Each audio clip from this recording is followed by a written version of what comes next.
From the Canticle of the Dragon, thus began the Age of Despair. The roads were tangled. The winds and the sandstorms dwelt in the husks of cities. The plains and mountains became our home. As the old gods lost their power, we called to the blank sky. Into the cold, dividing gray, to the ears of new gods. The sky is calm, silent, unmoving. We have yet to hear their answer. Their answer. Their answer. Their answer. Their answer. We have yet to hear their answer.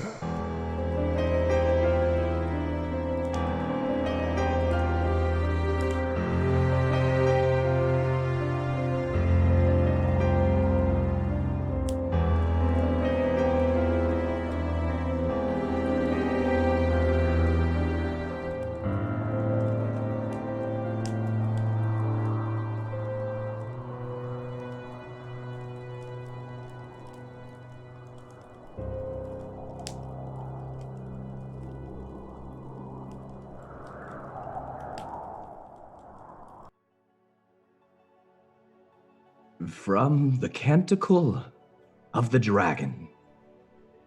Hear the sage as his song descends like heaven's rain or tears, and washes the years the dust of many stories from the high tales of the Dragonlance. For in ages deep, past memory and word, and the first blush of the world, when the 3 moons rose from the lap of the forest, dragons, terrible and great, made war on this world of Kryn. Yet out of the darkness of dragons, out of our cries for light, in the blank face of the black moon soaring, a banked light flared in Solamnia. Huma Dragonbane, a knight of truth and of power. He called down the gods themselves and forged the mighty Dragonlance, piercing the soul of dragonkin, driving the shade of their wings from the brightened shores of Kryn. But how I've always been fond of that story. Huma Dragonbane, a knight of truth and of power. It has a nice ring to it, don't you think? It's a hard life, being an adventurer, always doing your best, making yourself responsible for bringing about goodness and joy to the world. Some heroes do battle with blades, or magic, or kindness, or with songs that are worth remembering throughout the ages. I used to be an adventurer.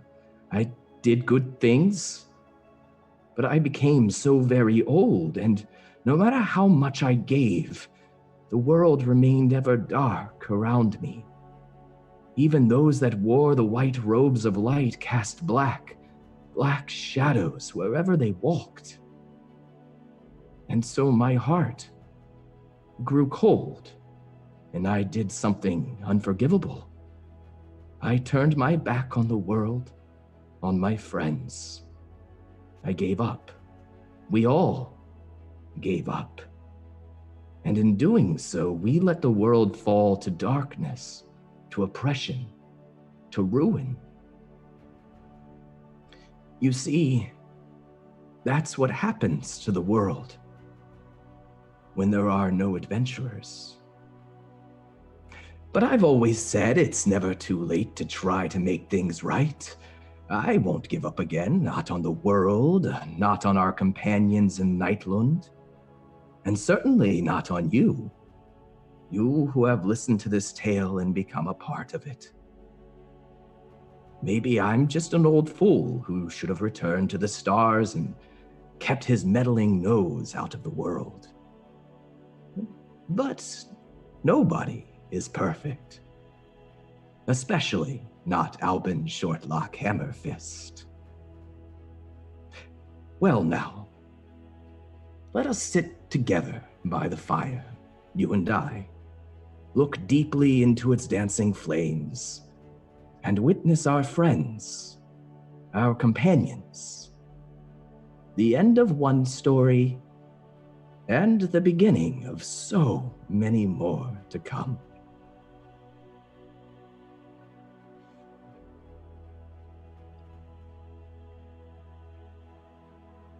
Agatha Runerock.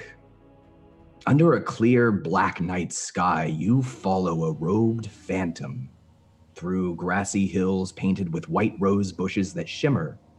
They shimmer beneath twinkling starlight and Kryn's 3 moons.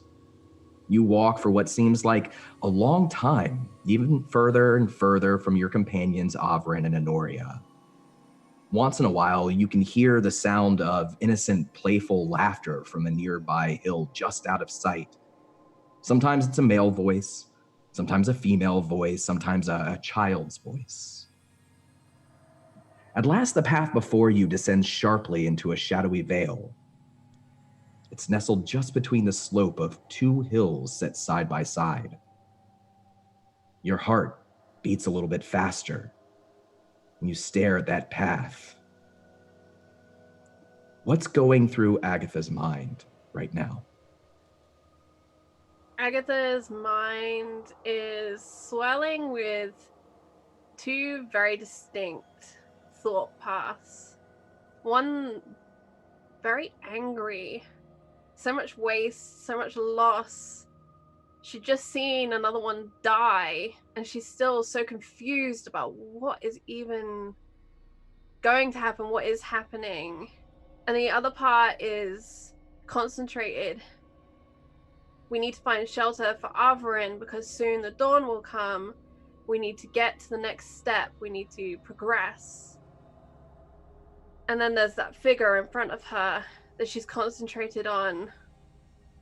Some part of her, maybe. Everything has been a lot. And so she's focusing one foot in front of the other, while in the back of her mind, this rant is just churning and churning. As she tries to figure out who she is and where she is and what is going to be at the end of the day. Agatha, you can feel the sword, your newly forged sword, humming, vibrating just a little bit against your body as you stand there right at the base of these hills, right before the path goes down into darkness. And from that darkness, as your mind swirls with these thoughts, you see stepping out Hawk, Fist and Dantalus, a man wearing black robes, the neatly trimmed gray and black pepper beard. And he stands just at the edge of where shadow touches light. And he's looking at you. So, what are you then? And where are we going? Just to here for now. Just to this point. As to who I am, you know. I'm you. I'm that part of you that can't quite make sense of what's happening to you, of where you should go next. I'm here to help you find your way and to get this entire business over with. So here we are between 2 hills, where the shadow touches the night.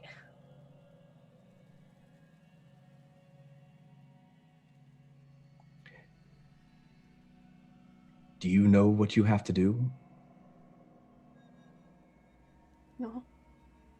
I know what I've agreed to do. Agreed to take this sword to that lake. Agreed to go back in 5 days. Agreed to help however I can. I agreed to kill you.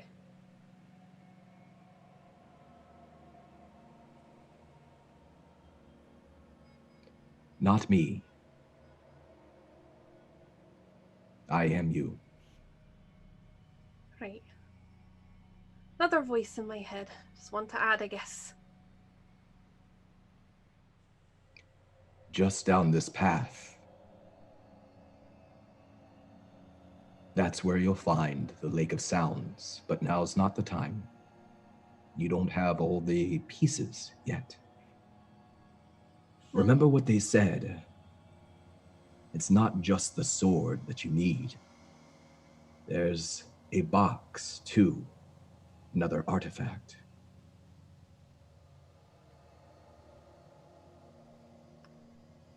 And you said she's gonna kill me. I think she's gonna kill me. I'm probably right. And Ori is about the most dangerous person I've met this whole time. Riordan's not far behind, though, is he? I can't answer that. Why do you think she's so dangerous?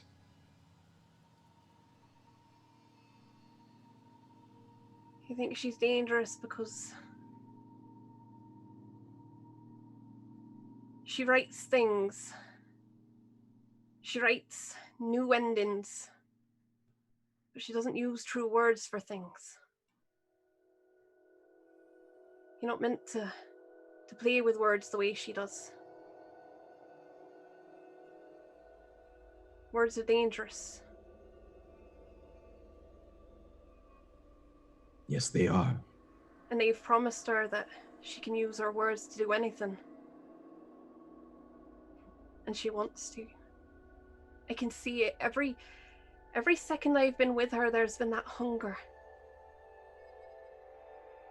The one you see right before they order you. You already know. You're me. Of course you already know. Sometimes it helps just to know someone is listening, doesn't it?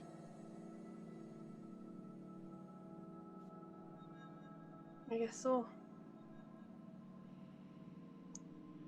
Do you remember what else they said about the lake, about what will happen? What will happen next? Is to open a door or something, right? That's what they said. They want to go back. And what do you It's the way want? back. I don't know what Do I you want to go back? Back to where? I don't even know where they all came from that they think they're going back to. You can't go You have back. the sword. The sword that you have, that you fought so hard and so long to get. Do you still believe in its prophecy? Is it still even important to you? I think maybe for the first time it's actually important to me. Because that's the thing. When we were first after it, it was important to my dad. It was everything to him. Every last hope was in that story of his. And I went along and then we broke out of the castle and suddenly there was this new story, this new prophecy to chase, and I had the sword and but then you tried to, whatever the other you, tried to take it from me, and it's not mine to give anyone. And it's not mine, but I'm part of it. That's what they told me. And I have to at least get it to whoever it's meant to get to. If I just hand it over, then it's lost again. It costs so much to find it. We keep doing things that cost so much. Nothing ever really changes. It's just the same over and over. You keep paying a price for a better tomorrow, and fuck, look at what you've already got. Look at today before you go throwing that away as well. Fist and Dantalus looks up towards the moons, and the moonlight catches his face a little bit more, and You can see his eyes a little bit better. There's something like sympathy there. He's listening to you. That's what they He promised finally everyone when they marched the army through, wasn't it? Be better. We're gonna change the world. We're gonna keep that bad army out. But we need a few things from you first. We need you to help us. We need you to give us your crops and the land and cut down a few of your trees. You don't need those. Knock down the buildings. They're in the way. Join us. You want a better day tomorrow, don't you? You don't want to be taken over. Because the dragons are coming. But stand with us. We'll do it, you know? We'll fight. And it'll be better tomorrow. There's nothing left of the damn valley. 2 days after I heard there'd be a better tomorrow. Nothing left of anyone 6 months after that. There's always a better something coming. There's always a general promising it to you. Because that's the thing. They're so busy thinking 6, 7 steps down the line that they're not looking. They're not looking at the line that stood there shaking in their boots with rusty weapons. Because they got that promise. And they sell you that promise. And if a general falls, well, guess what? Someone else has been promised that they'll be general next. And then it's their job. Over and over. And when a battle ends, they go and lick their wounds in their castles. They go and count a few honored friends. They don't care about everyone else. They don't care that not everyone else has a castle to go back to. Not everyone else has a family waiting for him.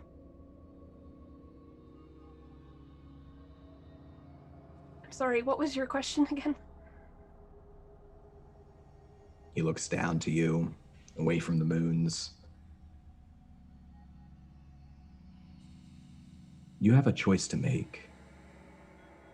Maybe you have many options. Maybe you only have 3. You could continue to live in the past and let it control you. Let it dictate the way you see the world. Or you can go down there, find the box, open the door, go back, save your ancestors' home, fulfill your promise and the prophecy, or you can go anywhere you want. You can wait until another comes to claim the sword and let them fulfill the prophecy. And you can just live. What if the prophecy was meant to be fulfilled here? This is a real place. There are real people here. They've adopted that child. There are hundreds and thousands of children living here. They want to kill Soth, and I want to kill him too, but I heard a rumor he's the only one keeping this whole place from being taken over. And then what? How many people die? What happens if we step through? Does this place just stop? Are we breaking this place to make our own world? I've seen here how things are different. Some people lived and some people died, and that's just the road that they took here. Who are we to decide which roads are made and broken? Is that what heroes are? I don't know. I made a promise. And when you make a promise, you keep to it, because you don't say anything you don't want written on your gravestone. I'll go to that lake, and I'll help as much as I can. I made a promise about the sword, too. It'll go where it's meant to the dwarves. But I don't really know what that means.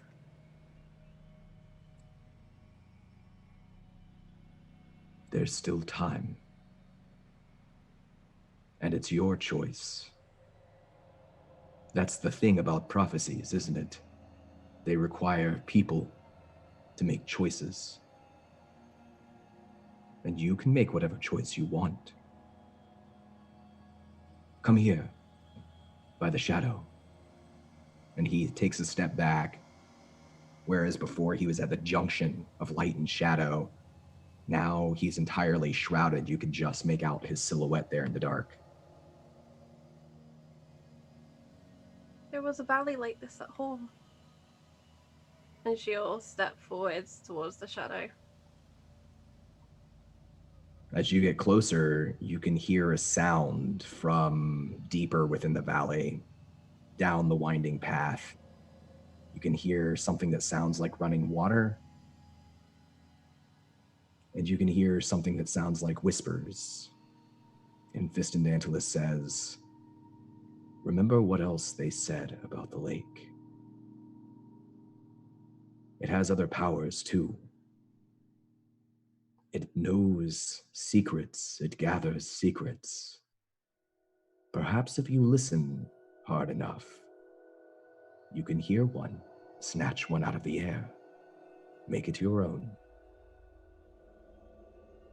And she takes a breath in and closes her eyes. And for the first time on this wander into this part of the desert over these hills, she actually listens to those voices, those half-caught whispers on the air.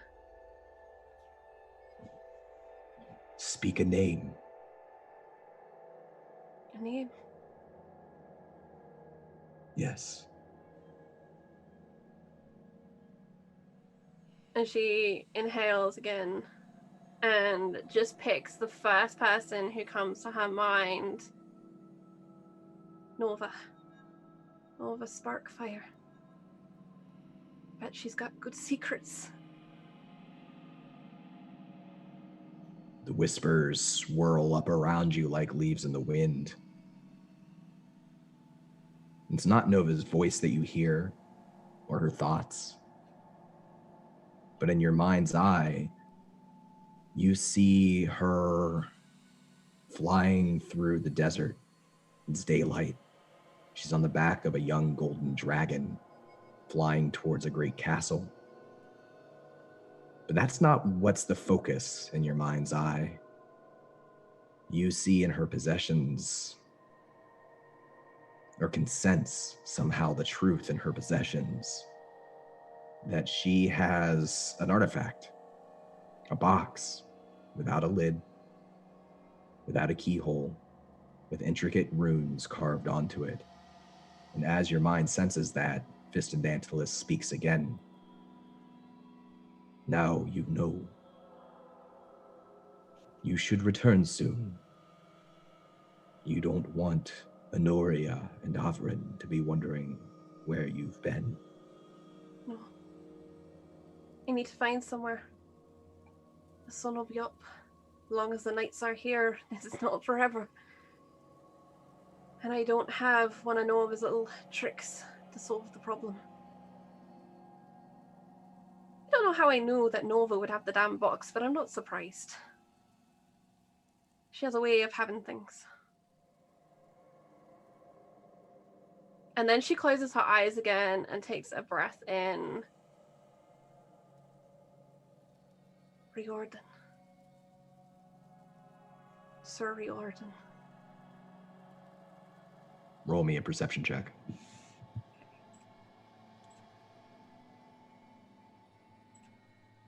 22. And again, the whispers swirl around you like leaves. It's not his voice or any voice that you make sense of. It's just an image burned into the back of your closed eyelids that hangs there for a few moments. His armor, adorned with kingfishers. You see that armor, and you see that it's shattered.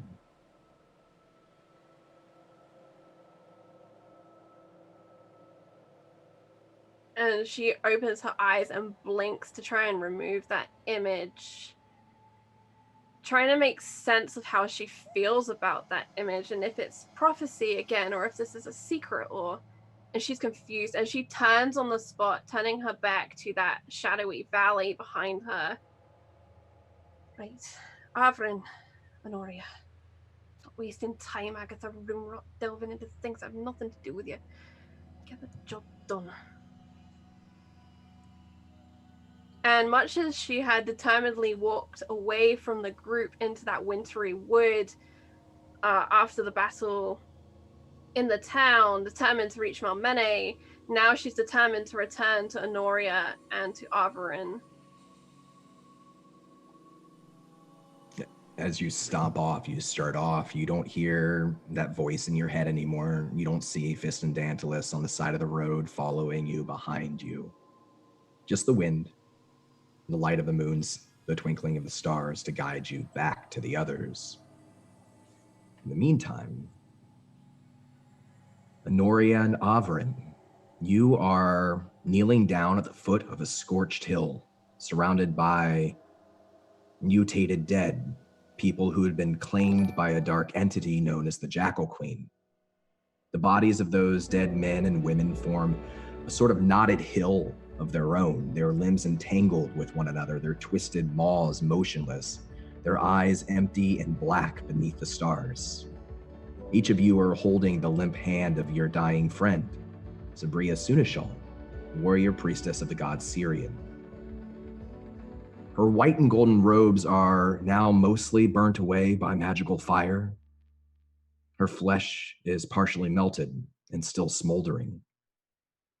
Sabria has spoken her last gasping words, a prayer to her god to show you and your other companions his light.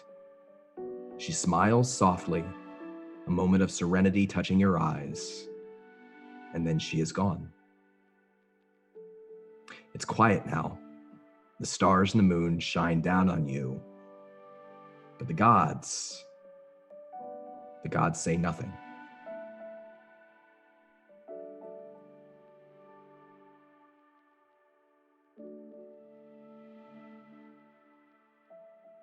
I think I just hold her hand as she slips from one life to the next. Silent. Slowly turning my head over to Averin to try and grasp at what emotion I should be feeling. Some sort of indicator. And gently put her hand down. Avrin's been watching, blinking away tears that catch the last of those flames before she brings up her hand and angrily wipes them away.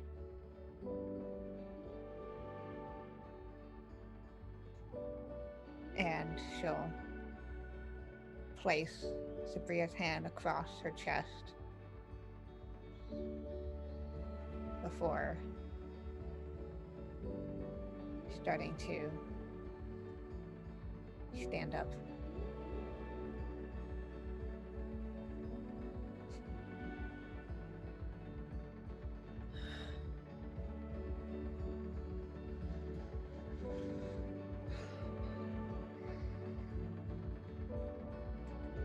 We should be going.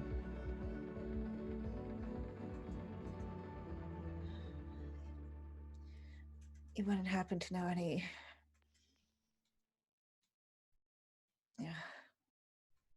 funerary rituals or anything? I may. And Honoria tries to think back to something that would be suitable for this situation.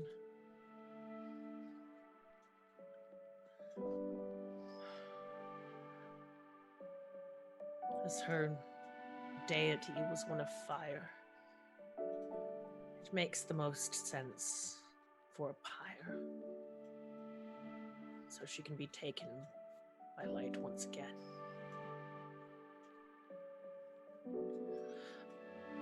I do not think she would want the words of her deity so burned. Perhaps we should take them with us. Continue on her legacy.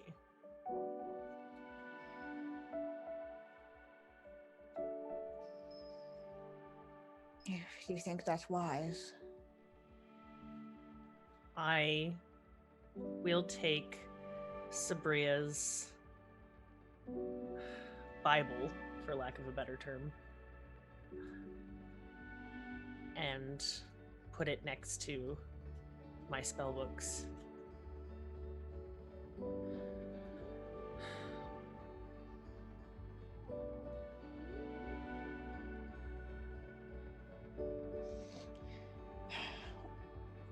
Well, we'll have to wait for Agatha to return back. I have a less romantic way of achieving what is needing being done, but I think you would find it cruel. Try me. I would recommend getting back at least 60 feet. And she begins walking away. Avron tilts her head, but does as the wizard says. And I will... Oh wait, I don't have that spell.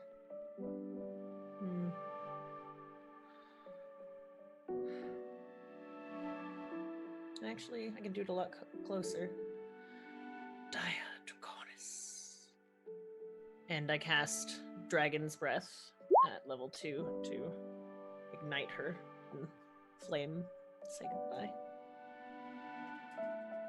The hill's already scorched and smoking from Sabria's fireball, which is how she died, but your continued sustained fire begins to burn. It's bright enough that you can only make out parts of her silhouette in the flames. The grass around her burns. The fire begins to spread, but then dies out. Then there's only ash.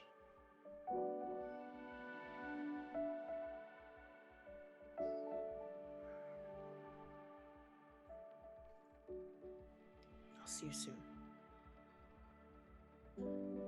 And I will look at the pile of other dead bodies that formed. You had said the last session that they look somewhat like commoners, peons, plebs. Serfs. They looked like they came from all different backgrounds, all different ages, several different races. Some of them were dressed like knights or warriors, some of them like nobles, most of them like commoners.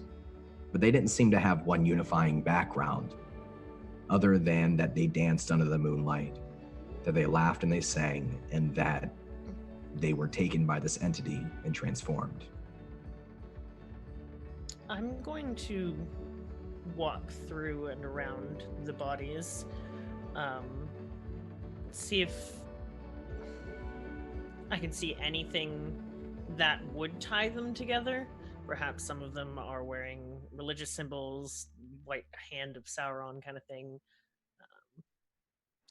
Roll me an investigation check.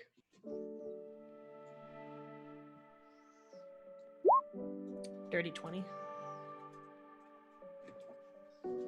No overt religious symbols or artifacts, tattoos, markings. One thing you do find, not necessarily right at the pile, but a little further ways away up the hill where they had gathered before they transformed, are several wicker baskets. And within the wicker baskets there at the top of the hill, just white roses that looked like they're fairly recently picked.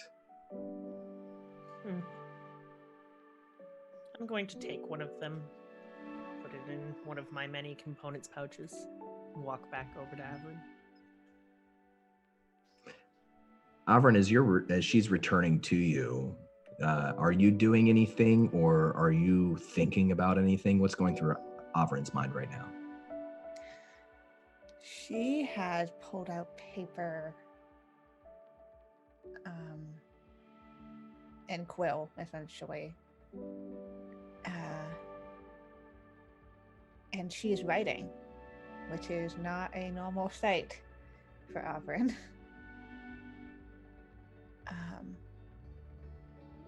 And she's taking her time doing it. She's thinking about her words as she writes and finishes one page, and when she does, she folds it up and puts it in the buddy bag. Not before addressing it to Raccoon. And then another one, she writes again.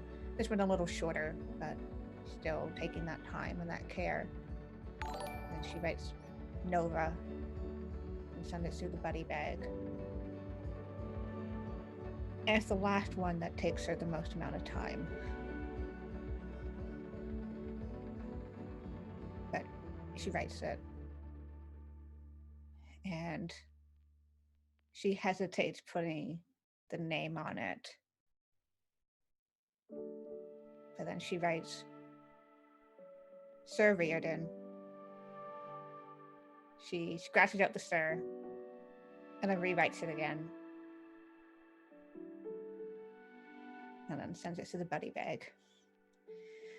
Because she'd be damned if she didn't get a chance to tell them what she wanted to tell them. Same way that she was able to tell Sabria what she had always hoped to say.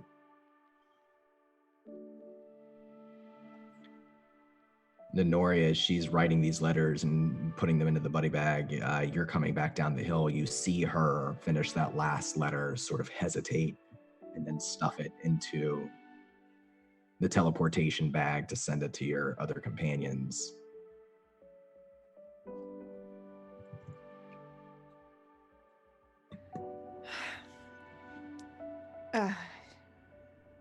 You know where Agatha went? Did you see her at all? I look around, kind of the surveying area, shake my head. We didn't leave her in the water, did we? No. Well, we did leave her, but then she was able to get out herself. Things are a bit muddled in my mind these days. You know what? A lot had happened. Avrin.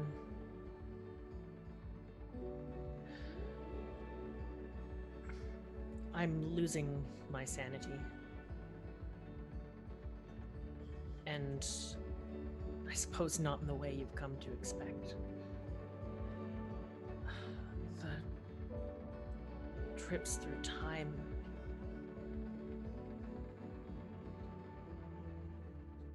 She touches her slightly older face. The time crystal. Reality is shattering. I see things happen, and then I see them happen again. And again and again and again. It's getting worse.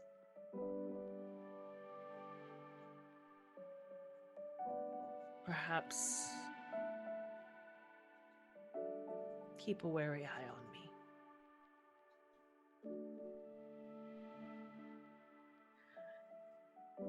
Noted. Honoria clutches her hand around her staff a little bit, almost so that it turns white after revealing this terrible weakness about herself that has been eating away at her. And the decision to trust doesn't come easily. Honoria hates weakness. Both of you, roll me a perception check.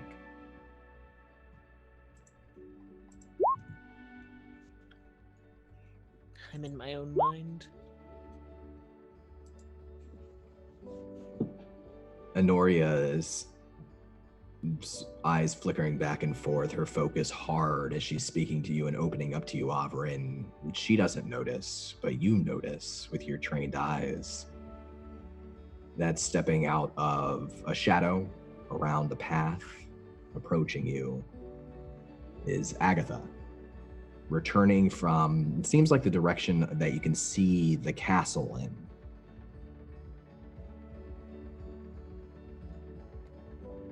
Yeah. Before Avrin kind of turns to acknowledge Agatha, she'll take a step closer to Honoria.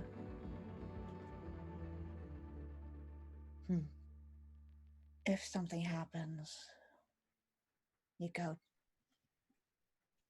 goes too far. What do you want me to do? The only thing you can do. Run.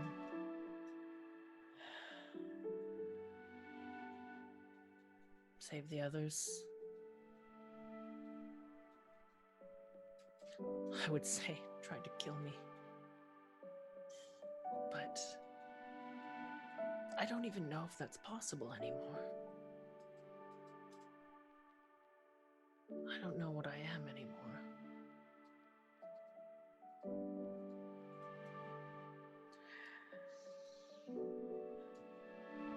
You're a wizard, through and through is what you are.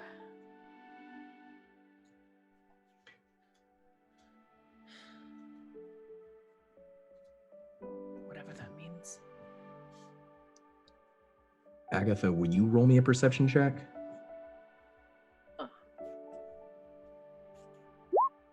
9. You see them there speaking, but the way the wind is blowing, you can't quite hear.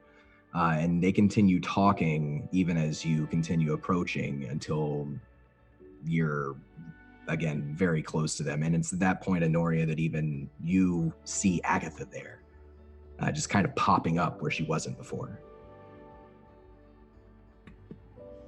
Greetings.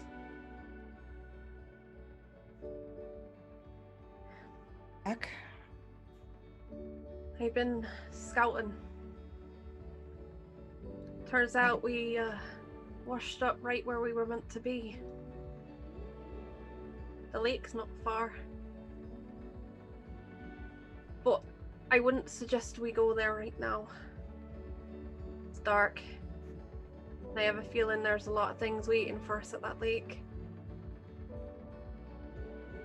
We are supposed to meet up with the others here, so we might as well wait. I feel like we would have known already if they were here. Lots of fighting, chaos, maybe some fire. Oh, you're telling me that we wouldn't be able to notice the general's sparkling hair from here? Honoria says, rolling her eyes to the back of her Agatha's head. eyes just instinctively roll at the mention. Yeah, and Aaron just snorts. You know, for a general, she certainly doesn't swing her sword that much.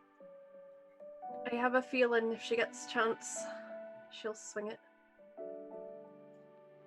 It's what generals like to do. Show off their swords. But that doesn't solve what we've got to do tonight, which is find some shelter and rest up. The hell of an evening. I, for one, am a bit conditioned to certain situations. I would have almost no problem staying here amongst the corpses, but I imagine that would be most unsettling to you. Perhaps. Noria, strangely enough, not the strangest, weirdest, spookiest shit you've ever said to me, but it's kind of up there.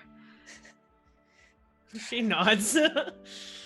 There's a lot of voices in this desert. A lot of whispers, and I'd rather be under a roof tonight.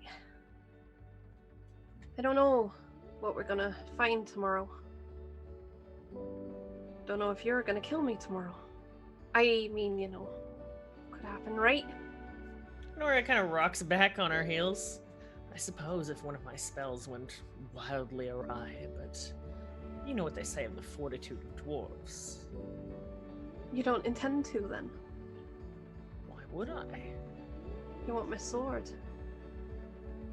Have you ever seen me swing a sword? Not to swing. You're not a general. You want it for magic because you're a wizard. I would like to inspect it, yes. As there's a great many things that I can learn about the weave and the world around us. But to kill you for it... I think if there was anyone that I was going to kill amongst our friends, it probably would have been Riordan. You know, a lot of us seem to be keeping very strange lists. Did you start keeping one before or after you met Nova?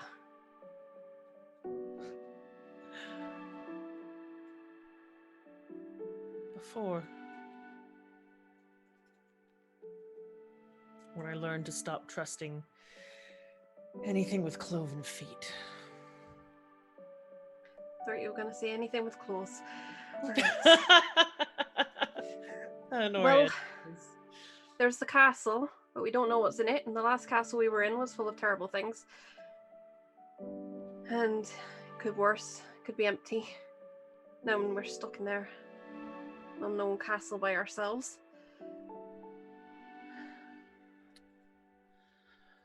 Or maybe there's something else we could do. The castle seems like it would be most adequate. Why don't you lead the way? Alright. So we have not rested by this point, correct? Mm-mm. Okay, good. That's correct. Yeah, you were just in combat before we began tonight. Okay. So if we begin walking is when I will start reading that letter. Okay. Alfred had been just standing and watching this conversation very awkwardly because she's just like, I don't know what's going on here. So as soon as there's an excuse to like start moving, she's immediately taking that. It's a welcome. Yep. Hey, all right, weird tension here. Let's go. And is Agatha leading the way to the castle? What's Agatha doing? I think she'll start on the way to the castle, but there's this nagging feeling about castles. Like the one that we were previously at was not good, and then there's that one that she saw everyone running towards. No, she saw Nova going towards on that dragon. Did that look like this castle? It should be well, small, that was little bit daytime more. and this was nighttime, and you can only see part of the castle from here, but it's possible. It's definitely possible. They're gonna be here tomorrow. Probably, maybe. I just got this feeling, Honoria. I don't know about the castle. Honoria slips the letter back into her spell book. Especially since that Navem slipped off into the night ahead of us.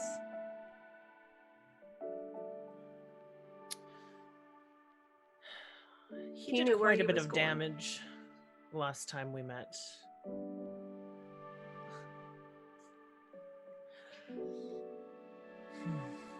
There's something I might be able to do. And what is that? I heard a story once about someone who could take a handful of dirt, squeeze it up real hard into almost like a clay, and keep going. And they think of that one place, that home, and then they start to build it. Only it's not like building an actual home, they just start. And then home would be there. And they did it in the story right before the end of the world. Guess that's what brought it to mind. They wanted to go home just once more before they dealt with what they had to do.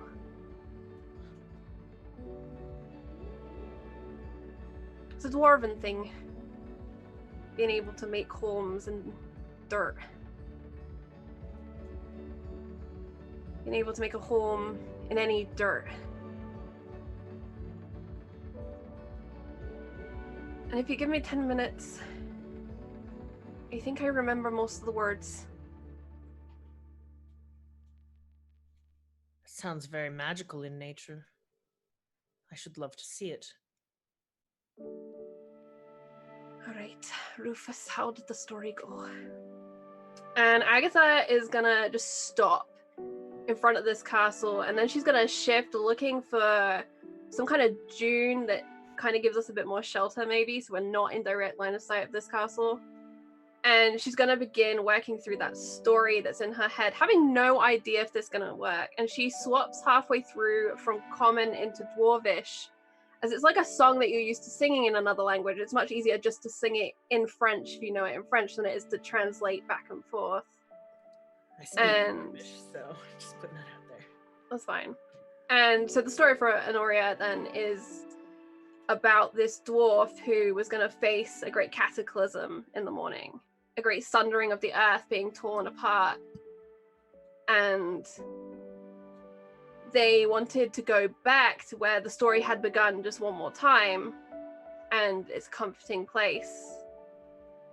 And that's the story that Agatha is telling as she is going through the stages of crumbling that sand in her hand. I imagine it's blackened still from Sabria's great explosive fireball, and she begins to churn it up into a clay. And then with every ounce of stubbornness in her body, tries to craft this place that she has in her head as she tells the story. What's Oberyn and Honoria doing as Agatha's going through this process? Well, because technically at this point we haven't leveled up yet. I am watching. No, you intently. Okay. In that case, I would like to cast Detect Magic as she is doing this. Sure. And I would like to try and do so stealthily. All right. So throw Detect Magic up in the chat and make me a stealth roll. How about you, Oberyn? Probably just like looking weirdly both between Agatha and Honoria. There were some weird vibes in that conversation. Like, what's she's trying to suss out what's happening, but she's also kind of keeping an eye out for anything. Okay. Roll me a perception check and an insight check. Boy. Agatha, what's your passive perception? 14. Okay. So you don't notice because you're so wrapped up in this story and telling it and molding the earth and the sand and building what looks like a little sand house as you're telling this story, that Honoria is listening to you very intently. She's watching you very intently. You don't notice that she's casting a spell. So, Agatha, what school of magic are you using here? This is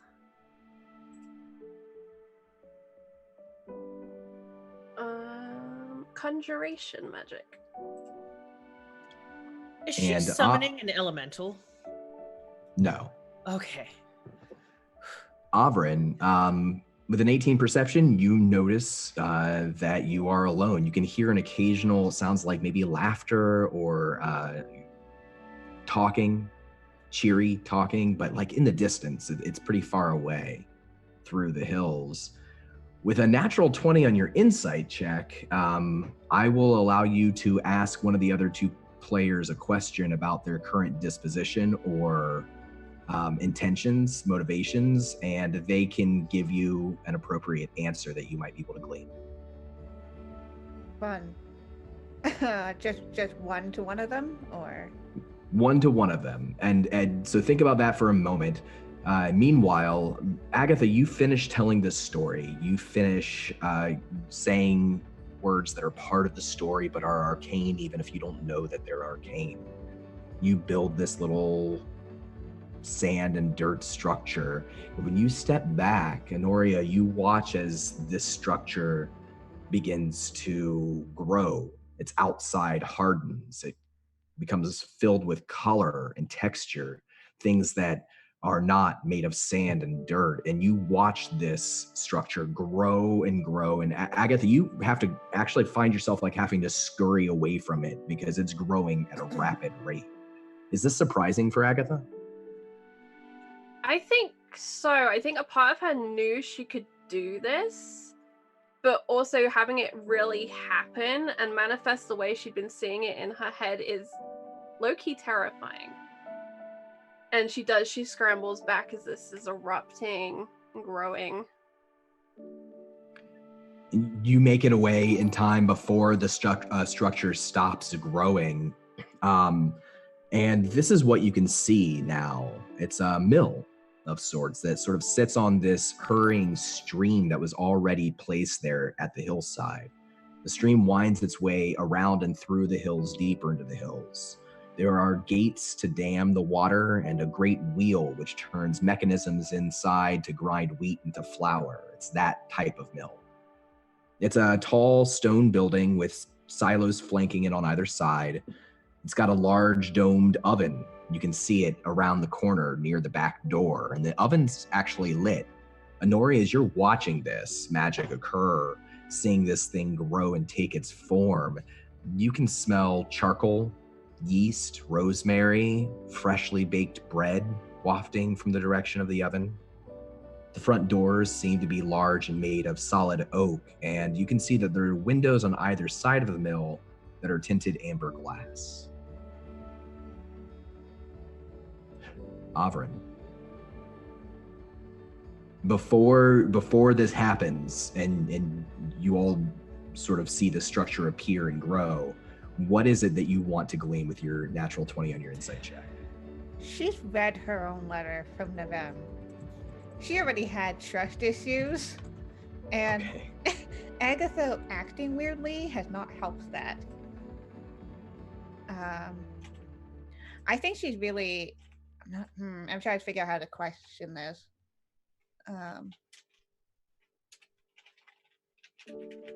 Is there some behavior that Agatha is doing that she had never done before? Or is there some expression or anything that's... Like, Alvin hasn't known Agatha for that long, but I think she'd be able to pick up that if there's something that's very... not her. I think Avrin would definitely have observed multiple times Agatha seemingly grinding those two stones in her hand. Even as she's building this in her other hand, she still has them like marbles, like fidget toys. And there's that sense that when she asked Honoria, are you going to kill me tomorrow? As flippantly as she asked it, that was a genuine question, and Agatha was watching that answer. And I think you would have noticed now, kind of recalling back to her disposition since we've been walking through the desert and things, a number of times Agatha has been talking to herself, and a remark about voices in the desert. I think those would be kind of unusual things. Agatha has definitely had an inward presence to her, but now it's being more allowed, and she's watching the desert. All right. And then this house appears, this mill appears by the stream. And this is really not Agatha. This is an entirely new thing. Before, all of her work had been elemental in nature, and this is different. And before, she'd been practical and would have wanted probably to go and try the castle if nothing else. But here she's relying on an attempt at magic. And so the three of you stand there. Once this structure stops growing, you can all smell the oven. It's very inviting. And it's the three of you together outside of the mill. You can hear the night chirping of insects. I did love the smell of Majra. Scrape your shoes on the way in. We're going in the back door.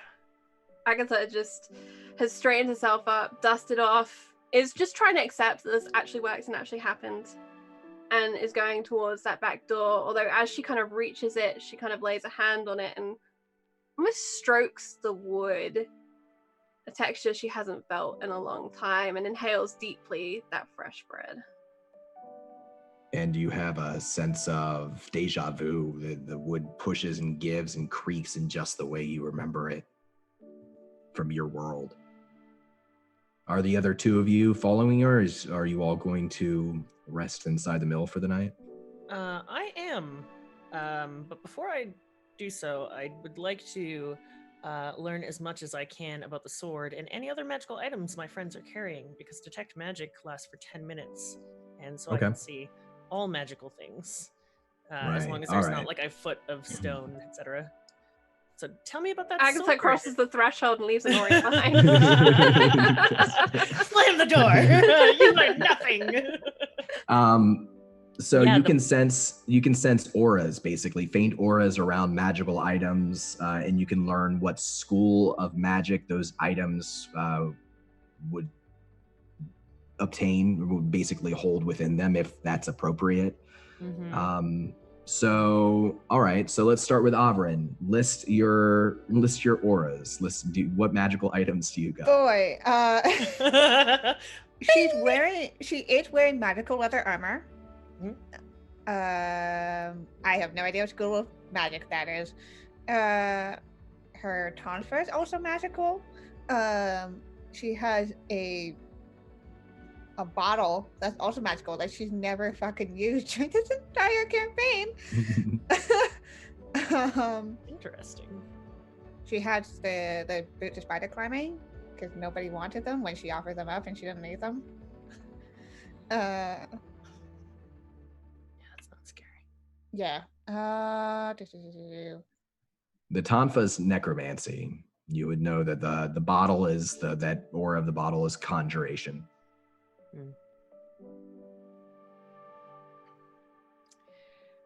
How about Agatha? What She has what do you got on you? a metal bow, dwarven bow. The sword lights up in multiple colors as it is forged from multiple magical metals by the stage. And her hand will light up as it bears two stones with two different energies. And somewhere beneath her leathers, I imagine a third stone will also light up with another magical energy. All three of the stones have the aura of necromancy hanging about them. Different kinds of necromancy, subtly different, but they're all very powerful auras. And at her hip, a small little Kenda-made bag. Oh, Agatha.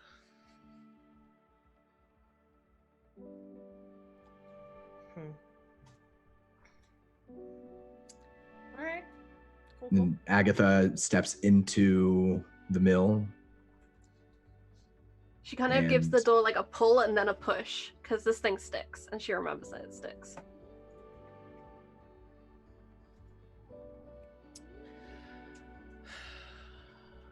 Are dwarves immune to charm spells? Nope. Great. Fantastic. Cool. No, I walk in. I don't do anything else. I will put my hands around the broken pieces of bloodstone that I have. Hold them The couple shards that you have from Nova. I had tried so long to repair this, but was unable to get anywhere. Do you think that you could take a look? Dwarves are amazing with stone. And I want to watch her face intently to see if she like recognizes it, lights up, scared, anything. Agatha kind of turns as if to answer kind of academically hearing about a broken stone. The problem with stone or crystals is like once they fracture, they're really hard to persuade back to get. That's one of his stones, isn't it? Her eyes just like go wide and she stares. Yes. Yes, it is. He used this stone to capture the souls, people he defeated, to manipulate them and mold them. I'm not surprised. Told me with one of his stones he could make... Doesn't matter. You had spoken with him. Fistandantilus. Yes. Yeah, we had a good conversation over a brew while Averin was having a kip. I look over to Averin like she's kind of betrayed me for a second. How Averin looks so interesting. tired. She's so tired. It was a long day. She's now covering because she knows that Averin had a drink and that's why she had a nap, and she's assuming those two things are related. You know, like when you eat a lot of turkey, you want to have a nap. Similar. Fistandantilus is alive then. Not anymore. And where is he now? I killed him. His body? Destroyed. Turned to ash in front of us. Are they lying? I don't think so. Honoria didn't see it. So You can roll an questions insight check. she's asking. Yeah. Yeah, fair. Like, I know as Tia, I know that you're telling the truth, but Honoria's like, I don't fucking... Yeah. They both like kind of answer immediately at the same time. So if they are lying, then they worked on their story together. We met him in Malmany. He wanted in through the dwarven ruins to get what was behind the door as well. I wasn't willing to give up what was behind the door. And Averin had had enough of his shit. I kind of like nod approvingly at that without really realizing that I'm doing it. And Agatha kind of looks towards Averin with kind of a I'm sorry, comrade smile. Averin is very withdrawn right now. She's My eyes are kind of shimmering a bit more golden than usual because of the spell, and I look pointedly at where that hidden stone is upon you. What are We you needed going to do 3 with those? stones to get in through the door.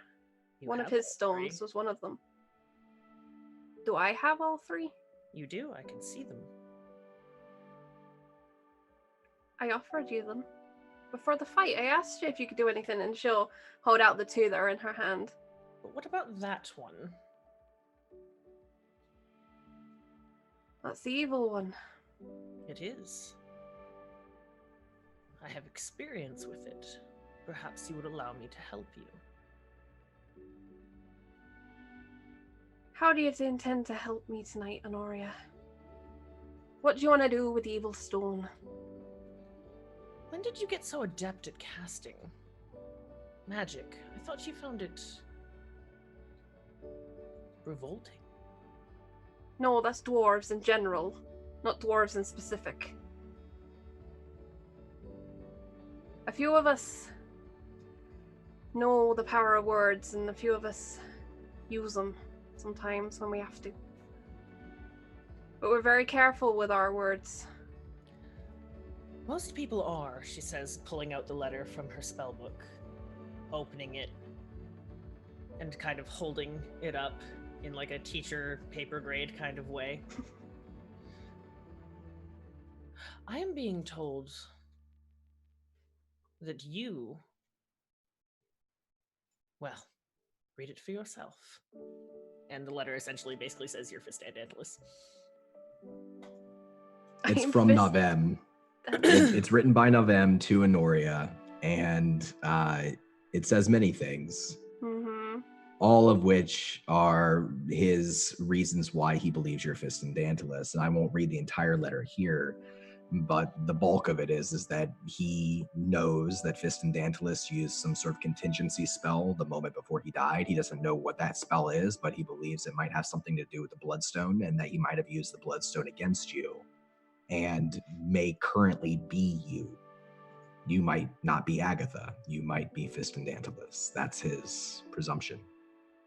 Agatha, I feel, rolls He also her he eyes also really writes in hard. there that he believes that if he goes missing, he says you probably are the one who killed him. That's also very clearly in the letter. Avrin, did I kill Navem, or did you see him sneaking off into the desert like the bastard snake-liking draconian slave driver that he is? I didn't see him. I was kind of trying to get out of the water as fast as I could. Right, because he brought a dragon down on our heads. On a boat named after fucking dragons. I'm not sure how you made the conclusion that he brought the dragon. He was in the hold. And then he came up, and then he left. And he left us behind. All of us, Honoria, if you remember. Yes, I do. You I know also what? remember that he stole the serpent stone. Agatha is going to reach into her pocket and pull out that stone. But before Honoria can snatch it from her, she's going to anticipate that Honoria will attempt to do that. She'll drop it to the floor and stomp it with her boot as hard as she can, with all of the anger in her tiny little dwarven woman body. It doesn't hurt you to stomp it, but it's like you're striking something solid. It doesn't give. It doesn't slip out from under your boot. It doesn't break. It doesn't even make a sound. You stomp it as hard as you can, and when you raise your foot, the bloodstone, a full bloodstone of Fistandantilus, is there on the floor, glowing with a faint orange light, and you can see the swirling shapes of something like humanoid shadows within it. Magic. That Evil was stolen from me by your sister. By rights, it is mine. Not sure if it's this one or the one that I shattered. Time is tricky. They are both the same one. Agatha will stoop to scoop it back up. Honoria's not gonna fuck with you. She may talk a lot, but she's not gonna come at you. There's no way. Honoria, I don't care if this is meant to be yours or not. Honestly, do not. I just want to know what you want with it. What can it do? I've been trying to figure it out. I got the other stones kind of figured out, but this one is just evil. I think I should wish to destroy it. But that would be difficult, dangerous. But if there is even the slightest chance that Fistandantilus is within you, I want to help you be free of him. He came to me in my dreams many times. Is this why you think that I want to kill you? Because I want to kill him, and he knows that. He's already dead. I hope so.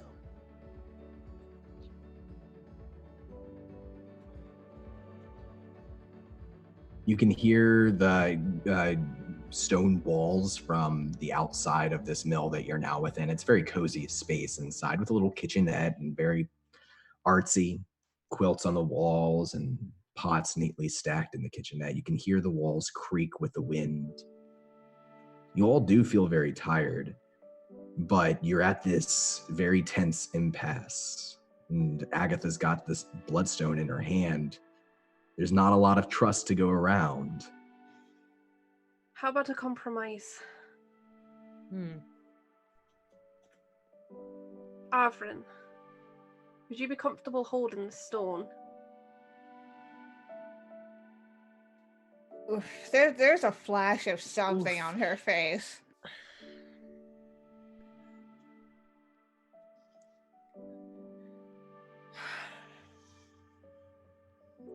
No. No, I think Don't do it. You're hesitating. This is what we'll do. And Agatha's going to go over to the fireplace mantle in this room, and she's going to put that stone up on the mantle. Now, when morning comes, that stone is still going to be there. And when morning comes, we can decide where it goes from here. But until then, that is where the stone will be. I am reminded of home. when my father would take things from me and put them on the mantle because they were out of reach. Have we really devolved into such children? My father did the same thing. That's where I got the idea. And she'll pull out the other 2 stones still in her hand. I don't know what these do, but if either of you can make them work and do something useful tomorrow, then take them already. But that one, I don't know what we're gonna do about it, but it's evil. If you give me some time, I can identify both of them. 20 minutes or so. Be present during the work. Learn with me. After all, you're a wizard now. No. Alright, and she's gonna lead them over to the small kind of seating area in the corner of this room next to the hearth. The bloodstone goes where she said it was gonna go. And she'll put the other 2 down on the coffee table. She'll pull off her boots and stretch and just get comfortable. Is there...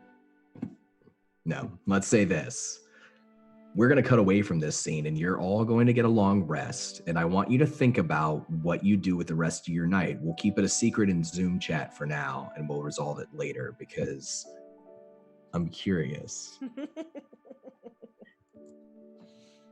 We're going to cut to the next day, the following day, and return to where we ended at the end of last session with the other half of the companions. Nova Sparkfire, you are riding on the back of Harp, a young golden dragon. The desert sands spray upward as the wind swirls, stinging your eyes. Ahead of you stands the castle of the White Rose, its familiar gates wide open. A small army of poorly equipped wild elves with rainbow-dyed hair wave to you frantically to come into the castle. You spot there in the throng of those elves your ex-girlfriend, Synthal, and your longtime friend, Jerlim. They stare up at you with wide eyes as you fly ever closer, perhaps not expecting you to actually be on the back of a dragon. And they never do. How many times has Nova been on the back of a dragon? Is this Never. her first? It was just a matter of time. It was. As you're sort of looking around you and getting used to being on the back of this small dragon, but Kender-sized dragon, behind you, you can see running as quickly as they can through the desert is Rook-Own, carrying a badly beaten Sir Riordan, his armor dented inward from Lord Sauce blows, shattered in several places. And behind them, the Wanderers are driving their horse-drawn wagons, their Vardos, through the sands, fleeing from a slowly approaching sandstorm that masks an army of the undead. It's a good thing they got flames on the wheels. Nova will land. She'll kind of be like, all right, right there looks like a good spot. She doesn't know how to fly a dragon, so she's just going to talk to the dragon. Like, point out, probably a good spot to land. It growls back at you in a language that you don't recognize. You're not sure if it understands or not, but it does. Yeah, right there. Perfect. Sounds great. Uh-huh. And it swings down and used to talking scoops to things down in the she doesn't direction. understand.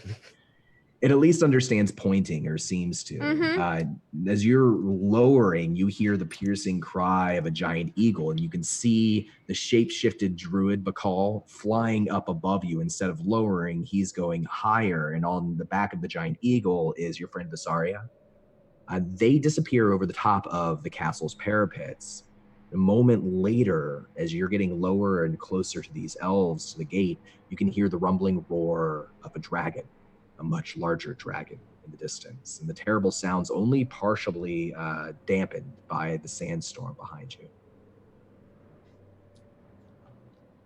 All right, so when they land, she's gonna look over to the elves and be like, so we got a few problems coming this way, but before that, we've got a few new friends. Good to see you guys. We should get that gate open. Also, there's a really big, nasty dragon probably coming real soon. as you fly in and like land, and the dragon kind of like thump, thump, thump, thump, thump, thump, and slows down against the sand before the gate. They've just gotten the gate open. It's a large gate. It's a big double-sided gate. The elves are parting as they see these bardos approaching. They're trying to make way, but they're all scrambling, drawing weapons. You can hear Synthal barking orders at those are the elves that are in her charge, telling them to line up and prepare to defend, to make sure the wagons get in. And it's Jerlim, your friend, an older, wizened elf with a mechanical leg that's not that dissimilar from your arm, pushing his way through the crowd. He's got a spear in one hand, and he's trying to make his way to you. It seems like your pleas are kind of falling on deaf ears. Maybe it's because the elves seem to be avoiding your dragon. When you land, they kind of like scatter back a little bit. He's a friend.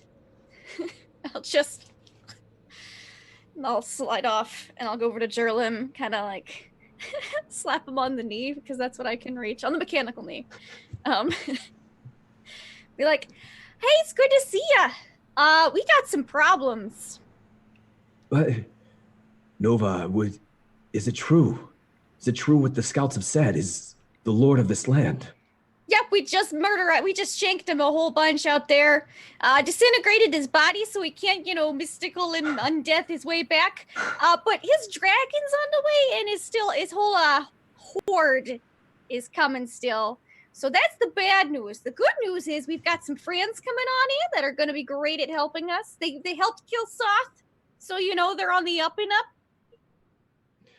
And you see in Jerlim's face what you've seen many times. It's just a journey of emotions as you get him excited, and then you bring him back down, and then you confuse him, and he follows that's you through this entire process. That's just talking to Nova in general. And so he gets very excited about Soth, about you saying that you actually disintegrated his body, you confirming what the scouts have said. But once you mention the dragon, he looks beyond towards the sandstorm, and you're not sure if he can see what's in the storm with his what do his elf eyes see? With his really good elf eyes, or if he can hear it. But he immediately believes you, and you see panic pressed to his face. You can also see, as you look back over your shoulder, Rookone is closing in with Sir Riordan at this point, and they'll be with you in just a couple of moments. He's probably going to need a doctor, but he's the one who did the final shanking right there. The knight put a big smackdown. How large is the army, Nova? How large? Ooh, it's big. I haven't had time to quite do a head count or anything. Wasn't that close, but I'd guesstimate about storm size. He pats, kind of like idle-mindedly pats your mechanical arm, much in the same way you did his leg, and he turns around and he calls out for Synthal, and calls out, basically sounding a retreat. And he says, "We have to get you all inside. We have to get these gates closed. Yeah, we have to get organized. We're not going to be able to fight the storm, so just hunker down, barricade up." All right, well, follow me. Your friends are welcome. Great. And hold on, make sure I get the numbers right. Is number 6 and number 4 in? Is it the same number 6 and number 4 from before? Yep. Yes. They'll want to see you and your friends. Yeah. Kind of just get their dad. She'll kind of just walk in, helping as she can. Kind of be like, "Come on," to the dragon. Like to follow. And the dragon does. It kind of looks around. One of the elves goes and not threatens it, but has its spear up defensively. Bad. I just smacked the spear down. This is a friend. The bad dragon's out there. And you help clear the way. The dragon's following you in. Jerlim is sounding off orders as he passes by various rebel elves that have minor units that they're in charge of. Oh, no, long time no see. Oh, like the new scar. Oh, new tattoo. She's just... They all seem much more concerned than Nova. They do kind of acknowledge her as she goes by, and a couple of them smile, but they don't snap back. You do pass by Synthal, and as you do, you get a little bit of a cold shoulder, a little bit of a brush. Hey, number 10. And she just continues barking out orders. She's now calling retreat, following Jerlim's lead. And it's at this point, as you're reaching the gates of this large castle, and these gates wide open into a great hall within, that Rookone and Sir Riordan, you catch up. You reach the edge of this group of elves. The elves are now mostly pulling back into the castle, even as you're approaching. Some of them are staying outside, forming two lines on either side of this bridge that goes over the Vingard River into the castle, basically standing guard as the wagons come behind you, but they're a ways back. Sir Riordan, let's remind us, what shape are you in right now? Riordan's beat the shit. And in fact, he was delirious at the end of the last episode because he had in fact seen Sabria and his father. So with what he's doing now, the entire time that Rook's carrying him, he would hear from over his shoulder, or however he's carrying Riordan, he would simply hear him struggling. He cannot breathe. And having him on his shoulder, Rookone gets into the settlement, and he's looking around for anyone not a soldier or looking for a medic or anybody that can help him that's not just part of the rank and file. At this point, Riordan's going to be grabbing at Rook's beard and his hair and anything he can, and he's just going to be pounding at the sundered armor on his chest that's piercing into the skin of like his pecs and his stomach. Rook! He's gonna set him down, and he's going to take the armor where it like connects with like leather pieces, try to like move it around to see how easily, if at all, it will come off. It's going to take a couple of minutes to get the armor off of him. Not only is it full plate mail armor, but it's also dented and broken and shattered. It's complicated. And has Rook had a lot of experience with armor like this? I'm almost naked all the time. Right, that's what I thought. So you have a choice. You can stay outside, or you could go carry him into the castle and look for help. Or where do you want to do this? So in this rank and file, are there officers? Is there somebody that is like above? You see several that seem to be commanding smaller groups of people.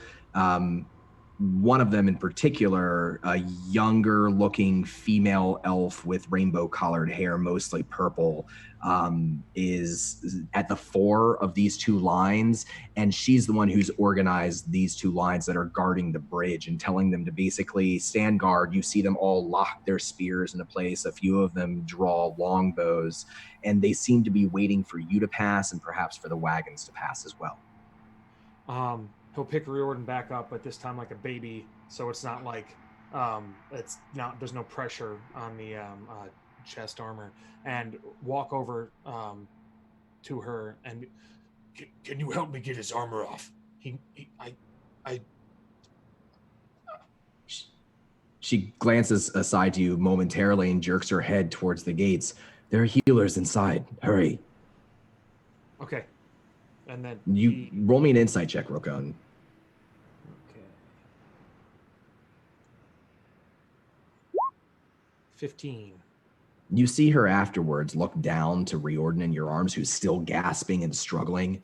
And with a 15, I would say that you see a look pass over her eyes that suggests that she thinks whatever you do for him is too little, too late.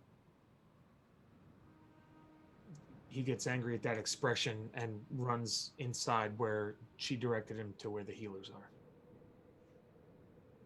You're running inside to join Nova. Nova, you're inside with Jerlim, who's stuck with you. He's pushing past, barking out orders to his subordinates, but he's trying to make sure you keep up with him.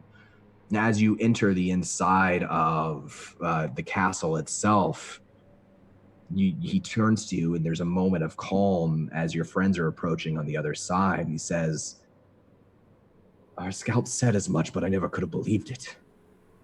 Yeah, I know, just dead. By the way, she pulls out a rolled piece of paper out of her arm real quick, just unlatches it. This is a map of Sot's castle and the dungeons, just in case we need it for later. Did a prison break Oh. earlier. A lot's Did you draw happened. this to yourself? Yeah, I did. The cartoons are an interesting touch. Well, you know, it's kind of the way you can retrace our steps if you want to, kind of like a guided tour. All right. Well, I'm sure the White Rose will want to see this. Are you all right? You know, I'm doing all right. I'm doing better. It's strange with him being dead. It just feels like lighter, but I don't know. I don't think it's quite sunk in yet. I know what you're saying. I guess I've spent so long fighting, I don't even know what happens next, or why. Well, the good news is we don't have to stop fighting it, because she'll just kind of gesture back. But after that, then we'll have to question a lot. And it's at that point that Rookone, it plods in behind you. Oh! This is number 2. This is Rookone, and interning a number 8, Sir Riordan. Your healers. Jarlim. Right, of course. And he snaps his finger, and you see 2 younger male healers come over towards you, wearing, instead of leather armor, they're wearing robes. They've got satchels with herbs and ointments on the inside of them. And one of them says very quickly, "You'll need to set him down somewhere flat and make sure you hold him still while we get his armor off." Rugon, squints his eyebrows at the orders and tears. How long have you been healing? I'm an elf. As if that should explain it. A long time! Okay. So he finds a raised flat surface in this room to set Riordan down. Riordan, what's going through your mind right now as this is all kind of running past you? How with it is Riordan? What's he thinking about now? Not much. He can't breathe. He doesn't know if it's his body or if it's his armor. He suspects it's his armor, but he's in shock. He still has absolution, but everything is a blur of pain here, and he's trying to maintain his composure. He only said those few words when Rook looked at him. The rest of the time, he's biting air. It's a as he's just trying to get something into his lungs. But it is beneath him to tell his friends to stop fucking talking and get his armor off. And as you're laying there and gasping for air, you hear the words, "It'll be all right." And then 3 elves are on you at once. They're basically unstrapping your armor very, very carefully to make sure that they don't injure you further. They're lifting you up and moving you around. And Rookone, you watch them go very systematically through this process, trying to not injure him, but get that armor off of him, loosened. And it takes about 60 seconds from start to stop before the 3 of them manage to strip at least the breastplate. They're still working on the legs. And Riordan, you feel like you can breathe again. You are very hurt, but your lungs don't seem punctured. You feel like all of your breath rush back at once. And it's now that you can see the chaos all around you, these forces rushing. It seems very, very unorganized, like the castle was not prepared for whatever is coming or to even have you here. Tell them to seal the gates. Yep, that's the plan as soon as we get them Vardos in. Tell them to leave the Vardos and run. Probably a good plan. She'll go yell that out. She'll Kinder run out. Kinder legs, yeah. The Vardos are just closing leave the in. Vardos and get your asses in here. And the Vardos are horse-drawn too, so maybe take the horses with you. They're starting to detach from the actual wagons. A couple of the wagons are staying packed with as many people as possible. so that the horses can ride free from the other wagons. So they narrow it down as much as they can. As the chaos of the elves preparing around you continues, you can hear the sound from the gate of the castle, nearly deafening. But once you take in more of this great hall, all three of you, Nova, Raccoon, Riordan, there's sort of this grim realization that comes over you. The fire-scorched quality of the stone here, even the shape of the room, everything about this great hall seems almost identical to the hall you saw inside Dargard Keep. And it's, Nova, not until now that you've been to Dargard Keep and back again that you realize the similarities. Now, the castle of Lord Soth and this castle seem very similar.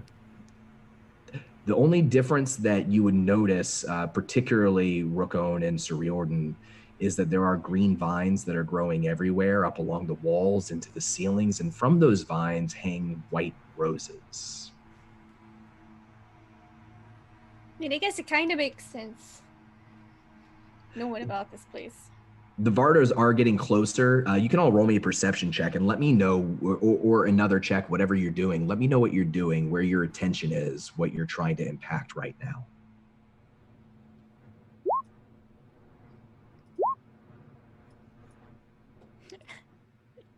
I'm not paying attention. 23. Yeah, we're going at a 29. 29 and a 23. So what's Rookone, now that Sir Riordan's chest has been freed? First off, what does Sir Riordan look like under his armor, Greg? With the armor removed, he has on the padded implements that I'm sure were cut and torn asunder just to get it off of him, or during the battle with Soth. So as that pad and cloth that's used to keep metal from skin and insulate, as that's cut away, he's wearing just a simple shirt. The pants themselves are actually part of the metal that he would wear. They're, rough leather and cloth. He looks old.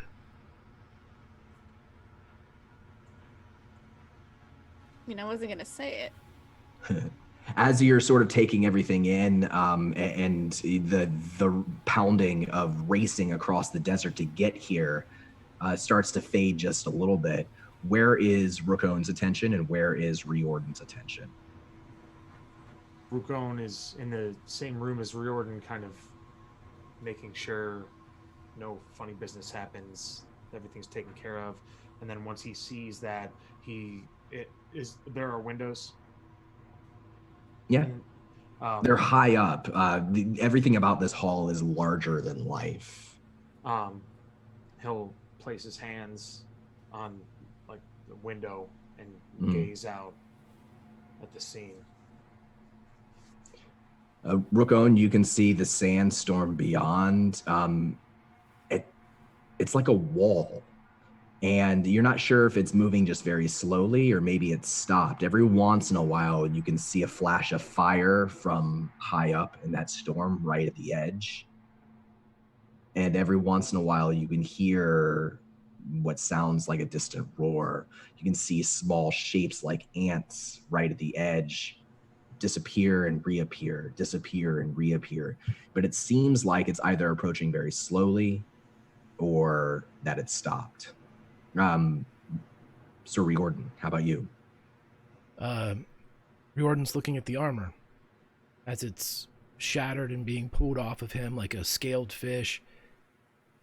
He would look over and he would reach and touch where the kingfisher has been dented inward.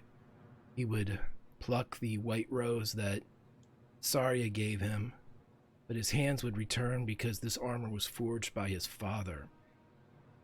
And as he touches it, he traces the love in each line, the lines that were there before Soth sundered it.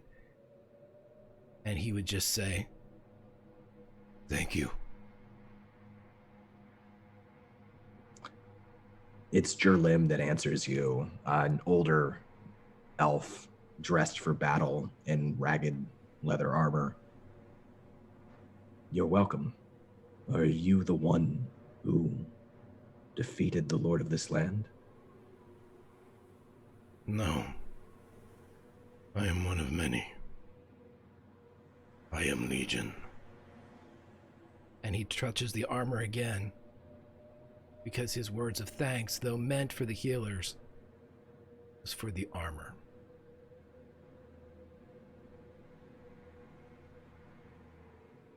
He waves away the two healers and stands up to his full height, and he's a tall, thin elf.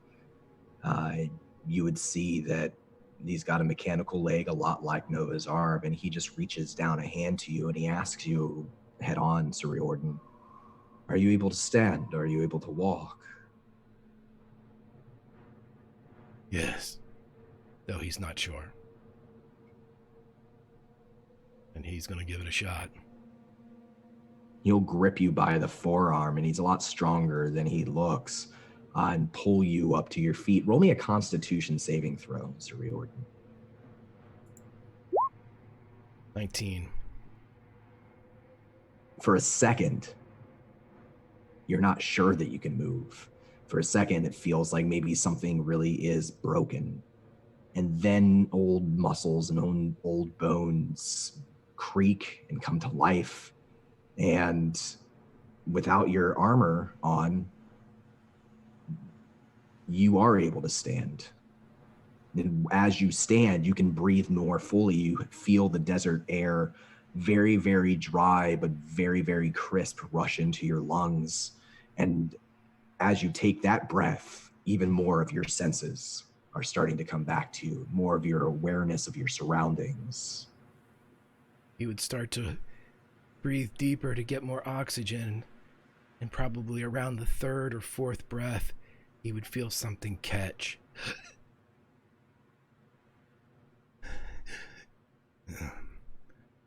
He'd look at the elf. Thank you.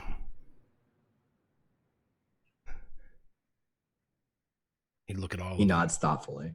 Thank you all. And turned. It's the three of you there with the young golden dragon. The Vardos reach the gates. They begin to cross the bridge. The riders get there first, and the couple of Vardos stuffed with children who are too young to ride or to walk or to run are in the back. You can see now as the riders approach that it's Tanis Half-Elven, Lorana, and Lily up front. That would make sure Lily got in at least across the drawbridge before going back in. You can see her. She's got her arms wrapped around Tanis's waist as they're riding together on the back of a horse. And they come up the bridge first through the middle of the two rows of elves that are guarding the gates. And they ride straight into the castle, very close to you.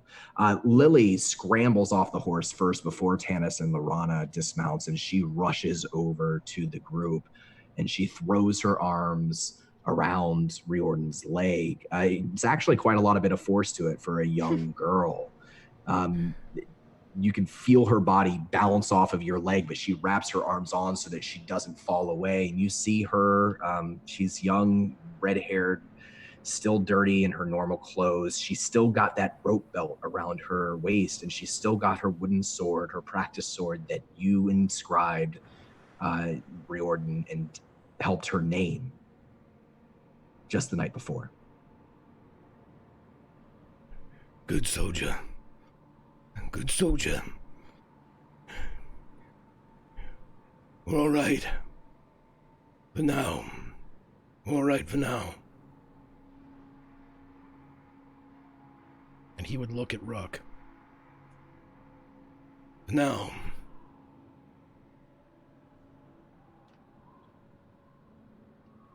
Would nod. Not say anything back.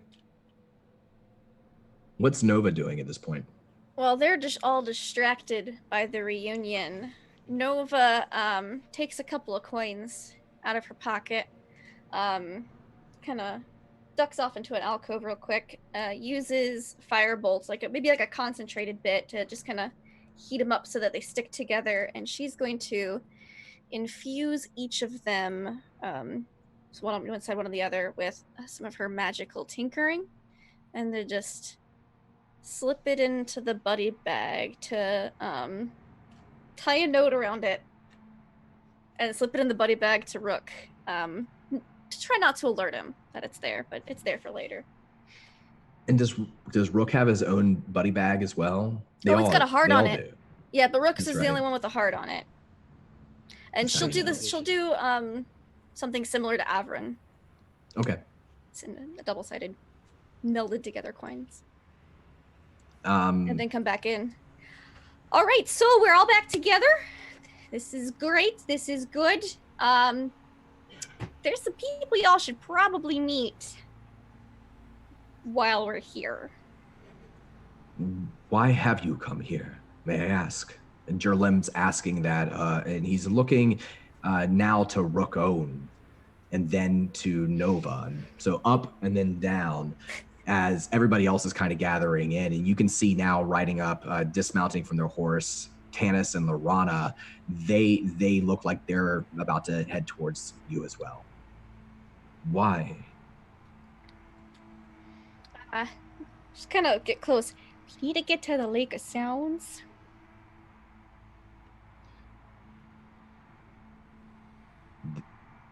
Yeah. Mm-hmm.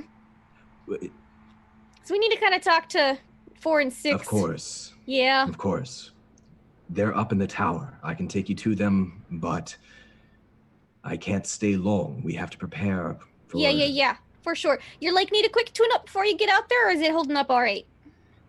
And if you can take just a real quick look, it's squeaking whenever I stand up on my tiptoes to reach for something.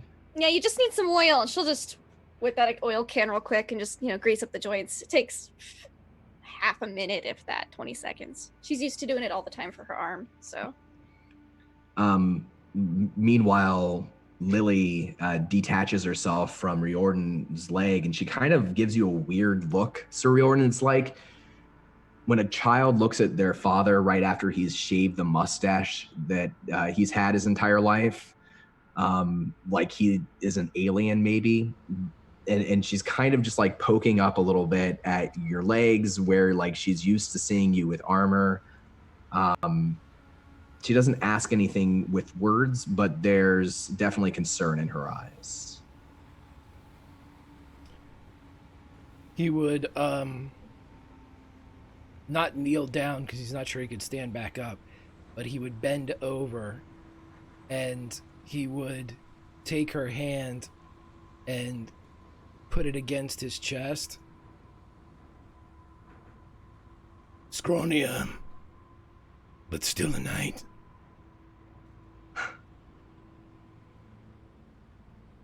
And she holds her hand there, and she puts her other hand in like to her stomach as like feeling around and pushing against her own bones. And that seems to give her some comfort. And then she turns to Rookone and looks up to him. What's Rookone doing right now? Taking in all of the new people and the new environment and trying to devise something. Are they wondering if they're going to stay and fight or if they're going to flee to a better place. But he sees Lily approach him, seeing her come right from Riordan.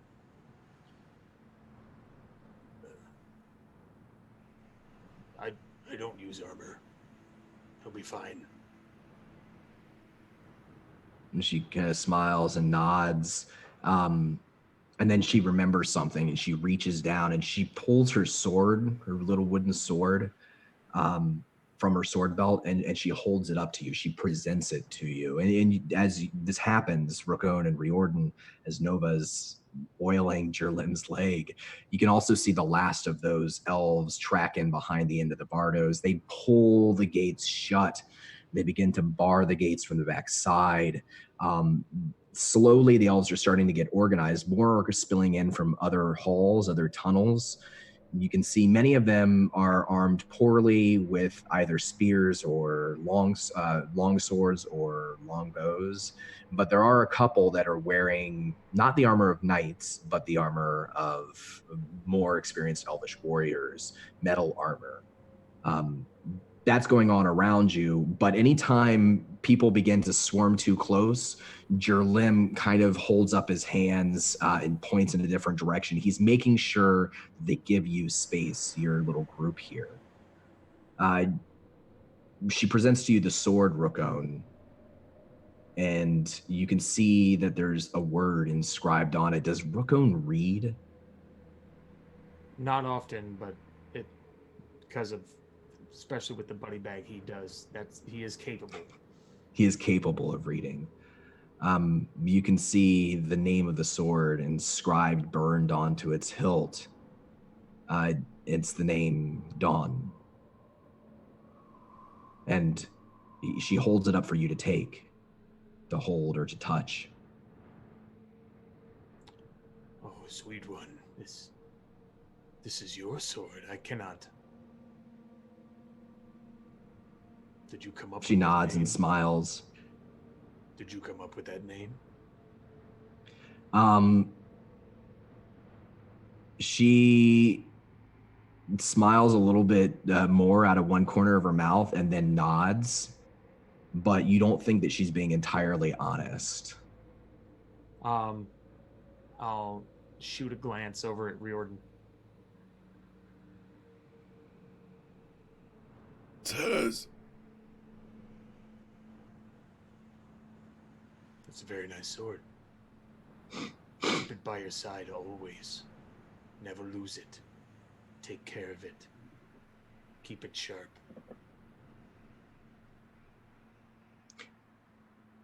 And she says meekly, I will.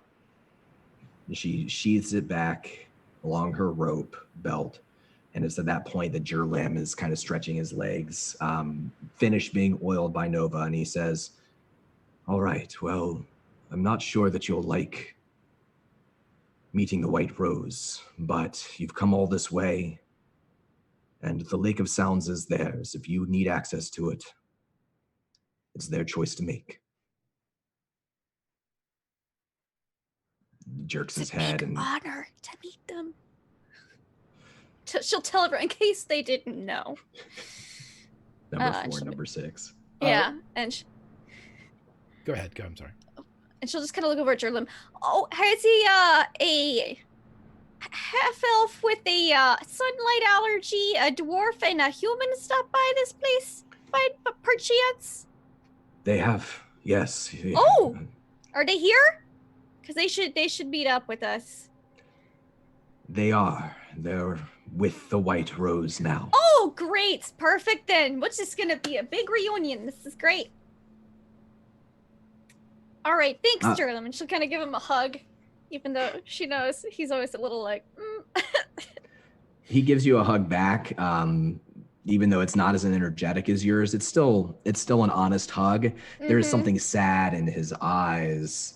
And then he kind of gives you a squeeze of your shoulder and starts off down the hall at the end of this great hall to lead you deeper into the castle and towards the large central tower that you saw when you were approaching. It rises much higher than the rest of the castle.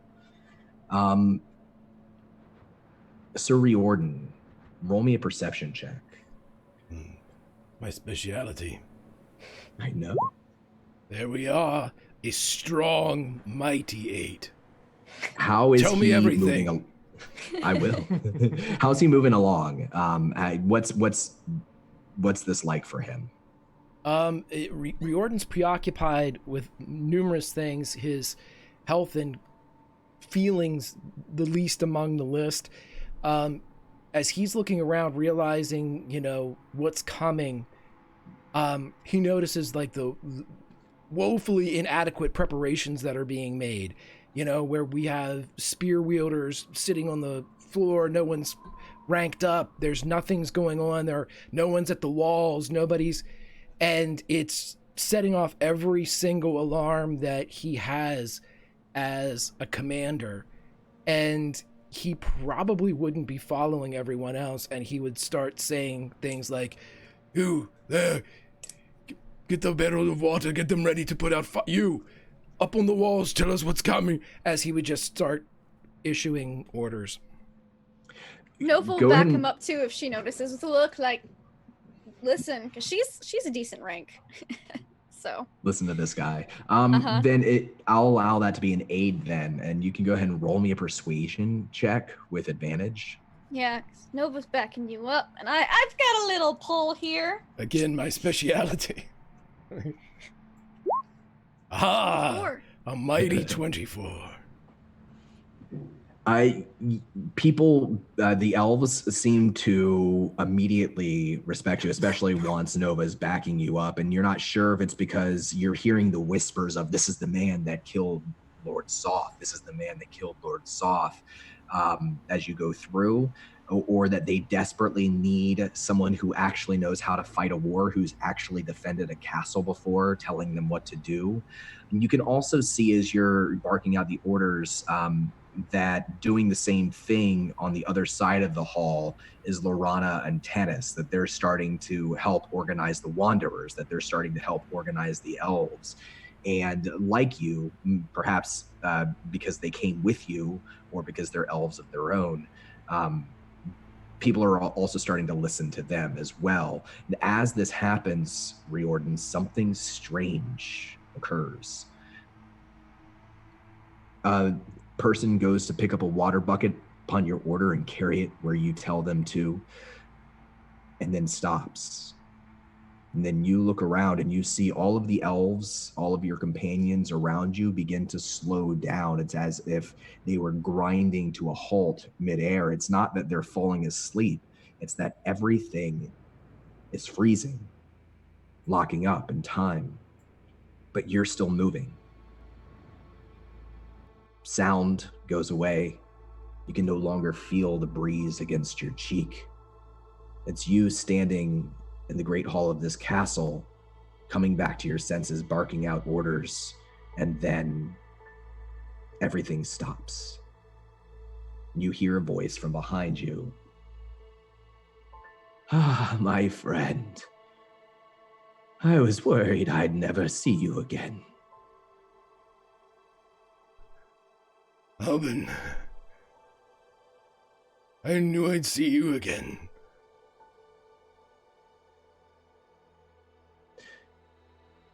Would you like to sit down? I've given us a few minutes of reprieve. Yes. I could sit for a few minutes. You feel Albin behind you, and then can hear the clomp, clomp, clomp as he steps around with the help of his wooden walking staff. He looks just like every other time you've seen him. He's an old dwarf in merchant's clothes with a long white beard and wide, bright, twinkling eyes, gentle smile. And he sort of takes a seat just upon a crumbled pillar that's fallen from this great hall and just massed in the middle of it. He sits on the edge of a rock and folds his staff between his two legs and then pats the rock next to him, the crumbled stone next to him, and he says, "I think you should. Your day is not done yet, my friend." Okay. Yes. Yes, thank you. And he'll fall into, just collapse about halfway down and just crash into a seated position.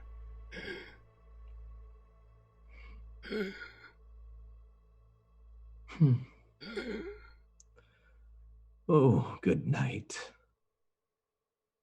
And he kind of gives you a hand, and you feel his small old hand on your shoulder, and it's strong. And as he grabs your shoulder, you can feel a little bit of warmth passing into you from him. It doesn't fix everything in you, but it gives you a moment of strength. It makes it a little bit easier for you to sit up and to be alert. I'm sorry. I'm sorry that it came to this. I never wanted for you to get hurt. But someone had to fight. It's the job. The night. You, my friend. You weren't telling the truth.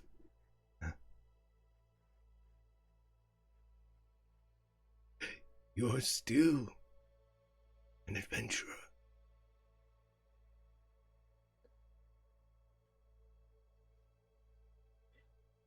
I think that perhaps you've learned this. If not, I hope you'll hear me now, Sir Riordan. Adventurers need people to believe in them. I'm an adventurer because you have believed in me, because your friends have believed in me. And I am here now because I believe in you.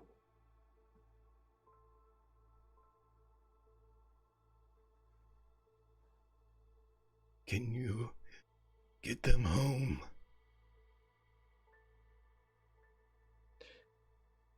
I can't do it for them,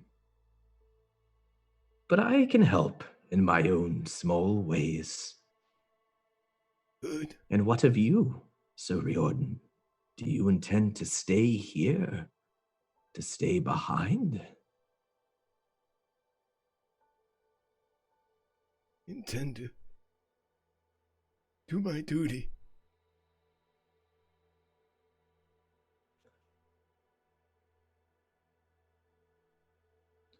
A long time ago,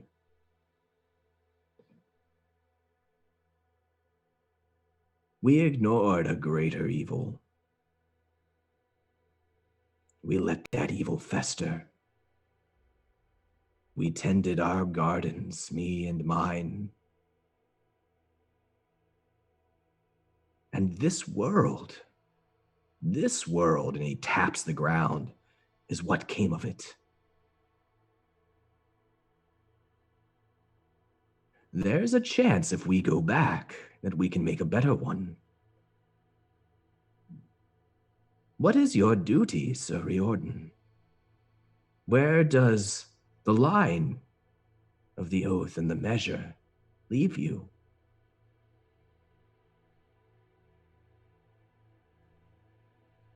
I was given command and a mission to get them home. I would see it done.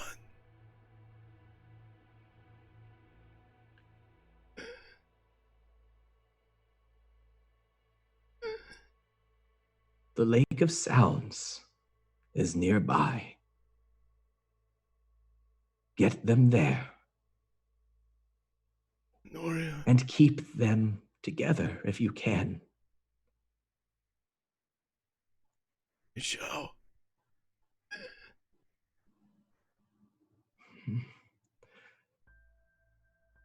My friend, is there anything I can do for you? No. You already believe in me.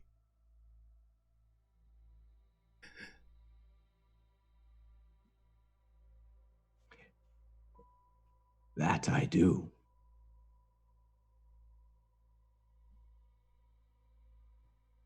I have a question, if I may. But of course.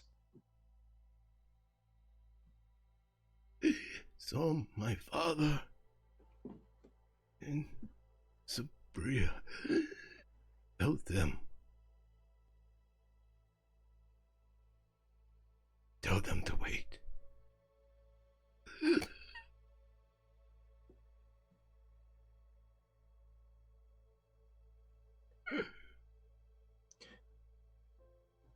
You can see tears roll out of the old dwarf's eyes. He doesn't bother wiping them. He looks away towards the gate, and then he looks back towards your friends. I will do what you ask, Sir Riordan. But you have to promise to do one more thing for me, too. Whatever's in my power.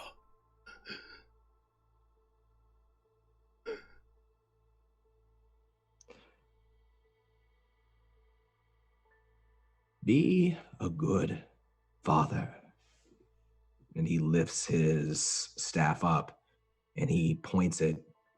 And you can see that he's pointing it at Lily, who's right now standing right next to Rokon. She's an important one, that one. I believe in her, too.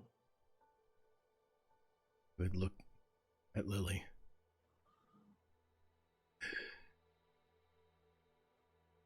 She is so very special. I will do as you ask. Then it's a deal, my friend. It's a deal. I hope to see you again. He slowly lifts up and offers you a hand. We'll take it. Helping.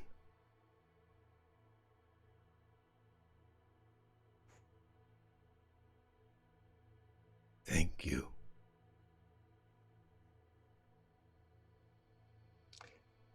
Thank you. And as he says thank you, you grip his hand. You feel yourself rising to your feet, and then the world comes back to life around you. People begin moving. The sounds of battle preparations, the wind from the holes in the castle walls, everything. Alban is gone.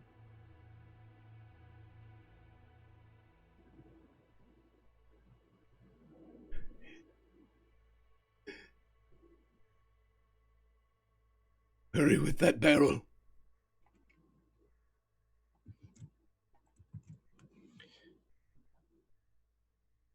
Does Sir Riordan stay down to help with the battle preparations as everyone heads up? He would get his situation. There's not much to do once people were told where to go and how to stand. He would make sure that that has been heeded. And as soon as he sees Lorana, as soon as he sees his general is taking the field and is walking strong, he would know that the preparations would proceed if he were here or not. So he would turn and catch up with Lily as quickly as he can. There's a moment where you catch Lorana's eyes across the hall.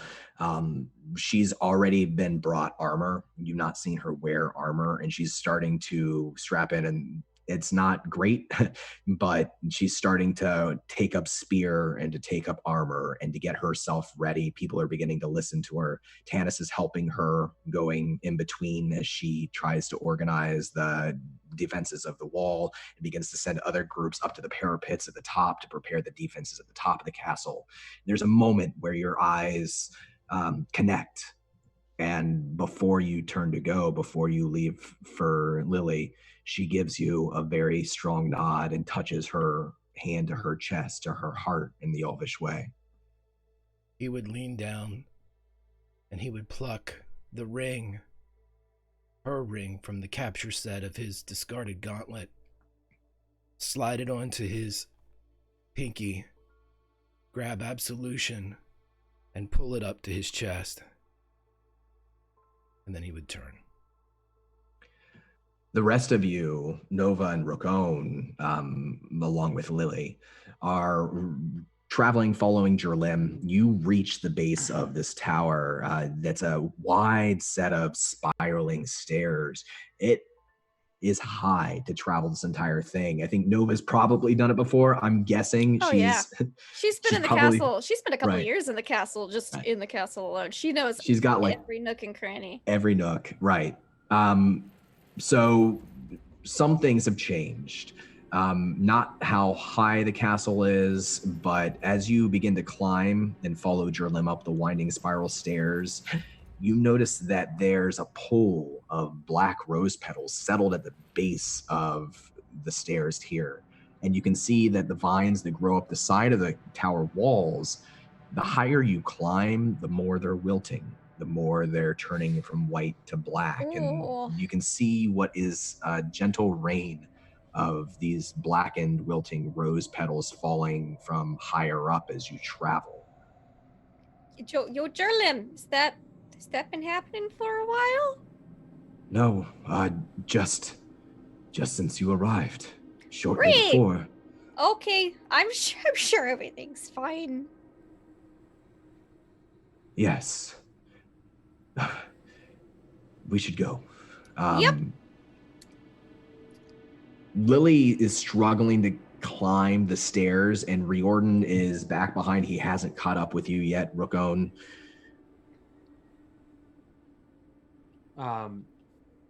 As he's kind of not paying attention to the details anymore.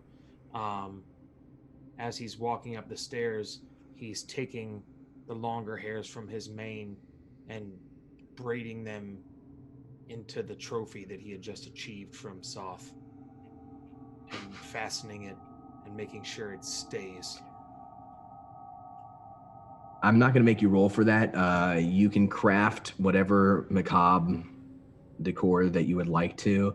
Lily looks a mix of mortified and fascinated by what you're doing, and she's kind of sort of scrambling up the stairs. These are tall steps, and they spiral up and around.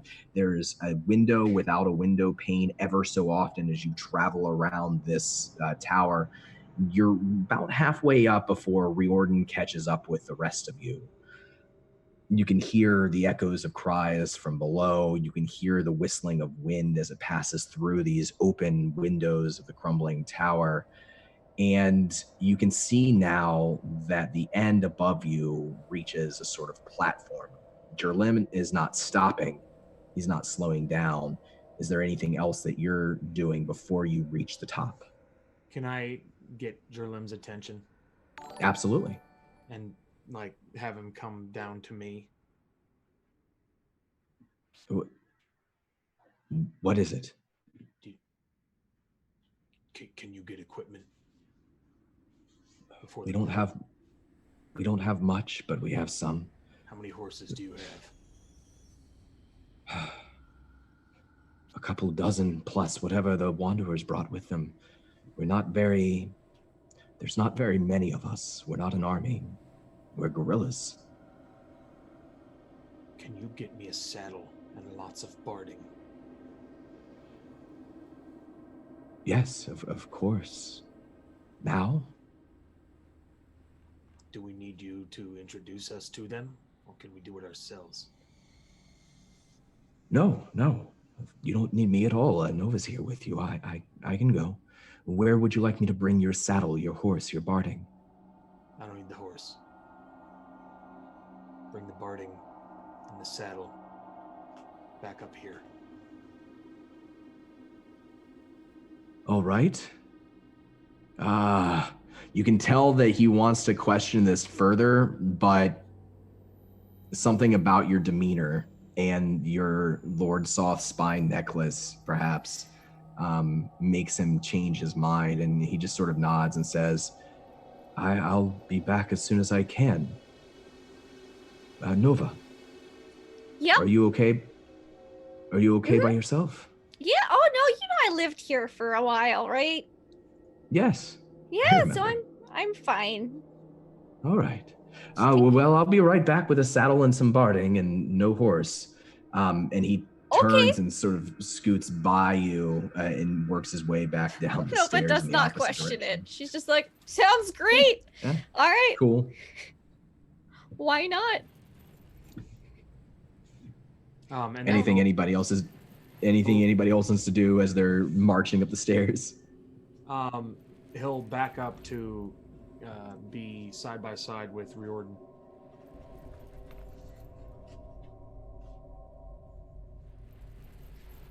The roses are changing. I see. What does it mean?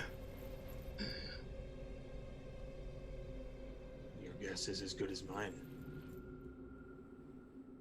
I would be prepared for going up someplace that has some sort of corruption. It's something we can't account for. We should be ready.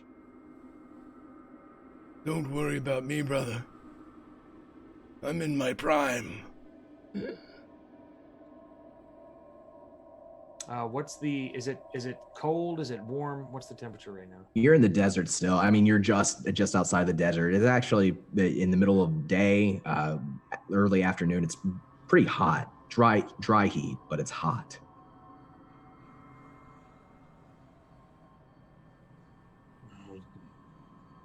Do you want another breastplate? Surely you could use it more than someone else. Maybe they have a back stock.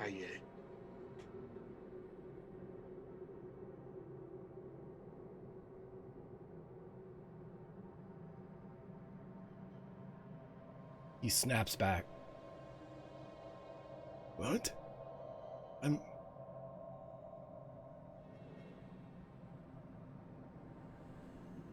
Armor. Do you need more armor?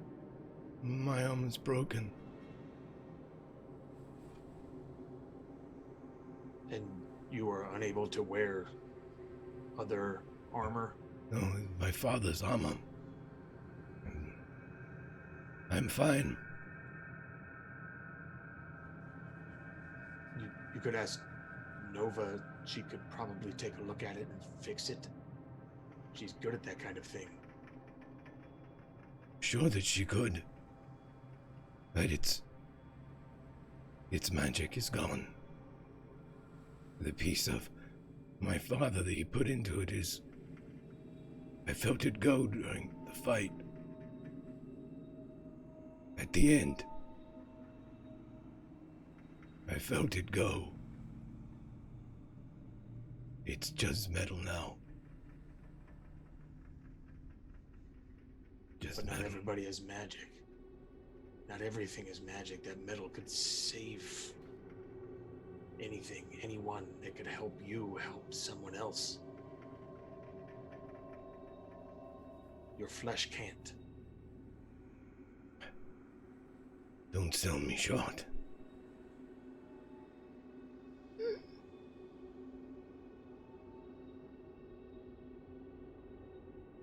He looks at him, and then there's a newfound respect.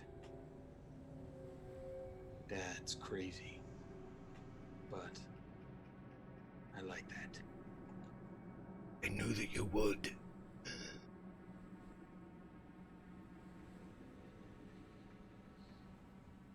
We shouldn't be in a tower. There's a dragon. They like towers.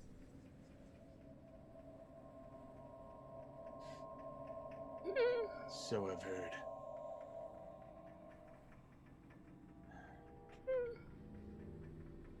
We'll plan. Let's keep marching. Whatever's up there,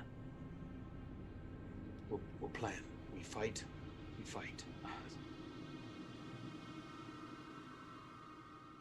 Do you think we can make a stand here? We must get to the Lake of Sounds. Honoria will know what to do. Okay. Be ready, Rook. Always. And he'll grab Rook's arm. Lily, did you know that there are 324 steps up to this tower? To the top? It's pretty cool. She's gasping for air. You get used to him after a while, but I could see my first time I looked just like you. Just winded. I just lost my arm too, so it was a day. Let me tell you. And she swallows kind of hard, and she scratches her head and points at your arm. Yeah, my arm. I had to build this one. She'll kind of pop it off, pop it back on. She's seen you do it before, but it always kind of starts her a bit. Are you listening in to this conversation between Rook-Own and Sir Riordan, or are you trucking along? I think she would have seen Rook go back and try to give them their privacy and keep Lily distracted. It does a good job. Your arm trick helps. I'll tell her like an abbreviated version of the story on how she lost it, and then like how she built it, because she's got time. She seems very interested in that. The first one didn't even have fingers. It was just like this. It wasn't great, so I improved upon the design. So. She kind of catches her breath a little bit and sniffles. She says, "You live here?" Well, you could say I don't really have a home, but this place has been as much of home to me as I've had for a very long time. And she sort of nods, understanding, and she Some of my points to best you. friends live here. She'll point to you and then down to Rook and Riordan. She'll say, "My home." You know, if you like, if everything goes out well, we're also going to be going down to this lake to get Rook and Riordan and the others. They're not from here. We're going to be trying to get them home. And I'm sure that it's going to be no problem to bring you with. And she'll kind of reach up and boop her on the nose. And she kind of touches her nose after you pull your finger back away. Mm-hmm. It was around this time that the conversation with Rook and Riordan reaches this point. Are you all ascending the rest of the tower? Gotta catch up, gotta get with my vampire, dwarf, and human friends. My son allergy friend. You climb the rest of the way, and as you get to the top of the tower, the vines themselves have wilted and fallen away, so that it's just the crumbling, fire-scorched walls of this central tower. And you can see the blue sky up above as it opens up. It doesn't look like there's a roof to this tower. Nova, you would know that there hasn't been a roof for the top of the tower since you've lived here. And all of you arrive at the platform, this large space at the very peak of the crumbling tower. And it's there that we're going to cut to a brief break before we bring all of our friends together.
Rookone, Nova, and Sir Riordan, along with the young girl Lily, you reach the peak of the tower, a gigantic room with walls and a roof that have long since crumbled away to expose the platform to the open sky above.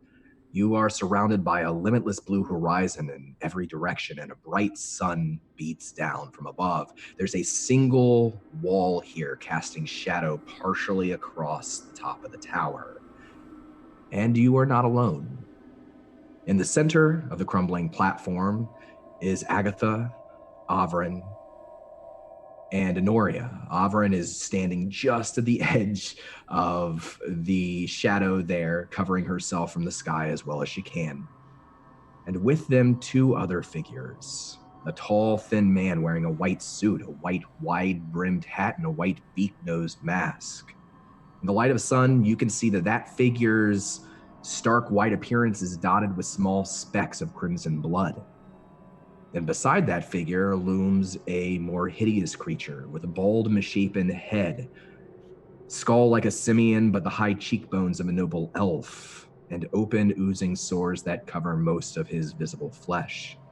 The beast is starvation thin and wears a black steel necklace from which hangs 13 humanoid ears. His arms seem bent the wrong way, hanging below his knees with hairless human hands that constantly twitch and trace patterns into the air. The man wearing all white addresses you as you all see each other for the first time in days, many days for some of you.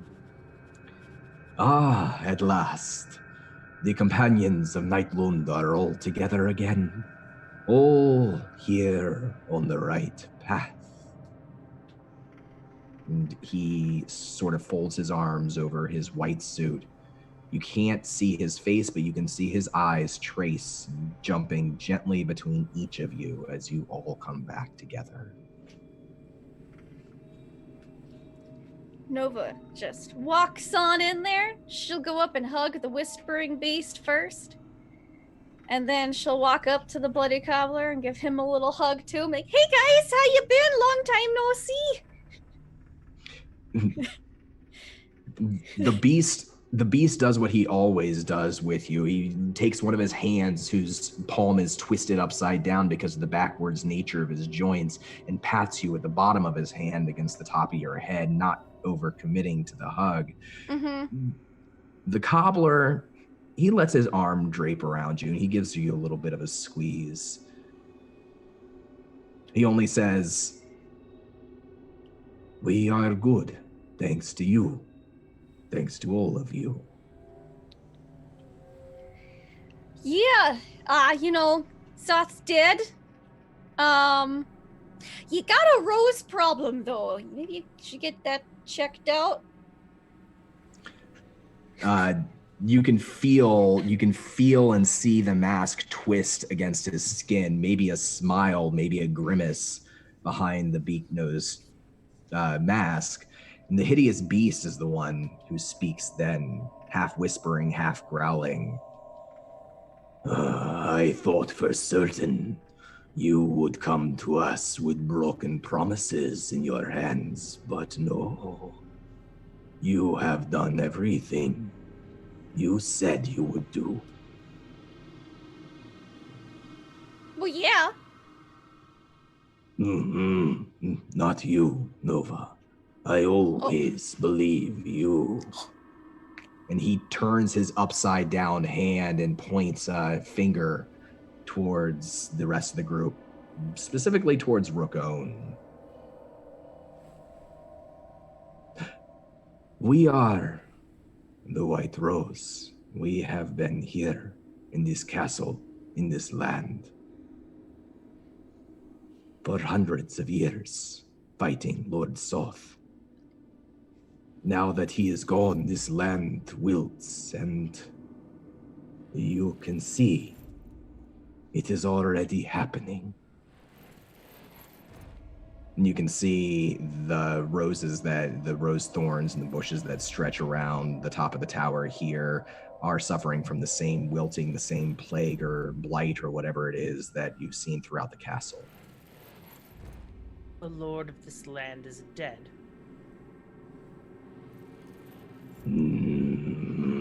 The beast growls and answers, yes. How is that a bad thing? It is not a bad thing.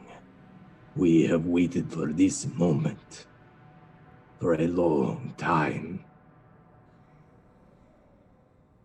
What is your plan?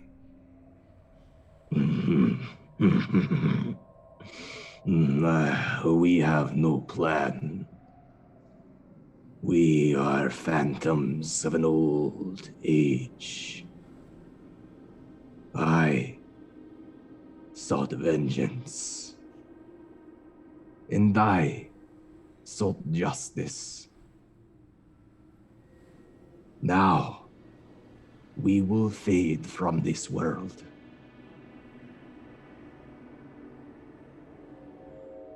To leave everyone down there to die?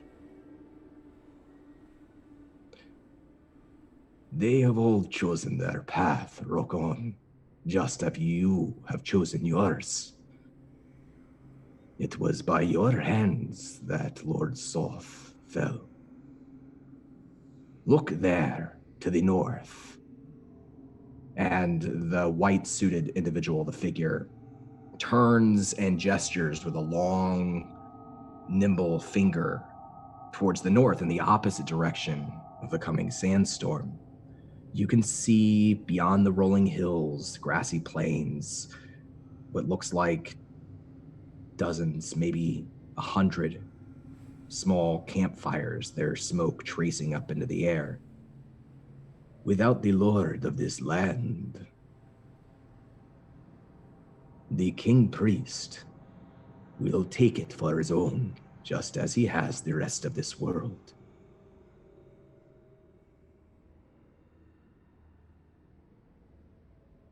The king priest. Did you think that this small little land was the entire world? No.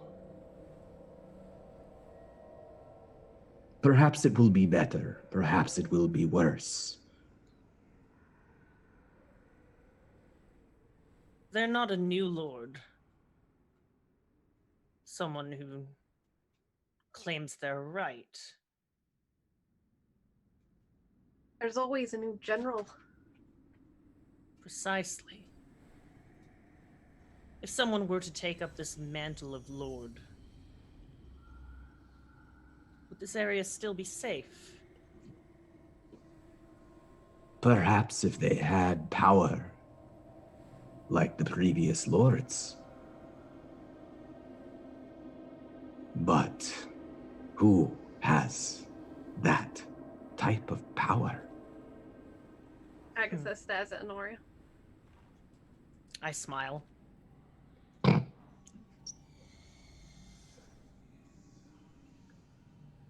As for our friends who guard the castle, I wish them well, but we cannot stay, and we were never meant to. And neither were you. He gestures slightly, the beak of his mask dipping a little. I'm trying to gather the whole picture here. You existed for a very long time to overthrow the lord of this land. And now that that has happened, you're abandoning it in its time of need against the massive forces of the king priest. We do not have a choice, Rokon. We are this land, like the Lord was this land. We are the punishment, his sins personified. We have tried to make this place a better place, to help those who needed guidance to have it. But now that he is gone, we will go too. And what happens next is not for us to decide. guys are too hard on yourselves. Nova, quick question. Yeah? Did you fly here on a golden dragon? I did. Did you see me out the window? It's like, woo! Very impressive. A lot of strange and powerful things seem to be drawn here. A lot of things not willing to give up yet.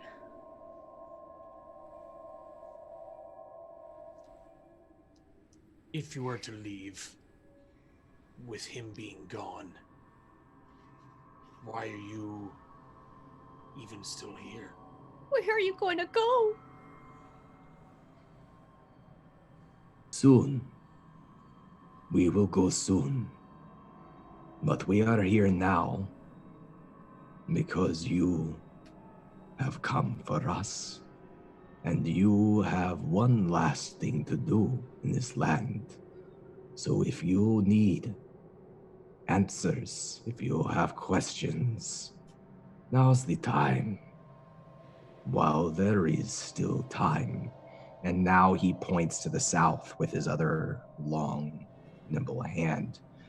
You can see that sandstorm, the one that seemed to have been frozen or was moving slowly, is beginning to roll more quickly towards the castle. I've got a question. I know who claimed to bring us here. But tell me, who makes all these rules? Rules that say you have to go, rules that say you have to fight, rules that say you don't. Rules that say that we have one thing to do here. Who makes these rules?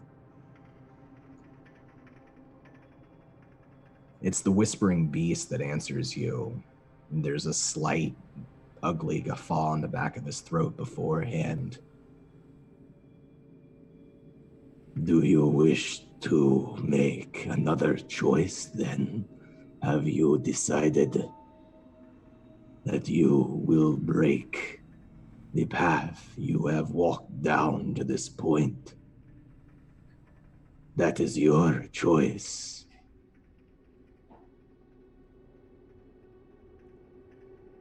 That isn't an answer to my question. We do not know who makes the rules. We are not gods. We have told watched you this the rules, place. then? Start there. Who told you the rules? We all have dreams in Nightland. Dreams of the past and the future. Of worlds different than ours and what might be. Nova, you got an answer for me? No, I have a question. I'm just waiting my turn. He points to, she's been holding her arm up for a Go while. ahead, Nova. kind I'm of done bouncing. here. Do you know what this box does? Nova! They don't Yeah? answer Honoria? immediately. Honoria! I go to like lunge for the box. My box! I try and block Honoria leaving that box. It doesn't take My much. box! Nova, where did you get that? I got it off of, Asaria's sister. What was her? Inza. Inza had the box and she was like pulling shadows out of it, like, woof, woof, woof, I control the Vistani now. And then we burned her alive and then everything went back kind of into the box. And now it's mine. I didn't have time to really sit down and look at it with, though, because I had a date with Dragon last night. But, I figured my good friends here would probably know a thing or two about it. Does time move differently in different parts of Nightland or something? Because that's a bloody lot that's gone on in the last day and a half. Oh, no, I've had a very busy day and a half. I haven't even had time to not do the things that we're doing, like other things. The box is the other part we need, isn't it, Honoria? Yes, it is. Oh. But what does it do? Fine question. I need to discover that. I will trade you for it, Nova. Shiny dragon scales. I just Very rode on a powerful. dragon. That you already gave you a dragon scale. And I don't think you fully appreciate me. Do not kill the Kender. Just find you use a very condescending tone. Often. Does Rukon hear Honoria under her breath say, "Do not kill the Kender"? How loudly is she saying it? I'm probably like muttering it as though I'm like possibly chanting a spell, but like with closed teeth and lips. So you probably can make it out. That is Make it out. potentially the key to everyone getting home. What is home anymore? What's it do? I shake the box a little. I need to identify it to understand. Oh, I can do that. Here, hold on. It's gonna be like 10 minutes. Honoria watches. That's a good question. Also, we're gonna need to go to the Lake of Sounds. You kind of showed me the tunnel, so I'm pretty sure I know the way. I know the way as well. In my visions, there is supposed to be a blonde man by the Lake of Sounds. No, just Guppy. Who? Guppy. He's number 9. That's a fish. Yeah. Yes, he's a very large fish, but that is not the man from your dreams. How do you know of my dreams? They know a lot, so I asked him about the box. The blonde man. Speak to me of him. I remember brilliant eyes, pale skin, armor. His hair is what stood out the most. He must be by the Lake of Sounds. A guardian, perhaps? I had some other ruminations, thoughts, but if it was who I think it is, they are no more.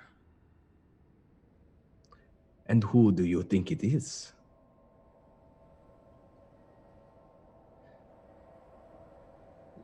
Lord Soth, she says, saying his name out loud and feeling very uncomfortable doing so. Nobody steps from the shadows to attack you as you say his name. I still look around. The white-suited figure bobs his beak-nosed head several times and then says, "Well, I cannot say that I know what your dream means for certain, but perhaps what happened in your dream to this blonde man in armor?"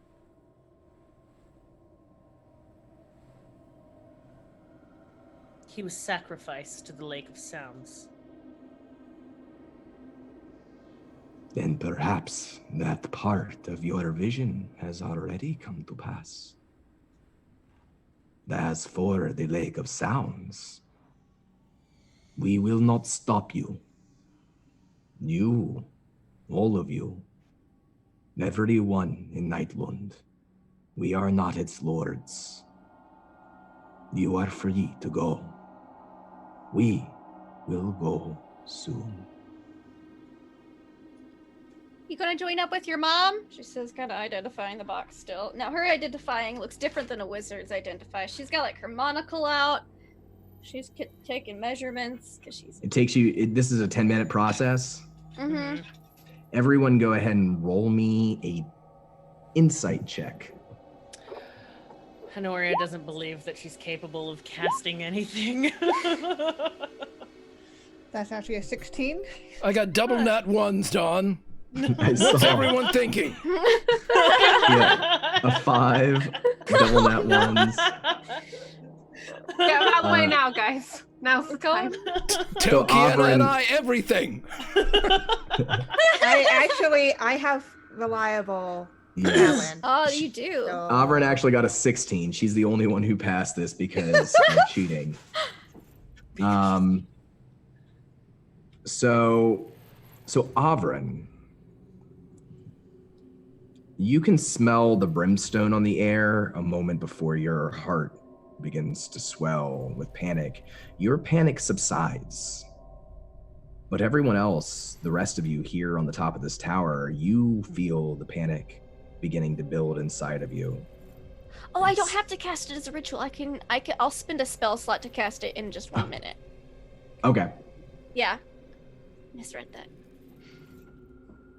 Everyone else, you feel a panic begin to grab you. Some of you have experienced this before. It feels like it's pushing on the inside of your ribs, outward and outward. A moment later, over the edge of this large space, this towering platform open to the sky, a mountain of shadow rises from the edge of the crumbling tower's peak. And within that shadow, there's a fire that burns, hinting at the blood-red scales of the dragon you have all at least faced once now before. This rises just a few dozen feet in front of everyone here. You can see the whispering beast's hands begin to twist and move in vulgar patterns as this dragon rises. And the white-suited figure, the bloody cobbler, grasps the other beast's hands and holds it tight until it stops twitching. The two figures begin to step towards the edge of the tower, towards this shadowy shape, and as they do, you can see that their material form is beginning to get thinner. But that's not really what takes your focus right now. I need everyone to roll me initiative. Uh-oh. And you get to also tell me how you're going to react. Yes. Before, like, as this was happening, would there be any time to interact with the whispering beast and like there's probably not. Absolutely. Yes, absolutely. If you had something specific before the dragon rises, we can retcon this for a second. You have a moment. So while they're tinkering with the box, I want to like lock eyes with the beast and kind of approach him in a one-on-one setting. And what of his growth? I've seen him in my visions with you. The beast will turn his hand backwards against the side of your cheek. You can feel it brushing up against your mane, your fur, your skin. It's cold to the touch, very cold. And he answers low, speaking to you in a whisper. You will see him again. I have no doubt.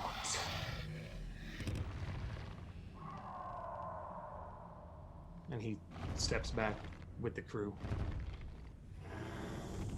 And it's the moment after that the dragon rises. Avrin, you don't feel the same fear that everyone else feels. You're not sure if it's because you're undead, but as this dragon rises, you hear in the distance, it's faint and coming from over the hills. It sounds like the ringing of a hammer striking an anvil. And you will not be affected by dragon fear for this encounter. You'll also have advantage on your saving throws. And everyone else, let's get that initiative here. Oh, wow. You guys rolled some good initiative. All right, so Honoria, you see these two spectral figures turn more and more ghostly. You see them walking towards the dragon. You have that panic in your chest. But before the dragon rises entirely, it is going to be your turn first. And everyone who is affected by dragon fear, roll me a wisdom saving throw at the beginning of your turn. Dawn, I am immune to fear. Yes, that's correct. I'm going to use advantage. Fearless. Did you want us to do? Oh, you want us to do that now? Okay. Oh, no, you can do it at the beginning. It's going to be at the beginning of every turn until you defeat the DC. So I'm just getting your initiative lined up here. Honoria, Nova, Kiana, Rook, or Nova, Avrin, Rook, Riordan, Yeah. Agatha. Yep. I guess Dragon Fear isn't technically a spell, huh?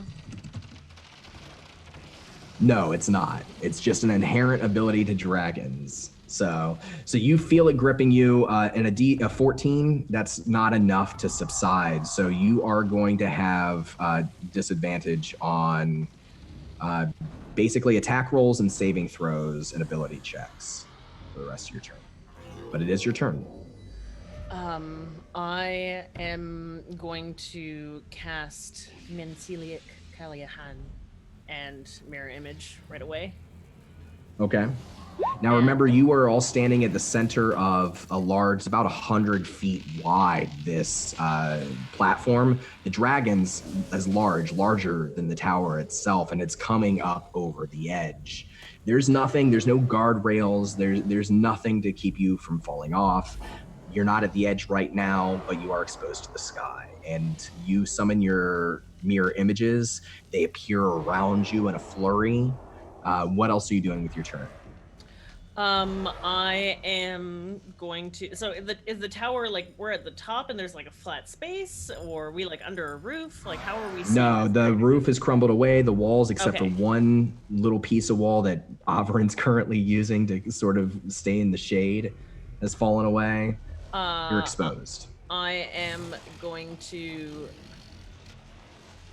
I guess, attempt to hide and run away from the group and hide so that I can potentially get partial cover.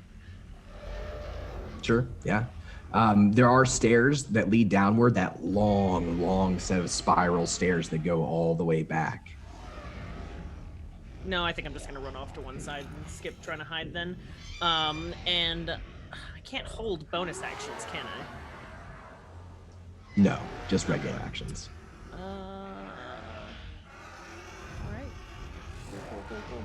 That's my action then. Cool. Nova, it's your turn. Did I figure out what the box did? Yeah, so identify. Yeah. Did you throw it up there? Go ahead and throw it up in chat for me. We'll say you managed to get it to go off right as this dragon's rise. Yeah, as your minute because goes I up. didn't do the ritual casting. I did the regular casting. Did the regular. Because we were pressed for time, and I did have it prepared. So, boop. What does the box do? What does the box do? All right, so it doesn't require attunement. It doesn't have any charges. You know that this box is an artifact that contains the shadows and scraps of soul and essence from many individuals that have been trapped in it. They are contained within the box. You saw a little bit of this in action when you fought Inza. You feel like something about the box, or perhaps something about its magic, resonates with you as the same feeling you got anytime you stood outside of the cave that led into the Lake of Sounds. You've never actually been inside, right? No, not to the lake itself, just to the mouth. She was told it was super cursed and not to go in there, so she always... So part of your identify gives you that same sort of brooding feeling that you got when you stood outside of the cave. Okay. And then... Oh, dragon! Oh, not the good dragon. We gotta get to that lake, guys. And... How high up is this tower? Just out of curiosity, Dawn. About 200 feet. Okay. I think she should start heading towards the stairs because the dragon's too big to go down the stairwell, so. Are you gonna start running down the spiral stairs? Is there any furniture in this tower, Dawn? Like on the top? Mm-hmm. It's just open and exposed, like complete rubble. You might be able to find some rubble of like some previous furniture that's been collapsed inward by the ceiling. Yeah, Is there like part of a like the top part of a coffee table or something? Absolutely. I'm gonna grab Lily, and I'm a sitter behind me, and I'm gonna put this coffee table top at the top of the stairs. I'm gonna go sled down these stairs. With Lily. Fuck yeah. Yep. All right. Because I gotta get yes. this poor girl with no HP out of this dragon's way. Right. That is So go 100% what Riordan was going to do on his turn. Right. I was going to surf that shit too. So Yeah, I was Let's call like this. Legolas at Helm's Deep. This. I want to call it an acrobatics check. I think. Okay, sure. I'm gonna use an inspiration on this. It's probably a good idea. 16. All right, you grab Lily, who's stretching her hand out for Riordan, stretching her hand out for Rookone, and you throw this shield over top Come on, of her. girl. They'll catch you up.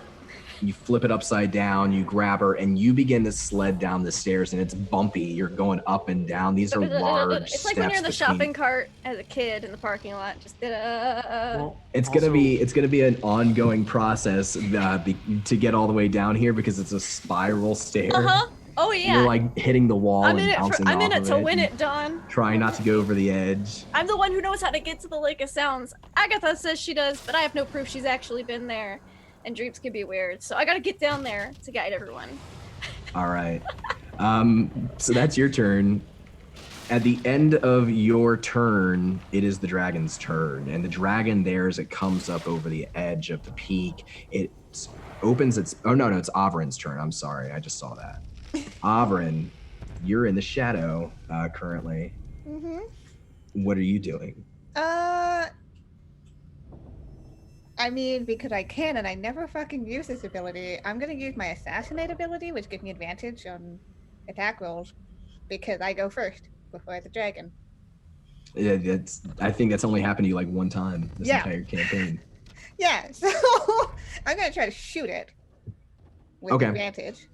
And what are you shooting it with? I've got my short bow. It's my only long range. Mm-hmm.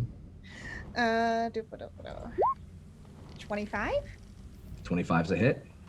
That's 6, but I also get to do my sneak attack. It's 30 on top of that.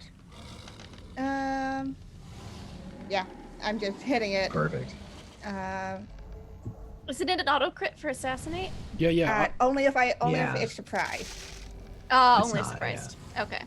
Not surprised. So 36 total damage. Where are you shooting at? Are you aiming at anything particular or just like loosing? Like at its face.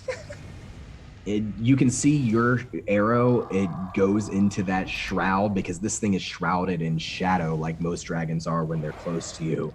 And you can hear the sound of it breaking off. You're not sure if it's stuck in, but you can't see what happened to it. You thought your aim was right on the money though. All right. Yeah, I'm sure that it's probably not happy with me, and I'm in very close to sunlight, and there's going to be a lot of fire, so I'm going to get out of there, bonus action dash, and I'm going to just go on the wall of the staircase, probably catching up to Nova, because she kind of wants to be there to make sure that if anything happened to Nova with the kid, you can get down to the stair. You can get down to the staircase, but since Nova's sledding, she's speeding a little bit faster than you. I can bonus action dash.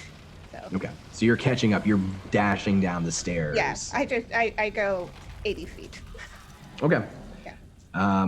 Yeah, and we'll say 40 feet sounds reasonable for Nova, but of course it's not 40 feet straight down. It's more like, yes. Yeah. So.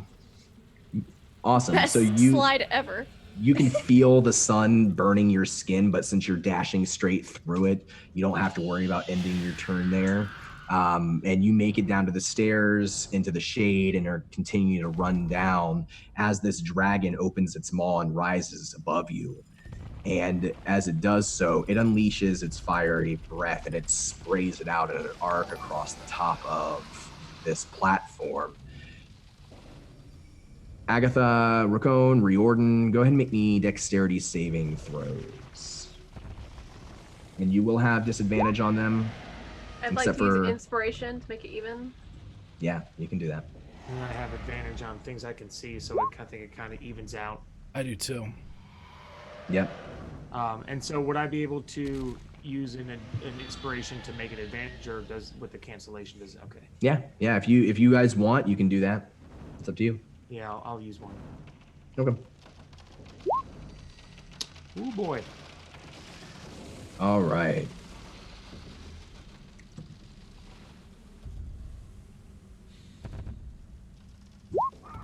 It's going to be 61 fire damage to all three of you. That'll be a hit against all of you. And so this fire ignites, it sprays across the top of this platform with a roar. The stone itself begins to burn. Some of it actually catches.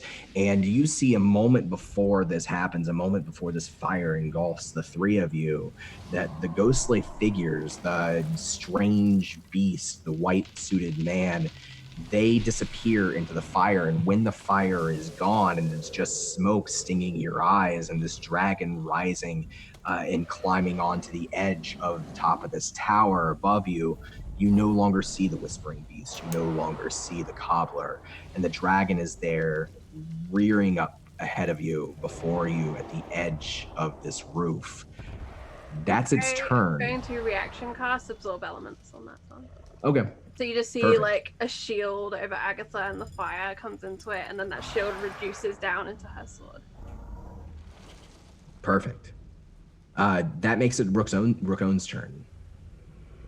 Well, I guess I would be suddenly interested, a lot less interested in trying to find the saddle and the barding at the top of the stairs now. So. Oh no, I'm gonna bulge him over on this shield, aren't I? It's gonna be bowling.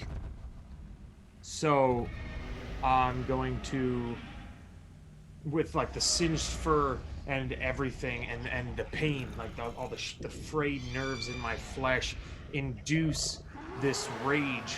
But something's different about this one. There have been many rages that you've seen that have been anxiety induced, many that have been anger induced, but this one, there's a different presence here. He slams the ground with both hands and rears up, as you see where his eyes would normally be flooded with blood and become bloodshot. Instead of red, there is black. And then the flesh that is not covered by red fur slowly starts to bleed into black, and instead of flesh, it looks like chipped, burnt magma. And as he pounds the ground again and he roars at the top of his lungs, out of his back, this black ethereal smoke takes shape into wings, not necessarily a hawk or nimble as a falcon, but large, massive, bulky condor wings. And he smashes the ground. He has spoken to me. He has chosen me once. I prayed to him as a child. He did not answer. But now, he has given me a gift. Sargus be my strength. And he smashes the ground one more time, and the blacks of his eyes crack, and you can see like a pulsating pool of magma. And where the black smoke is now in the shape of these large framed wings, ethereal chunks of magma just kind of fall off. I am the fight against the darkness. Taste my wrath. And he's going to, the dragon is towards the end of the platform. Yep. So he's not going to charge. He's going to walk over, and he's going to attempt to maybe not necessarily grapple because he's massive, but an athletics check to latch on to the front of this dragon's skull. Like one of its teeth in its open maw, or a nostril, a scale in the front. Something like that, if it incurs some sort of attack of opportunity for entering its space. No, not for entering its space, but you do need to make a wisdom saving throw. All right, I'll use an advantage on this one too. Okay. So, despite all of this power that's coursing through you, Sargus's strength in you, as you push into that shadowy aura, as you get into the face of this dragon and reach out, you do feel fear in your heart.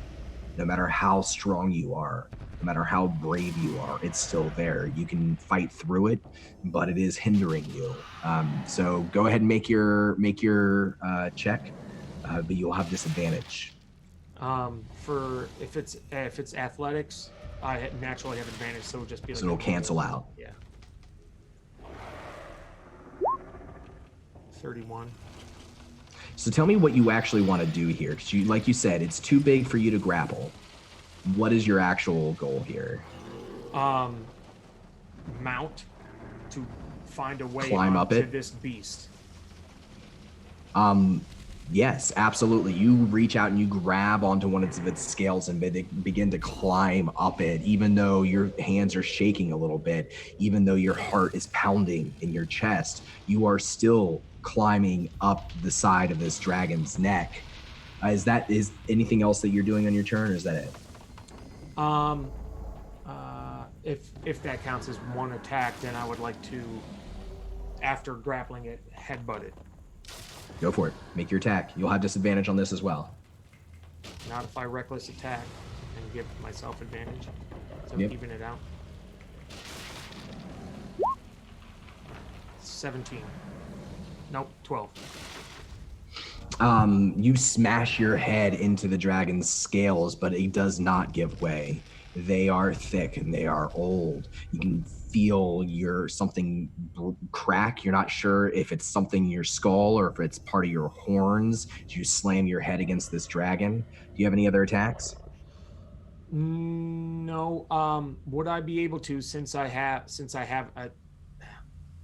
I want to try to use my movement, because with this flavorful totem attunement of the eagle that I've chosen for my barbarian level, I can use fly as a move speed. Can I try to fly to to divert the dragon's face into another direction?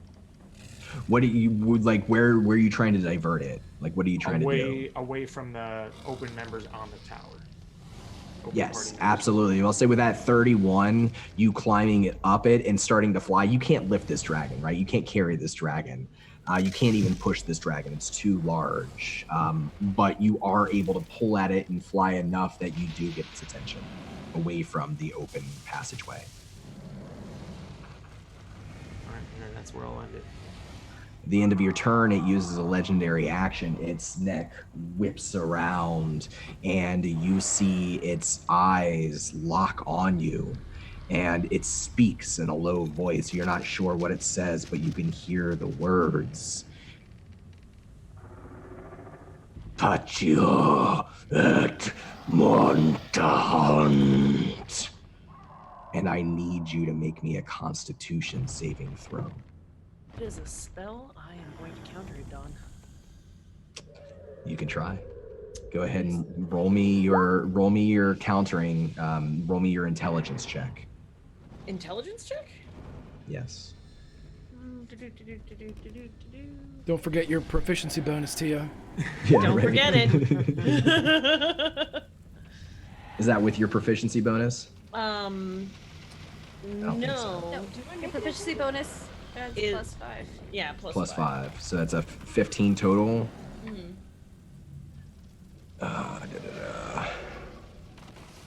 That is not enough to counter this spell. It's just a little too short. Rokon, I need you to make me a Constitution saving throw at disadvantage. I'll burn an inspiration to make it advantage, or to make it normal. Make it normal. Natural 20. Rokon, as you're hanging onto this dragon's scales, you can feel your fur begin to stiffen. And you can see your wrist, your hands begin to lock up, and flesh begins to turn stony. And then somehow you fight through it with rage or whatever it is that you have in you, and you push that back. You see the stoniness in your flesh reside and return to skin. That's the end of its legendary action, and that puts us back to Sir Riordan. Do you need a wisdom from me? I do, from you, yeah. 15. I have advantage. So I have advantage. You have advantage. Yeah. Yep. It's not enough to break the dragon fear of this dragon, though. So you still feel it pounding in your chest, but however you roleplay, that's up to you. Well,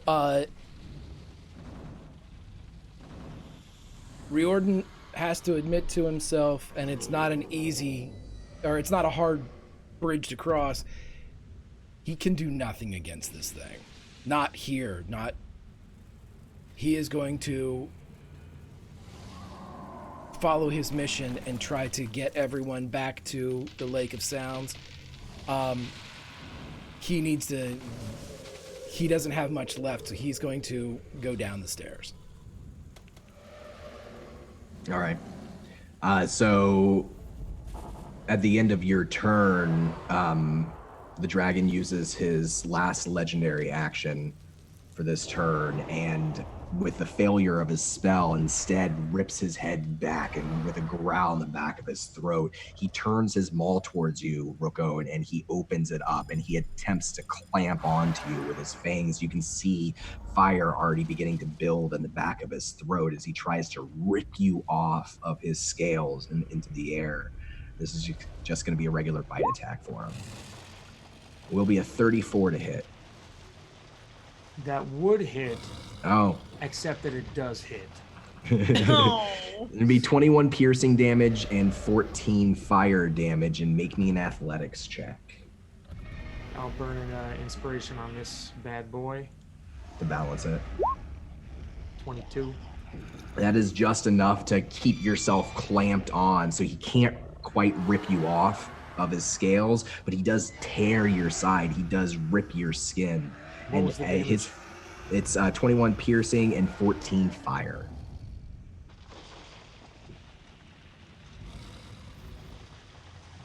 I'm just trying to have As he pulls his head back, Agatha, it's your turn. Sir Riordan's just stumbled past you and ran downstairs following the others. What does Agatha do? She takes a breath watching Riordan go for the stairs, and she looks to Rook clinging on to the beast. And she remembers just last night in the desert, someone had walked towards a great towering beast.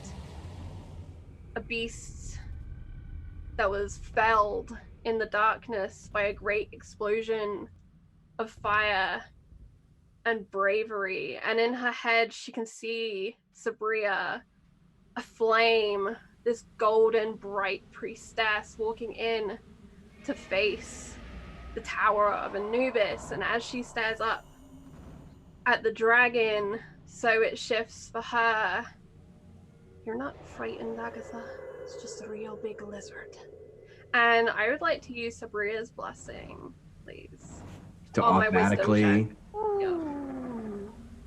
And you feel the priestess with you. You only knew each other but briefly, but you feel her with you on that moment, and it's her that allows you to break the dragon fear. And when you do, you can see through that dark shroud and just the great beast beyond it. And I want to use my movement to get to that dragon, and then I want to start shanking it in the face with my sword. So you're swinging upwards with your sword. All right. And you see Rookon's the only one up here with you at this point, and he's on its scales. Go ahead and make those attacks for me. All right. Roll. I'm going to burn an advantage on this first roll. 28. Awesome. 28's a hit. And advantage on the second one. 16. 16 is not a hit. Last advantage on the third. You have one more after this. Okay. 22's a hit. Alright. And then I'd like to action surge, please, for an additional 3. Okay. But as I action surge, I use action charge, and I can use this to teleport 30 feet. And I teleport onto the back of the dragon, and I'm going to start shanking it in the back, giving Rook hypothetical flanking, maybe. I'll give you both flanking. I'll give you both flanking here. Right. With you on the back of its neck. So I Absolutely. Bamp up onto the back in this surge of dwarven fury, and the sword comes down 3 more times. All right. 1, 24, 29, Natural 20. Crit. That is 4 hits and a critical hit. It's a total of 5 hits for you. On the One of them's first critical. one, she unleashes an extra 1d6 fire damage that I need to not forget about. From An extra, how much? Absorb elements, 1d6. So I'll tell you this, don't worry about the fire damage. It's an ancient red dragon. It is immune to fire damage. No, it's not, because I'm wielding a very powerful sword, sir. Yeah, you are. Please then, describe, I want to know, as she draws this sword and she unleashes it 3 times from below and then teleports upward and 3 times down, what is this feeling like for Agatha? Is she terrified? Is she feeling empowered? She's feeling empowered, and I think with every strike of this sword against this beast, she hears the clank of that anvil and hammer in the forge when she'd walked into the dwarven ruins of Malmanet. And she's just channeling all of that anger and all of the confusion she's felt, and she's just putting it into this dragon's face with this sword. She doesn't know what's coming next when they go to the Lake of Sounds, but right now, she knows she can kill this dragon. This is every draconian she's ever wanted to kill on a battlefield, everyone that has taken someone from her, and she's just going at this dragon as savagely as she can. All right, roll me all that damage. All right, so that's 1. Was the 22 a hit? Yes, yeah. So you have 4 regular hits and a crit. 2, 4 plus 1d6, and it is vulnerable to all of this damage, Donovan. It is. And the next. There you go.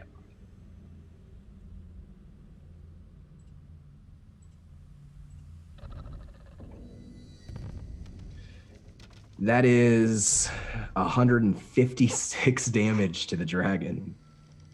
It's a little bit damage. It's pretty good. Hold on. All right.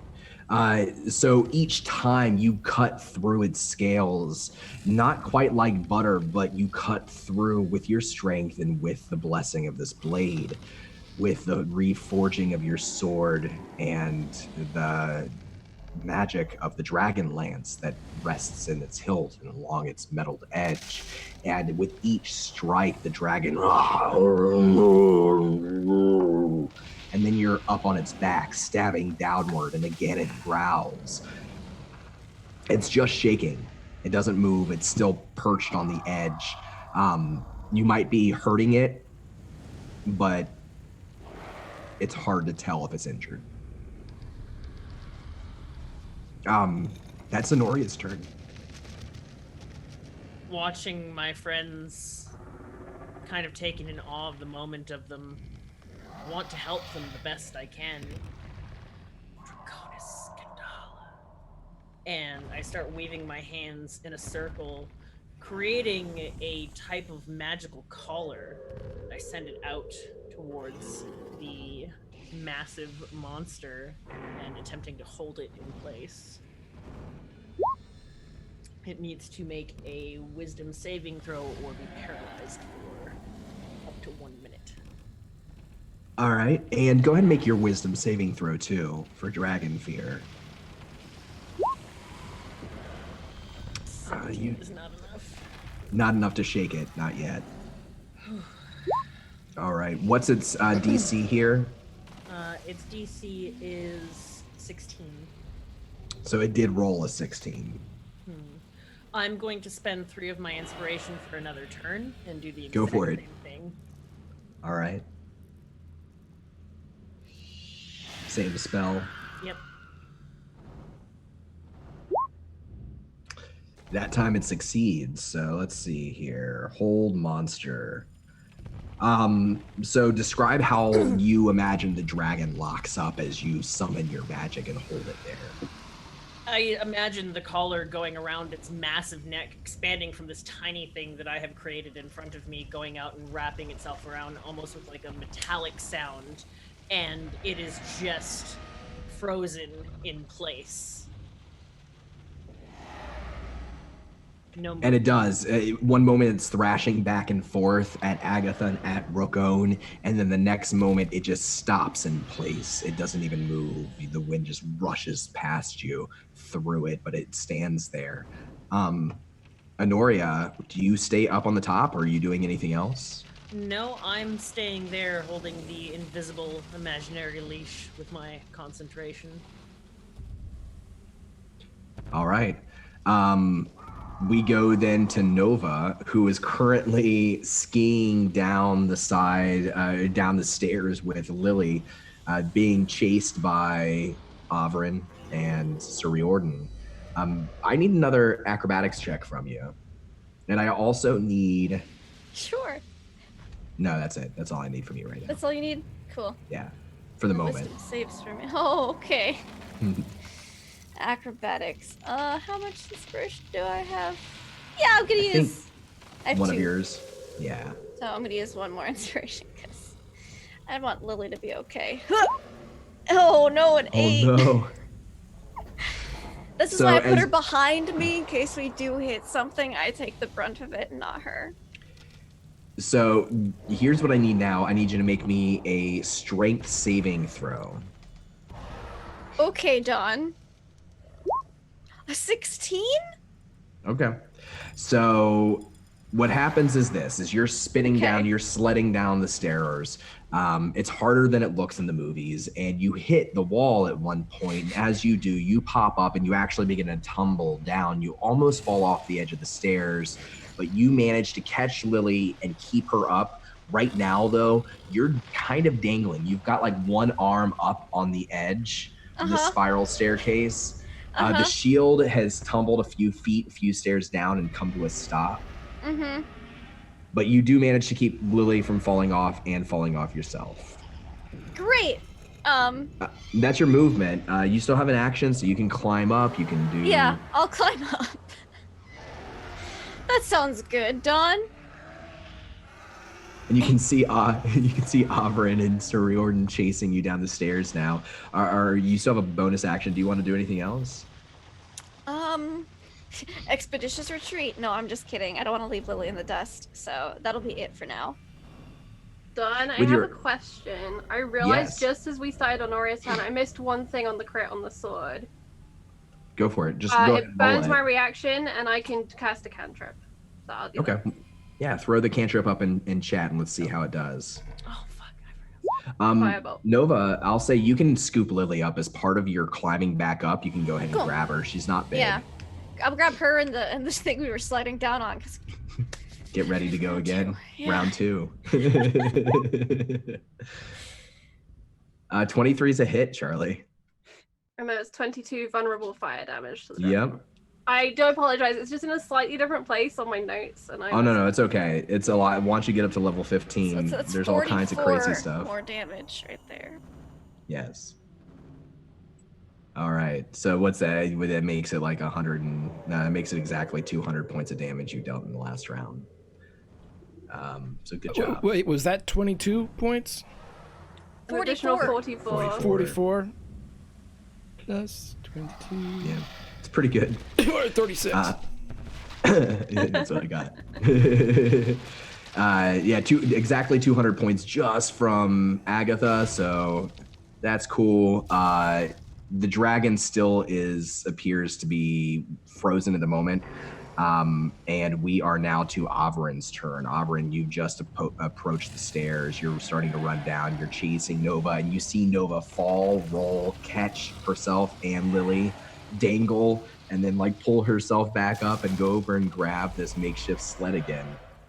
Yeah, if Avrin still had a beating heart, it'd be a freaking be beating out her chest, but instead I think she's... It gives like one thud out of like just sheer fear.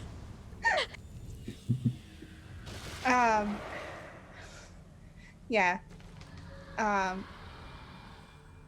God, I think of this... Is that really... Oh my god. Hey, Avrin! I don't know what Avrin's gonna do other than...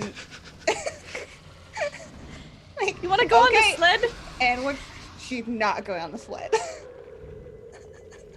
So she's just running down the stairs right now. Imagine this spiral staircase, right? It's carved into the stone itself, right? So the further up the tower you get, the smaller the space, and the further down the tower you get, the wider it becomes, right? The more open the air becomes. Yeah, I think it's definitely like going down. Had probably taken whatever movement to catch up. We'll offer to take Lily because she can go really fast. And maybe not on a shield that can fall off the stairs. Aaron doesn't say in that voice. Yeah, Child services gets called at the end of this. Avrin literally sticks to walls. This is a good thing right now. I guess it's fine. Riordan yells, "She sticks to walls!" I'm not worried about it. All right. So the two of you will say you can catch up then. You can catch up to her. Yeah. And Lily, go piggyback on Auburn for a while. I'm just gonna do the sled thing to keep up with you two. And she looks terrified, by the way. Lily's eyes are huge. Her pupils are Wasn't that tiny. She can't even answer you. She's just staring, shocked. Maybe also still affected by dragon fear herself. But you are able to kind of pass her off to Avrin pretty easily. She's not really resisting. And she goes from gripping you with a very strong grip for a young child to gripping Avrin with that same grip. Good death grip. That'll save your life one day. And all right. Avrin will spend everything to move. So that's movement plus bonus action dash plus action dash. So... How many total feet is that? That's 120 feet. 120? Okay, cool. So you're at this point, by the end of your turn, you're a third the way down the stairs of the tower. Cool. It's the dragon's turn. The dragon is currently being held by a magical lasso, and I'm going to go ahead and roll its end of the turn wisdom saving throw, and that will break the magical lasso. So you hold it for as long as you can, Denoria, but it's only a few moments before it snaps free and it begins to writhe around again. However, that is the end of its turn. So Rookone, it's now your turn. Cool. So, still fighting out of its maw in front of its mouth and climbing up in its nostril area. Do I take the dragon fear at the beginning? The check. Yeah, you do your saving throw first. I will use. I'll burn an advantage to make it normal. Okay. Nope. No.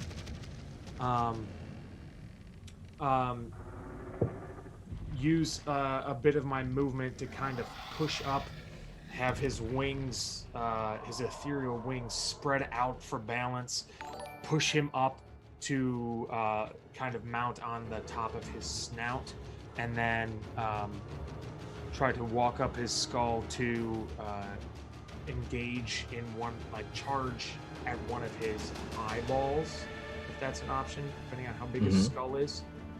And charge and goring rush an eyeball. Yeah, since you made your athletics check, you made your saving throw, I'll say you can spend half of your movement to climb up it. I can't give you, I don't think I can give you the goring rush, okay. Right? Then if you could run up it, if you had like spider boots or something. Yeah, but even with flight, because I can fly. I can use my movement to fly, so I can. Yeah, sure. Yeah, I like that. Yeah. You can pick up enough speed. We'll say that works with charge. Back up one giant movement of the condor-like wings and kamikaze barrel dive directly into its eyeball for a goring rush. All right, go for it. And you will have advantage on this because you're flanking. You have Agatha on the back of its neck. So even with the dragon fear, that would make it normal, and I want to burn an additional one, so that's 2 total this turn to make it, to give it advantage. All right, you got it. 21. That is just a miss. Um, So you charge into its eye, and at the last moment, it comes back to life. It turns its face, and you strike it right in the side of its scales. okay. Then I want to use the remainder of the time to try to find another position where I can maintain a position on its skull. Gripping. Yeah. Go ahead and roll me another athletics check to see if you can hold on. Advantage. I'll burn an inspiration for this as well. All right. 18. Yeah, that's enough. You're able to grip on and hold onto that scale, even though you bash your head into it and you don't think it does anything except for ring your ears. You were able to grab onto the scale afterwards and hold on. That's the end of your turn? Mm-hmm. All right. At the end of your turn, the dragon begins to flap its wings. It doesn't lift off, it doesn't move, but it's just beginning to beat its wings, and with it, the force of a terrible storm rips over the top. Honoria, it blows your robes back behind you. You feel your feet beginning to skid backwards, and it speaks again in that same language that says, Dura Kalayandalam. And I need intelligence saving throws. Can I try to counter this? And this Is is it technically 23? before my turn.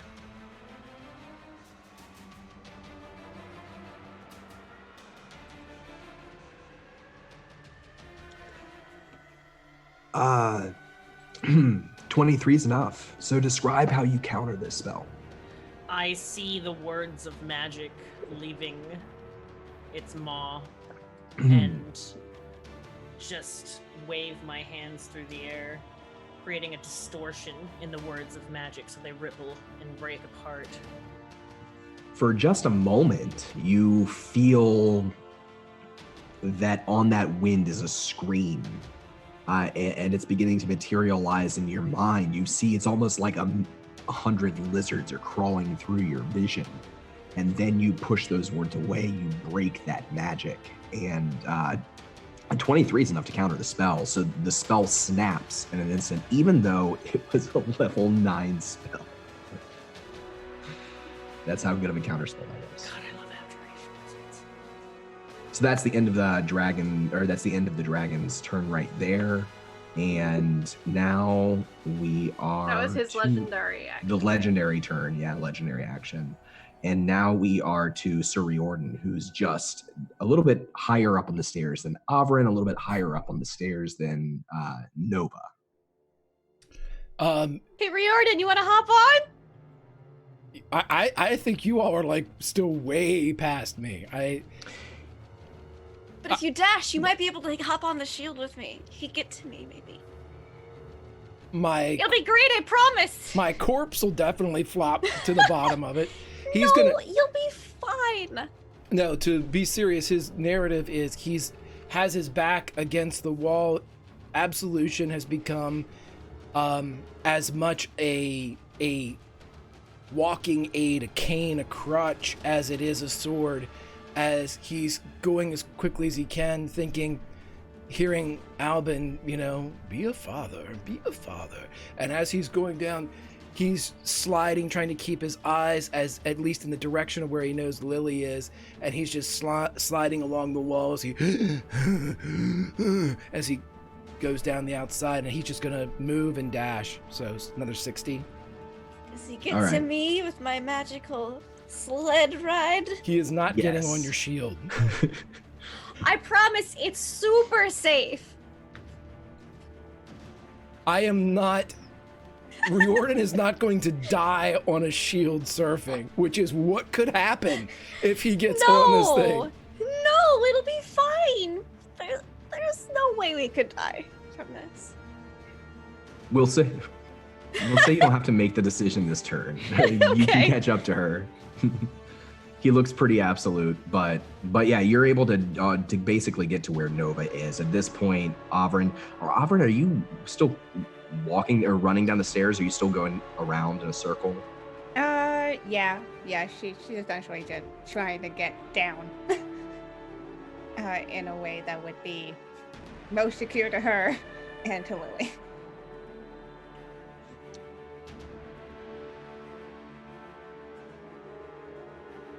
You're muted. You're moving along the edge, Sir Riordan, and you catch up to Nova. At the end of your turn, the dragon again uses a legendary action, and this time it lifts up off of the platform so that it's no longer entirely perched on it. And as it lifts up, so too does Agatha and Rokone, who are both on top of this dragon at the same time, and it continues to beat its wings. Honoria, I need you to make me a strength saving throw. And I think you have disadvantage. My last inspiration. Okay, to cancel the disadvantage? Yes, pretty please. It's probably a good idea. All right. You get hit with the full force of the wind rushing from its wings as it lifts off the top of the tower. You'll take 24 bludgeon damage, and you are pushed 30 feet. And being in the center of the tower right now, that pushes you right to the edge. You tumble over, you're knocked prone, and you have to put your fingers into the stone just to keep from falling off. Cool. That was the end of Riordan's turn. Agatha, it's your turn now. Step. Stabbing from above. That's just, yeah, a lot of stabbing from above. All right. 29. Mm-hmm. 23. Yep. 23. You hit 3 times. All right. 1, 2, 3. 4, 37. So that's 74 damage total. Yep, just checking my bonus actions. That's all I'm gonna do this time. All right. You're stabbing it in the back of the neck, and each time again, it's shaking its head, it's growling, it's whipping back and forth as it lifts higher and higher off of the top of this platform, off of the tower. But you do see blood as you're stabbing the sword downward. You do see black blood oozing up through its wounds as you just keep punching down. And I imagine she's just cursing and ranting and raving on the back of this dragon, calling out the names of the dead, curse words that dwarves would blush at, just completely rage-fueled. All right. At the end of your turn, it tries to snap back over its shoulder towards you with its bite attack. It can't quite get to Rokone, I think, because Rokone's actually attached to the side of its jaw almost. So you actually see Rokone come around with its head as it snaps back over at you. 33, which should be a hit. It'll be 21 piercing damage to Agatha and 14 fire damage. And you need to make a strength saving throw. Okay, so 21 and 14 first, right? Uh-huh. Alright. Just making sure I get my damage done first before I forget. Strength saving throw.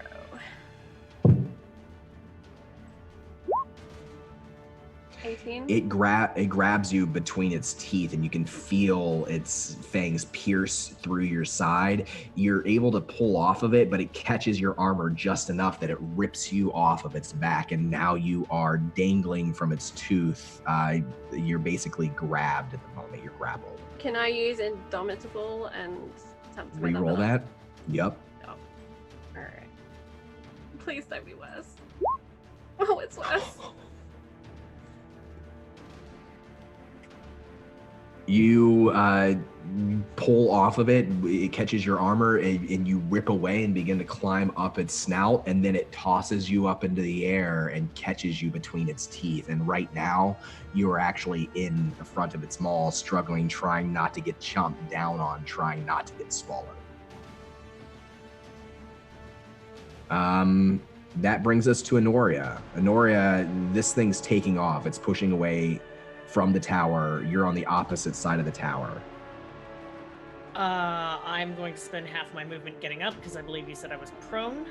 Yep. I am going to run 15 feet closer into the tower because I didn't take fly today and I don't feel like going for a fall.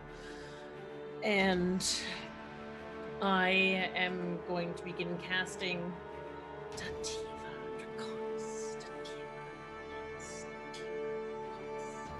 And I'm going to cast Mental Prison on the dragon. Awesome. So let's see. Do an intelligence saving throw here. And that is going to be a natural 1. I think I got to use one of my 2 legendary resistances to automatically succeed. Okay. I think I have to. I mean, no one's forcing you, Don. No, I am. I feel like doing it. I am Oh, going to okay. use the 3 inspiration I just got, and I'm going to cast it again. All right. So here is my intelligence saving throw. And that is going to be a 19. That is enough. Or an 18. An 18. So does it take half damage here? Let's see. It takes 5d10 psychic damage. All right. Even if it fails, so roll. Go ahead and roll that for me. And tell me, what is this illusion? What's this materialize as?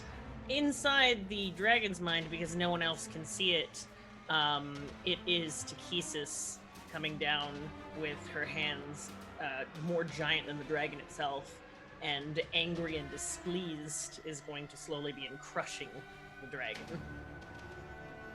And for a second, you see the dragon's wings, they stop beating as much, and it kind of twists and turns as though it sees something in the air, and then it turns again, almost losing Raccoon, who's attached to it, before it kind of steadies itself and realizes that this is an illusion. Yep. The new Atari is shining right now, correct? New Atari is shining. Then as a bonus action, I am going to cast Ray of Frost at it, and I can hit it up to 120 feet away. Okay. So a 10 will bounce off of its scales. I'm trying to keep locked eyes with it so it believes that I'm the largest threat, but Listen, so dealing with a lot of damage when it right stops, now. when it stops tumbling, its eyes do fall back on you. And it's Oh, I never rolled my wisdom saving throw either, sorry. for that turn. Yeah, go ahead and do that. I think It's you're a the last 21. one within range. Yep, that is actually enough.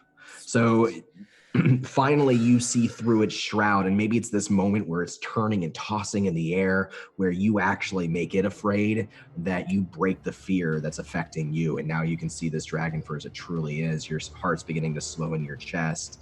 And that's the end of your turn. Mm-hmm. Nova, it's your turn.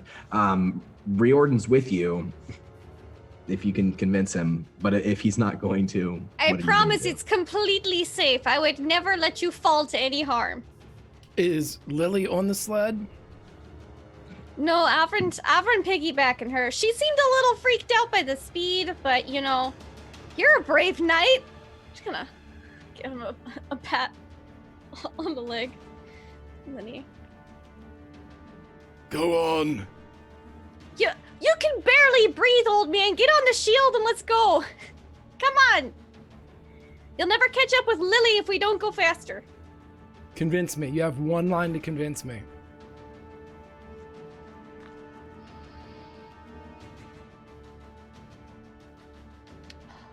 Really want to work in it's not beneath you somehow. But...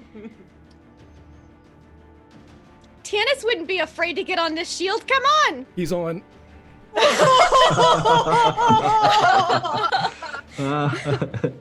Oh man. All right. Go ahead and roll me that acrobatics check. All right, and I'm gonna pull out that wooden spoon this time that I took from the Bardo to use as a rudder to assist in my descent. Do it. I like your on the fly adjustments. I'll give you +1 for the spoon. Okay, cool. +1 for spoon. I was really hoping I didn't want to use my last advantage, so it's fine. Doesn't my It's not. I'm not gonna. doesn't yeah, my guidance can, help? Yeah, you can help. I'm gonna say with the both of you on there, if you're using your action to also steer this thing. Yeah, because I mean, I'm thinking that I'm the weight, even in my weakened condition. That's true. So he's the counterbalance that you were missing with the Lily, and after a moment because where you Nova's almost like a tip whole over. like 30 pounds maybe, like soaking wet. So All right. So I'll say your flight continues to go well, and this time you're actually getting into the groove as you spiral down the stairs. It's not very comfortable, but it is kind of exciting, probably. And you are catching up to Avrin, who's moving at a very fast pace. That's the end of your turn, unless you have a bonus action or anything else you want to do. Nope. Avrin, it's your turn. I think she does look up when she hears the clatter of the shield again. we're probably They're moving gaining faster on now you. too with weird it on. Yeah, and she's just like, I think she'll grin, because this is fucking hilarious to her. All I can think of is that part in Inside Out where they were riding the wagon to get out of, Yeah, so We're Calvin and Hobbesing this shit. Come on. Right. yeah, so I think Avrin can't help to laugh. Like the incredulous laugh that this is a thing that's happening right now. But I think she'll actually kind of gesture for Lily to see. Oh, she's looking Yeah. right at it. She's like over your shoulder right now, Yeah. like staring at them. Yeah. Yeah. Are you trying to like calm her down? Is that what you're saying? Yeah, Or, like, kind of just be like, distract her look at from- this kind of hilarious sight that's happening right now. Yeah, we'll say that now that you've gotten further away from the dragon at this point, the rest of you are, well, I guess Riordan feels the dragon fear subside. You can see that Lily doesn't look like she's calm, but she doesn't look as just completely paralyzed by fear as she did before. And she doesn't let out a full laugh, but you can see there's a little like slight twinkle in her eyes as they catch a stare and then skip one and then land again and continue going. When they reach the apex of that caught one, through his busted eye, somehow Riordan winks as he hits the top right over the head. And if they pass, I don't think they're going to pass Avrin, but if they get close, he is just going to say in like a stage whisper to Lily, Always know your companions. Yeah, and I think Avrin will stall for them to catch up, and then she'll just kind of lean her head into Lily and say, let's beat them to the bottom. And she'll race. That's All right. fine. We're fighting a dragon. You guys have little races down the stairs. That's Everybody fine. got Listen, their we're thing. getting the girl out of here. We're getting the baby away. The baby and the sunlight allergic person out. Yeah. All right. And the man with no armor. The man with no armor. We're just getting all the people that can't deal with this All the out. fragile people. Okay, so you're still a little bit ahead of them as they're catching up. You have that slight exchange, that momentary exchange. It is the dragon's turn now. And the dragon, let's see, does it get its thing? It does. The dragon, as it's flying up, it begins to fall, Honoria. Its eyes are on you, even as Rookone and Agatha are holding on to it. Agatha's actually caught in its maw. And then you see erupt from the back of its throat hellfire, a ball of flame that blows outward. Agatha, I need you to make me a dexterity saving throw. Honoria, I need you to make me a dexterity saving throw. Agatha, I'm going to give you a disadvantage just because you are like caught in its mouth right now. All right. So that's going to be full damage for both of you.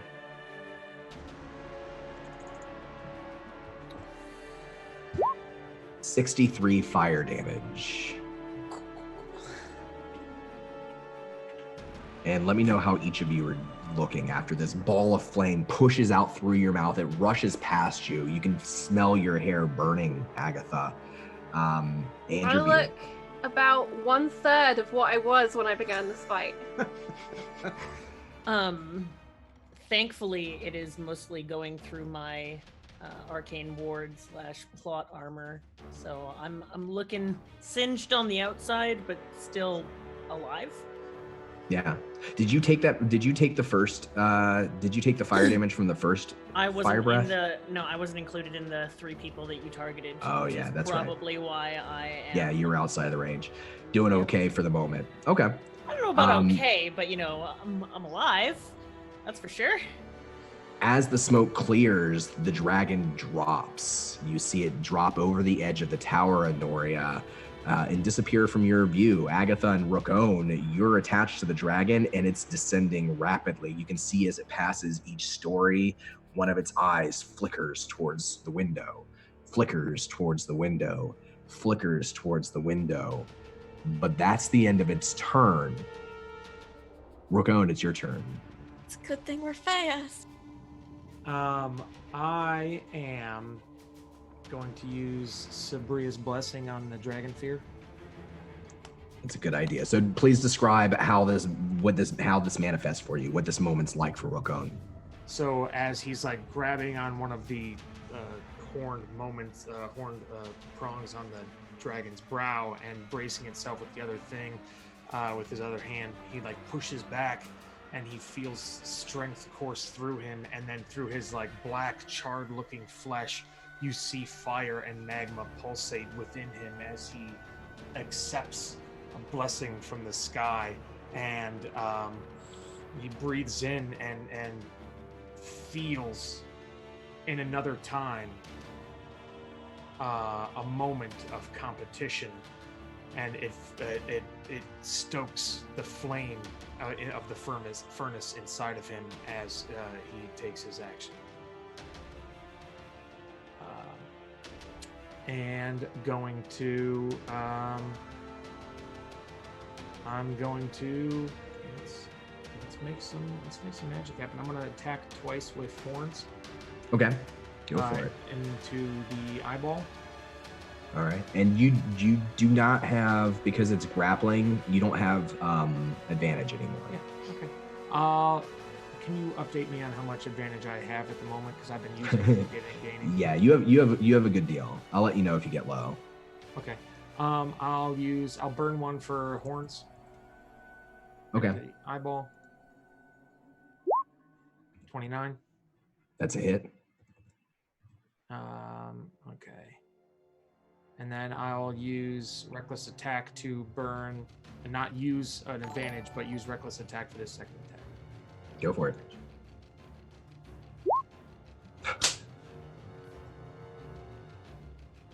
Okay. All right. So describe this and roll that damage for me.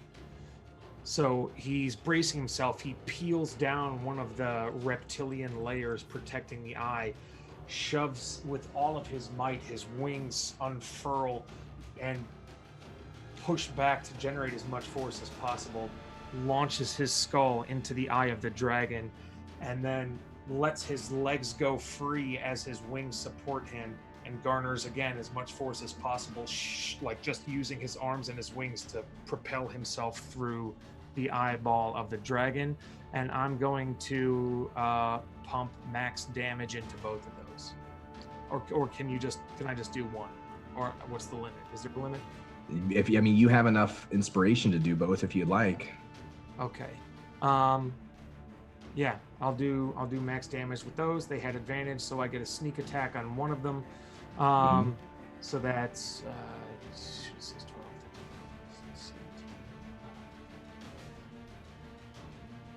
27, 32 on one, and 27 on another. Is that including the sneak attack damage? The first one has sneak attack with it, and then the 27. The second one's the crit. 32 and 27, you said. Yep. All right. And Your horns, the second strike, not the first one, but the second strike, the first one surprises the dragon, and its eye that's twitching towards the tower, looking for something through the windows. You catch it right as it comes back around, and you see it bow its head, swing back. You crash into the side of the tower for the moment, and some of the stone from the tower begins to crumble and fall downward to the earth below. And then your second attack, the horn actually pierces through the eye. And when you pull away, there is ichor flying from that open wound, and it doesn't look like very much of an eye anymore. And then I want to use my bonus action for this little magic. If I can punch it directly into the eye with my dwarven shield. You strike the ground. I think, yeah. So, yes, I'll let you do this. You have to strike the tower as it's swinging around. You can strike the wall of the tower, and that can create a vibration from your shield as you slam the shield into the tower. It's got to make a strength saving throw. DC 20.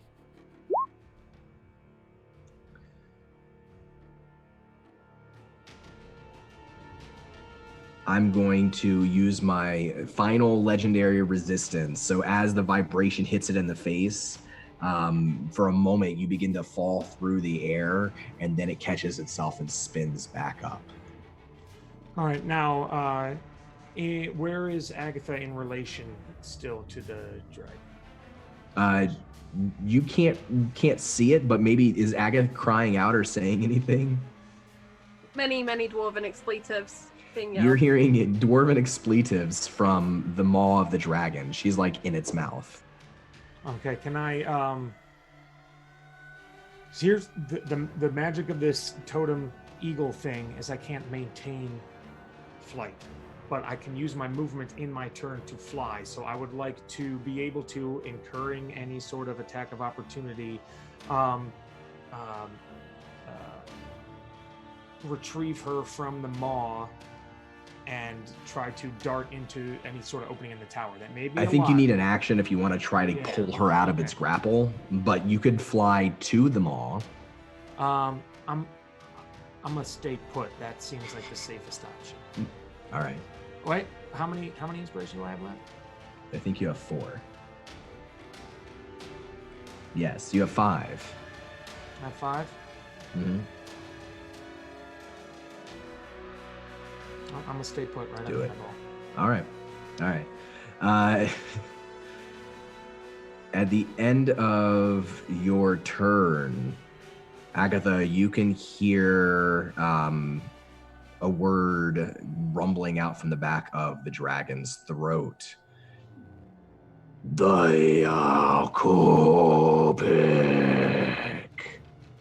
I'm a mage slayer, and he's casting a spell, and as a reaction, I can attack of opportunity him in the top of his mouth. Yes! Go for it. Stab straight up. I'm very excited. Can't counterspell because I can't see him. Sorry. No. No, a 16 won't be enough. This is not against you, though. This is against Rook-Own. Rook-Own.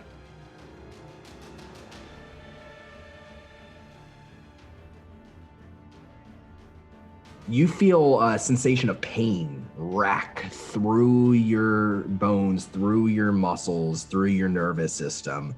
It's crippling and immediate. You're on this dragon one moment, you're still on it afterwards, but everything is quickly going numb, and it feels like your entire body is on fire. While you are under the effects of the spell, your speed is a maximum of 10 feet, flying, walking. You also have disadvantage on attack rolls, ability checks, saving throws, except for Constitution saving throws. Those you do not suffer disadvantage on. The rest of it doesn't really matter to you. You get to make a Constitution saving throw at the end of your turn to shrug off the effects. John, is that power word pain by any chance? Because it Why only do you works on ask? people that have 100 hit points or fewer. So if he has more than 100 hit points right now, I don't think he does. I think he does have less than 100, right? Okay. He got hit by a fireball. I'm at 104. Are you takes no really? effect. Yeah, because Are you really? temporary hit points and half damage for everything. I have it up to date in D&D Beyond. No, that's totally cool. No, I just assumed that the fireball dropped you under 100, but you're a beast at level 15. You know what they say about assuming, Mr. Dragon? Also, but like if he still wants to do it, like Rugon's into it, so. No, you feel it, but it passes. I'm sorry, Don. Oh no, that's good. Thank you for catching that. I'm rooting for you guys. Tia, I owe you a shot of Paxio. That's the end of. That's the end of Rook's turn. Riordan, you are with Nova currently. You're riding on the back and you're kind of helping her out, but is there anything else you want to do on your turn? He can't really, if he can take his attention off of what's going on,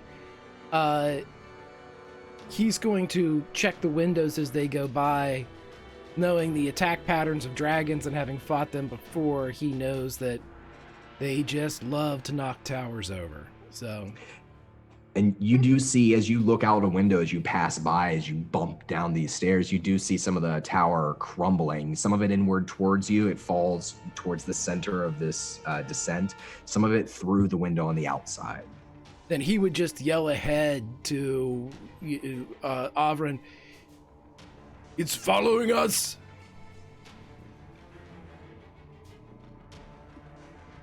Not that she doesn't know that, but he's just yelling because I'm on a fucking shield, and what else am I gonna do? So there's a dragon here. Have you seen it?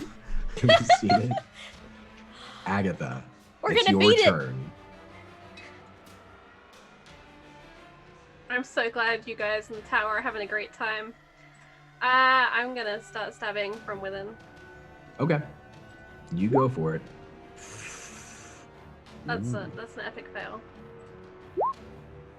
26. 19, so good. So that's one success. One of those is a success. Yes. Do we do anything bad on a crit fail on attack rolls? I don't usually, no. Sometimes for saving throws. This will be 30 stabby damage. Okay. You stab up again, and you can feel your sword stick in the roof of its mouth. It's a little harder to pull it back down this time. You're losing a little bit of strength, but you do feel purchase. You do feel that every one of your blows is striking true, despite wherever you strike on this dragon. And that's 30 total. Anything else in your turn?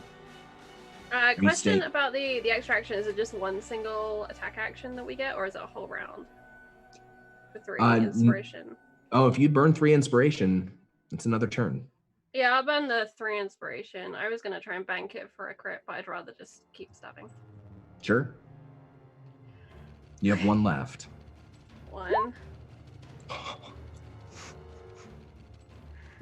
2. Okay. 3. Okay. I should have called inspiration on one of those spells, sorry. So Still pretty good. Wait, does she get advantage because Rook's there for flanking? She's inside the mouth, so I took away their advantage. She's grappled. Good try. That's right. But I do get to cantrip cast my firebolt, so I'm gonna do that as well. Yep. That's gonna miss. That'll make, yeah. Alright, and then that's my second hit. So that's 20 times 2 is 40, 12 times 2 is 24, 64 stabby. Mm-hmm. 64 total? Yep. Yes. All right. Agatha, it's the second one as you strike upwards and again. For a second, the dragon's mouth opens a little bit and you have the opportunity. I'll say you're no longer grappled if you want to try to climb out. I mean, I got a good stabby spot here. Yeah, I would like to get out of the dragon's mouth, I think. I think I'm gonna try and get out. Okay. I don't want to be in this thing when I kill it. Where are you trying to climb to? I should just climb up onto its face, like grab a fang and just get up. Roll me an athletics check. I really wish I saved my reaction, but that's okay. I did. 18? You're able to climb up, climbing up one of its fangs. You're climbing up onto its snout, and you're right now very close to Raccoon. The two of you can see each other finally, and you can both see now that the dragon is starting to fall at a much faster rate. Its wings are no longer flapping. It's tumbling. It's spiraling down. It crashes its tail into the side of the tower, and again, a chunk of that stone is torn away from the rest of the tower. But you are falling with it. You are currently on its head. I hope you got a plan for when we hit the ground, because I don't. Raccoon looks at you, and his mouth opens like he's gonna say but it just sounds like two rocks grating against each other. Good. That brings us to Nova, or to Honoria, rather. At the top of the tower. I've been waiting to use this spell, I think, all campaign. Labala Berjalin, and I touch the bottoms of my feet, and I have spider climb now, and I'm going to run, and then start running down the tower as far as I can, and I am going to, because Nuatari is shining, use Toll the Dead. Wisdom save of 16. All right. You're going down the outside of the tower. Mm-hmm. So your feet stick to the side and you run over the edge, and now you're just sprinting down the side of this crumbling tower and casting a spell down at it. It is super important for Honoria to keep the dragon in sight so I can use counterspell. So. Mm-hmm. All right, here's its wisdom save. I think that's going to be a save, yeah. Yeah. 21. So I believe it doesn't take any damage. Yeah, no damage. Not with Toll. No, it's only a cantrip, I mean. That will be my turn. Okay. At the end of your turn, make me it's called a dexterity saving throw. Just hold on to it. I don't have any more inspiration, do I? If I do, I'll use one. If not, I don't think I do. No, you do not. That is not great. We'll just hold on to that for the start of your next turn. All right, Nova. Riordan's helping me with the spoon, and we're sliding down. And you at this point, you've almost all reached the bottom. It looks like Avrin's probably going to reach the bottom before you. Yeah. And, at the end of your turn, I'll tell you, Avrin, you'll get to the base of this tower. Cool. Yeah, I'm gonna make that acrobatics check. 19! I figured it out. It just took a little bit to get proficient. You've got the groove now. We're ready to go do the luge, or like yeah. And again, you can see the tower above you is crumbling downward after you, all around you. You're trying to get to the base of the tower, and Avrin, you're up next. You got Lily wrapped around your waist, her legs, her thighs pressed into your hips. Yep, just getting to the bottom as fast as I can. You're able to get to the base of the tower, and as you do, you can see a pile of stone that's accumulated through the crumbling of this space. You also see that strange pool of black rose petals that had fallen before. And you reach the base of the tower and can look out beyond into the hallway that stretches around, and this maze of corridors that you came through. You can get back pretty easily. You realize now, because you can hear the sounds of battle from the gates, the front gates of this castle.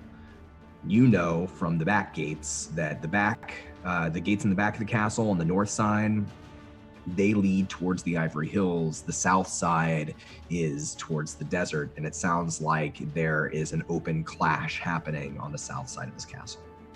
Yeah, all right, she's gonna wait for Nova to get in earshot.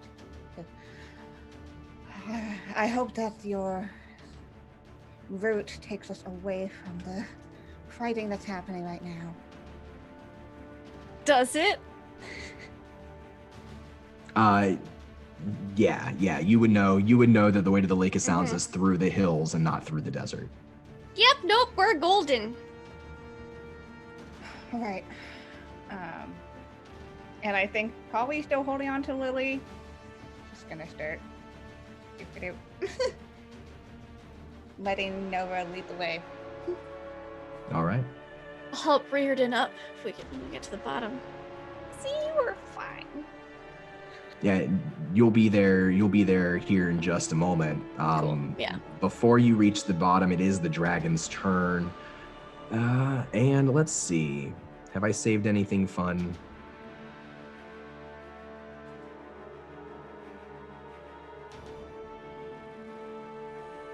Let's roll this. Let's roll my... Yeah. The dragon, as it's falling through the air, it stretches and cranes its neck up towards the sun, up towards the blue sky up above, and then it turns its head back around. It can't quite see you with you on its face. One of its eyes is able to catch Agatha, and what it does is it decides to fly straight into the side of this tower, and as its face slams against the stone, crunches and shatters through the stone, it unleashes its fiery breath so that it sprays out the side of its maw into its own face through its nostrils and targets both Agatha and Rocco. Targets itself too, but it's immune to fire damage, so. Agatha and Rocco, make me a dexterity saving throw. I'll spend a point of inspiration. I have advantage on things I can see. You can see this. I'll use my last indomitable. Just reroll. Worse. Fortuitous All right. 13.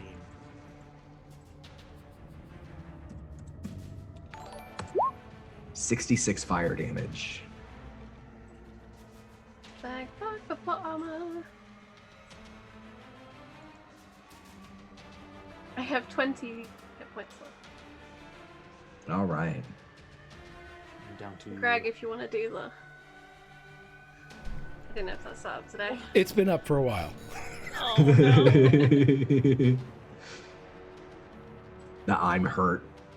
Rocco, how are you looking?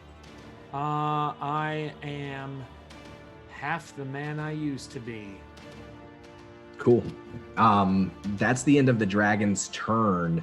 It does catch itself, so it's not falling, it stops. It's still about halfway up the tower, so about 100 feet or so in the air. Does it get a headache from slamming its face through the stone? Yes. It would never admit it. It but deserves it. It deserves it. The main problem is going to be for Honoria, but we'll get around to that here soon. Rokon, it's your turn. Am I still roughly in the same position on this? Yeah, you're face? still attached to the side of its face. I'm going to reckless attack twice with my horns in the same general thing. Try to bore myself through its eyeball. Go for it. Through its other eye, through like attacking the other side. No, the same one that I'm on. So a 26, and then I'll burn an advantage for this next one. All right. 22. They're both hits. Both hits, my friend. Okay. And then I will. So I have 4 inspiration left, correct? Yes. Okay. I'm gonna pump max damage. I'm gonna burn all 4 of them and pump max damage. All right. Which is so. the What is same your max amount. damage with those 2 attacks? It was last time it was 27 and 35. One of those was sneak attack, though, right? Last Yeah, time, so- and yeah, one of them that was a was- crit. So what's your normal max damage for your attack? Okay, so 2d6 plus 5. 17. Yeah, 17. So 34 is how much damage you do here, right? Yeah. Okay. For the sneak attack one. Plus sneak attack, Yes. which would be another 12. No, I don't think any of Yeah. those are Yeah. You don't crits. have sneak attack though. You don't. Oh. You're not flanking this thing. So it's I just did- 30. I Oh, did- he I has used now within reckless- 5 feet. And because I Agatha. used reckless attack for advantage. So Got you. Thank you. Thank you. On the the first one. All right, cool. So you strike this thing in the head twice with your horns. It's rearing back and forth. It doesn't pierce the same way the last one did, but you are able to hurt it. Is that the end of your turn? And Agatha is free from the maw currently? Yeah, she's up on the face with you. She's like right next to you. In the tower, within eyesight as this thing is going down, is there like a window pane or any sort of entrance into the tower from where we're at right Do not heed the dwarf. There are, yeah, I mean, there are windows as you're falling down. You could try to jump through one if you like, as you're passing by. How close are we to the ground? You're 100 feet up. Okay. I'm gonna stay where I'm at. Okay. Attached to the side of the dragon's face. Riordan is still on the back of the shield. Is Riordan doing anything as you're speeding along towards the bottom? I would like to hang on for a bonus action, Don. I mean, he can't do anything. He can't stop the descent. He can, when you jump out of the airplane. Once you get to the bottom. Once we get to the bottom, he's going to get up and he's going to look around and see if there's anything, if there's a combat going on. As soon as he sees enemies, he's going to try to clear the landing site.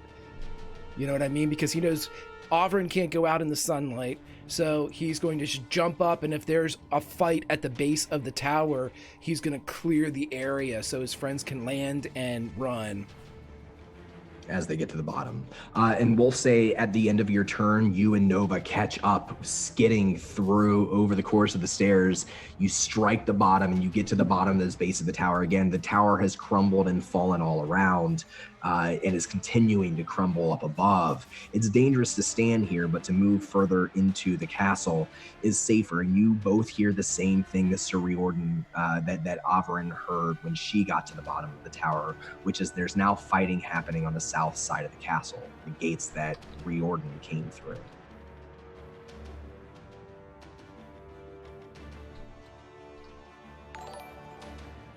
So what's Riordan doing as he hits the bottom here? As soon as he hits, he is going to, and thank you very much for all the donations, Sphinx and Cleric. When he hits the bottom, he jumps up, and if there's an enemy around that doesn't match the descriptions of the people that he, if he sees the elves fighting undead, he's gonna look and just jump into the fray with whatever he's got left. Yeah, go ahead and give me an athletics check. 21. You bounce up off the shield with Nova and push past, staggering. You still have absolution in your hand, even though you don't have any armor. And right as you push into the castle proper, away from this crumbling tower, you do see a skeletal warrior push two elves through a door. They shatter through the door, and it stomps through after them.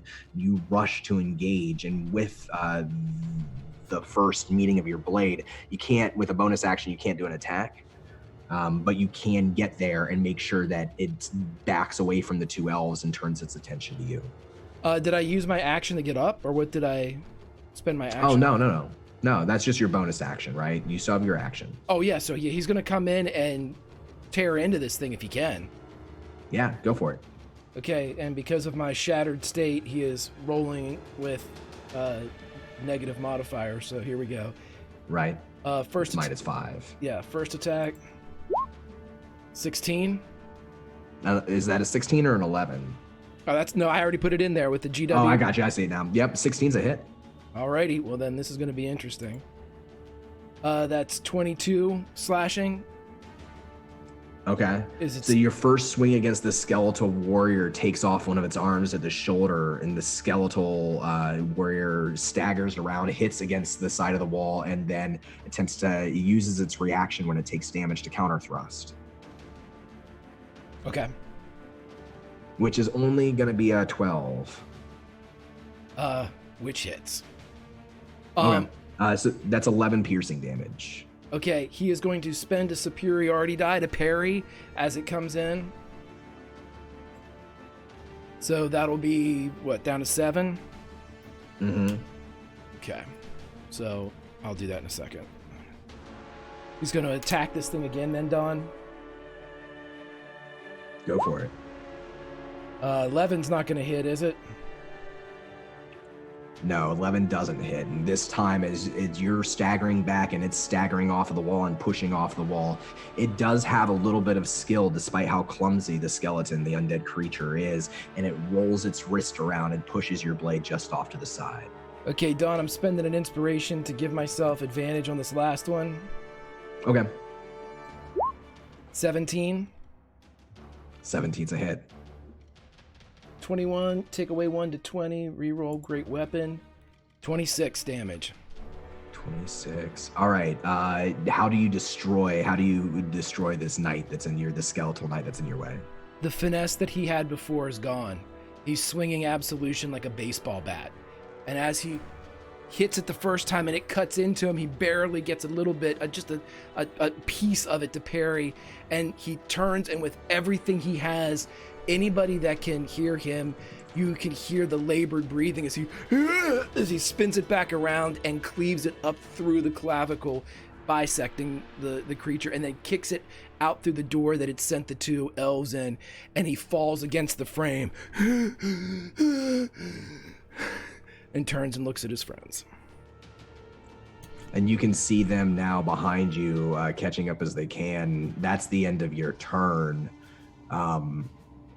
That makes it Agatha's turn. Agatha is just gonna keep stabbing. She's exhausted. More stabbing must happen. 1. 2. What's it? Okay.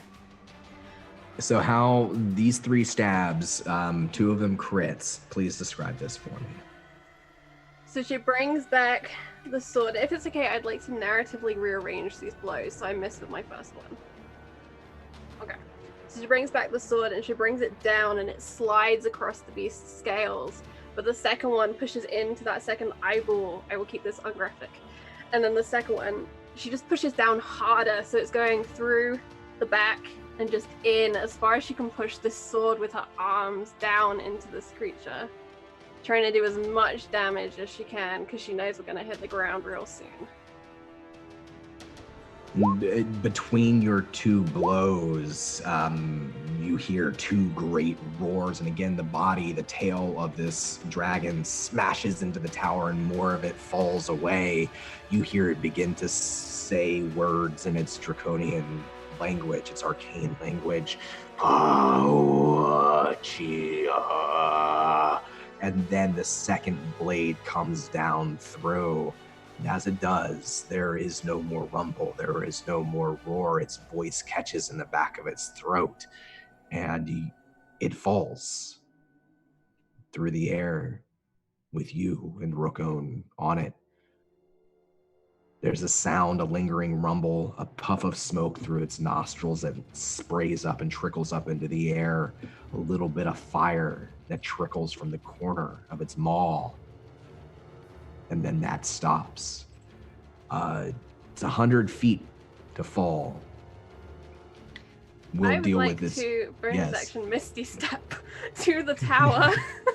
You can try to Misty Step into the window. I want to look for a window and just, as hard as I can, summon a golden tunnel. There are windows, so you can use your bonus action to Misty Step into the tower itself, off of the back of this dragon. And as you do, the dragon's already falling, and you can see Rookone is on it. She just screams out Rook's name, just because there's nothing else to do in that moment.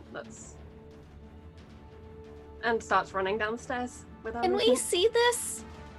You're at the base of the stairs on the inside of the tower. Okay. And everything, I mean, like the bottom of the stairs at this point, it's filling up with dust. It's filling up with rubble. Okay. It's hard to see above you. Okay. And Don, just because I would have thrown it in anyway, I'm going to throw that firebolt in with the sword crit. Yeah. Why not? Just because. Well, she would have done it. She would have just channeled the... It's cool. And it blows my reaction, so it's an important mechanic on it. Mm-hmm. That's the end of your turn, right? Yes. She's using her movement to just run down the stairs. She's gonna try and meet Rook at the bottom and do something from there. So, Honoria, we'll go to you next. You failed your strength saving throw at the end of your last turn. You started to run down this tower with your spider climb, but the tower wall is disappearing. It's collapsing in front of you. Everything, and it's collapsing from below where the dragon has struck it. And as that happens, gravity pulls down the wall and you can see a cascade of stone falling right in front of you. You have just a moment to do something. You're 60 feet down the tower. It's another 140 feet to the ground, and you're about to fall with this tower. What do you do? It's your turn. Fuck. I mean, I guess I look as I'm falling, I smile, I look off to the distance, touch myself. So happy to be a wizard. Kushat. And I teleport safely to a spot on the ground. Completely fine. Let me ask you, what spot, where are you teleporting to exactly? Since it's within, sight, I can just, pick somewhere that I think the rubble isn't gonna fall on me, and a body of a dragon isn't gonna fall on me. Basically where nothing is gonna fall on me if I have the time to quickly calculate the trajectory. And Absolutely. You out of the air a moment before the space where you were standing is just falling rock.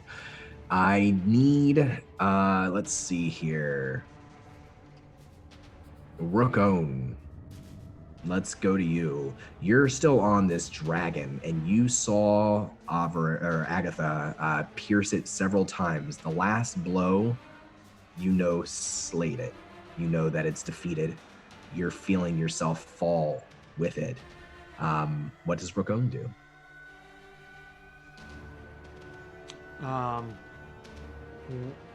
At this point in time, how high is the dragon into the air? 100 feet is the falling distance. So he wants to hold his action until he can time the dragon being near impact to the ground. So we've done this before. You can't do that because 100 feet is a fast fall. You have a moment. Then There's windows. You can just fly in. yeah, I'm going to try to. I'm gonna avoid the windows. Can I see any dust, and through dust, any sort of friends, any recognizing? You can hear Agatha screaming your name from a window up above you, but it does look like that wall is collapsing too. Okay, so I'm going to, if this is a turn, use my dash action as my action and fly off of the dragon away from the tumbling tower. All right. Linear, down towards the ground as much as I could control, and then once my movement ends, then I fall. All right. You have a northern courtyard and a southern courtyard. You can fly over the walls too. You would be able to notice just barely that you're not sure you're falling so quickly and the dragon is tumbling, which one is north, which one is south, but you do see fighting from one of the two courtyards. Do you fly towards the courtyard with fighting or without fighting? With fighting. No. All right. And what's your flying distance, Rookone? Walking speed is 40. If I can dash, it's 80. Okay. Agatha, you scream out Rookone's name, and then you see him leap from the dragon with his newly acquired wings and fly around the side of the tower and vanish from your sight. You look up and you see Honoria up above you blink out of existence there one moment, gone the next, and then you see this entire wall is falling. You have one chance to react here. What does Agatha do? her only choice is running. Are you running down the stairs? Roll me an athletics check, So she's got. and then roll me a strength saving throw. Alright. How many? Do I have any inspiration left? I don't think so. No, I don't think so. Okay. So, athletics, 26. Okay. Strength saving throw, 27. And what's your max speed? 25. All right. If I have an action, I could haste myself. Well, if you have an action, you want to haste yourself before you go.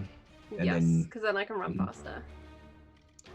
All But it's right, up to you so if I have time to here's do that. basically my bargain. Every time you don't hit 20 on your athletics and strength save, you're taking a certain amount of damage as you're trying to fight falling rocks down this tower. You haste yourself and double your speed, then you can move up to 100 feet. You still got to make at least 2 turns to get around this thing. So if you haste, it's going to be 3 turns. You succeeded on your first one. You can make me your second set of checks and saving throws. 23. 23. And you are speeding now, hasted down this tower. You're pushing falling rock out of the way. Some of it strikes you in the back, but you continue pushing on, keeping on your feet. You can hear the blade, your newly forged blade, ringing as it strikes against the stone. And that sound of metal against stone sounds like a song in the air. Roll me one more set. 27. Yep. 25. Nova, Averin, Riordan. There's a certain amount of silence after Riordan fights off this skeletal warrior as you all gather at the base of the tower and Nova's pull away. looking up, just checking for falling things. And you can see like rocks fall and crash down and shatter into shards. You see Agatha running very quickly for a dwarf around the stairs, trying to get to the bottom of the tower, racing against the stone. What's Averin and Nova doing? Anything? I let Riordan jump in and attack the skeleton, so I'll give you like a moment here if you want to do something in particular. Where's Rook? And I'm gonna hold the shield up above, like as high as I can, to kind of shield Lily from I falling think, debris and rubble. Yeah, I think Avern has kind of done the pass the girl back over to Nova and had gone over to Riordan. And despite being much smaller, she is kind of there and helping to support him. Yeah, and I'm walking out of this tower with Lily, sheltering her, but yelling back to Agatha, "Where's Rook?" That's it.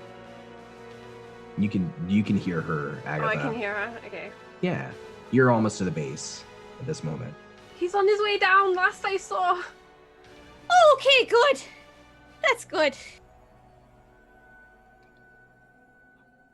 A moment later, the tower collapses and explodes outward in just a wave of dust and just choking debris pushes out past you, a cloud.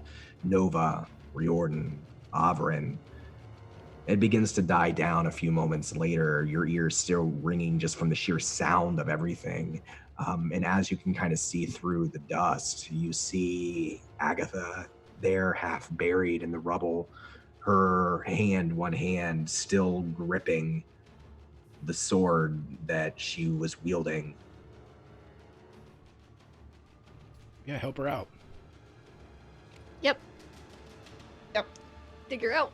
If we have the shield, I'm going to give the shield to Averin so she can hold it over top of her and Lily for sunlight and rubble. Sunlight and protection.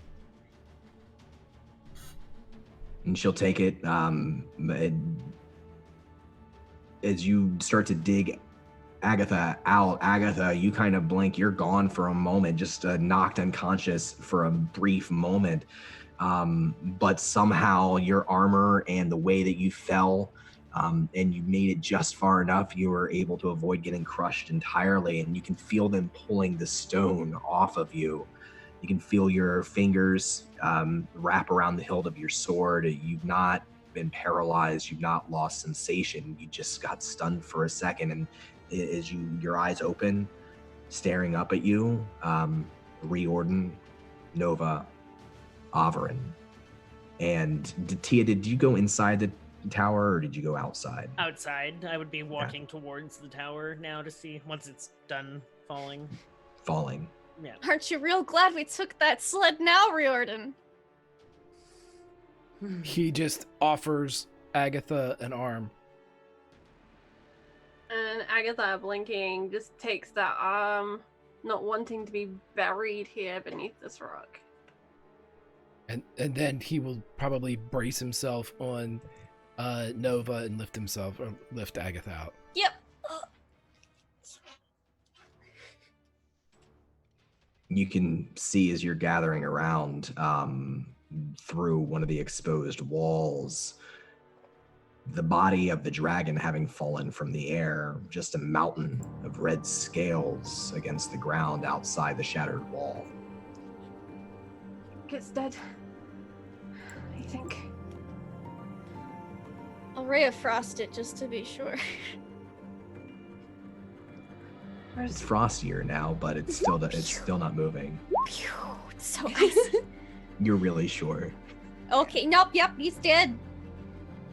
Yeah. Super disorientated, Agatha's kind of stumbling around looking for Rook and Honoria. She knows they moved out of it, but she doesn't know where they went or what happened. Rook! I guess Honoria too! Rook! I'm over here. Oh, hey there! He's walking. You seen Rook? I did. I know not where he is now. Agatha picks up pace and runs with the last of the haste, if it still lingers at all, just towards that dragon's body, looking for Rook. Are you like climbing up on it so you can get a better vantage point? She thinks he might be under it. She doesn't know where he went. So. I'm yelling as loud as my little kinder lungs will allow me to yell. Rookon, you were flying towards the side of the courtyard with a battle, correct? Yep. How, and you could fly a total distance of 80 feet? Mm-hmm. How long can you stay up in the air? Because I know it's a temporary thing. So at the end of the turn, it goes to drop. So it's only in short bursts that he can. Short bursts. Agatha, you climb up to the top of the dragon and look around and call out, but you don't see Rookon. Nova, you call out for Rookon, but you don't see Rookon. Riordan would Honoria. Riordan would be looking towards the fight as well. He knows Rook. Yeah.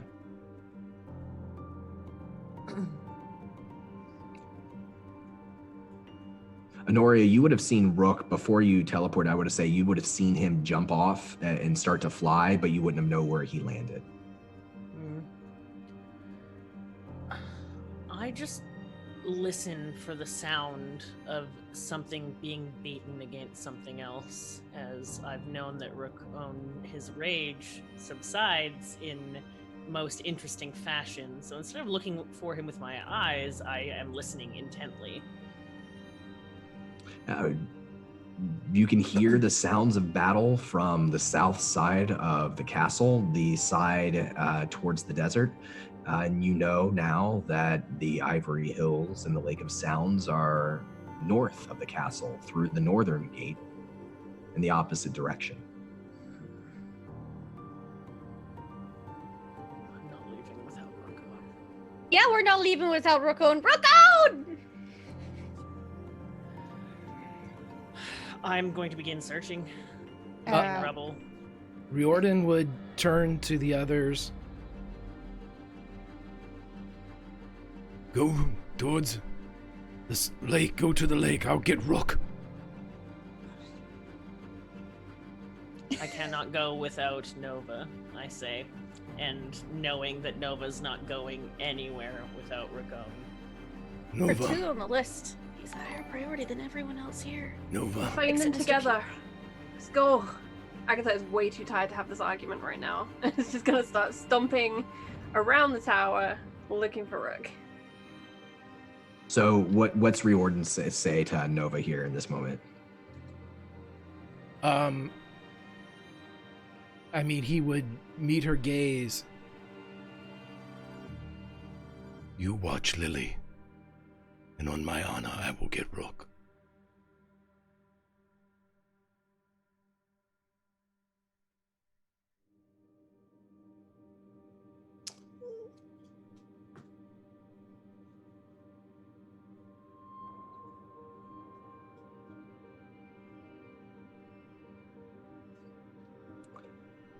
Soon. And Fast. Like the wind. Good job on the sled, by the way. And I'll give him a little high five. A little fist bump. I would like to cast something. Ask Bellic Parabliar. And I attempt to send to Raccoon. Where are you? Can you describe your surroundings? Are you alive? You can respond to this message. Rokon, you would be able to, in a moment, tell her that you were amidst a battle without going into more detail right now. At the gate of a castle.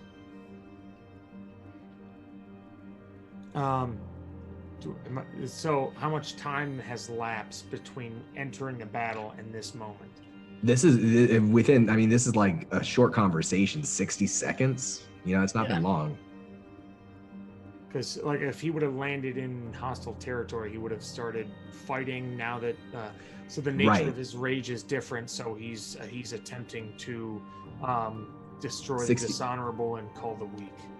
60 seconds. Let's assume, without going into detail right now, 60 seconds of fighting has occurred. And then you hear, in the response to that message, sounds like two large slabs of rock grating against each other, and must call the weak, taste my fury. And then just like smashing and crunching and headbutting and getting stabbed and just like, and pain and reactions to battle. So there's not like a cognizant sentence being spoken. He is in battle. And I just start running in that direction.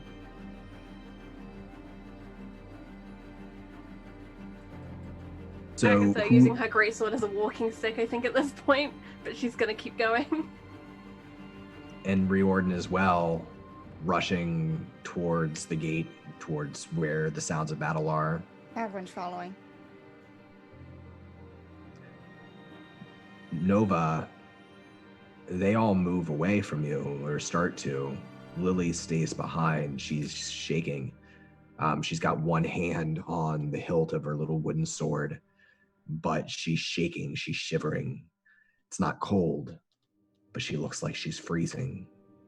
And she's staring. Can I tell onward. if it's fear or anger, or I want to insight to get her mood if I could.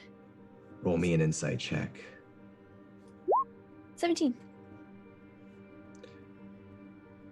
It's fear, and it's anger, and it's pride, and it's something else too.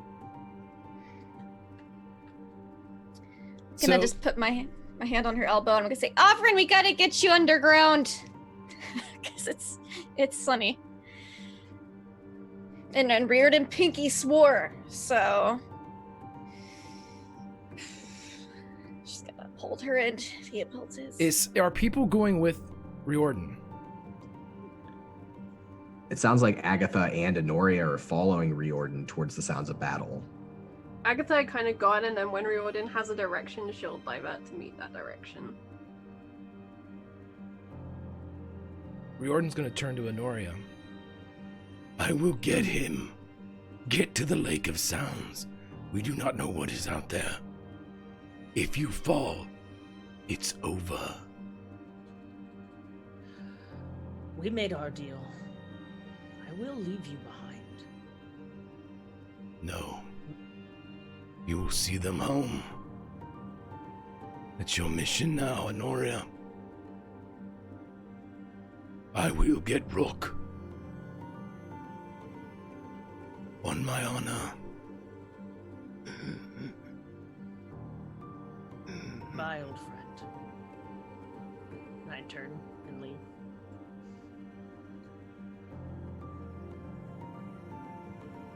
Honoria, wait.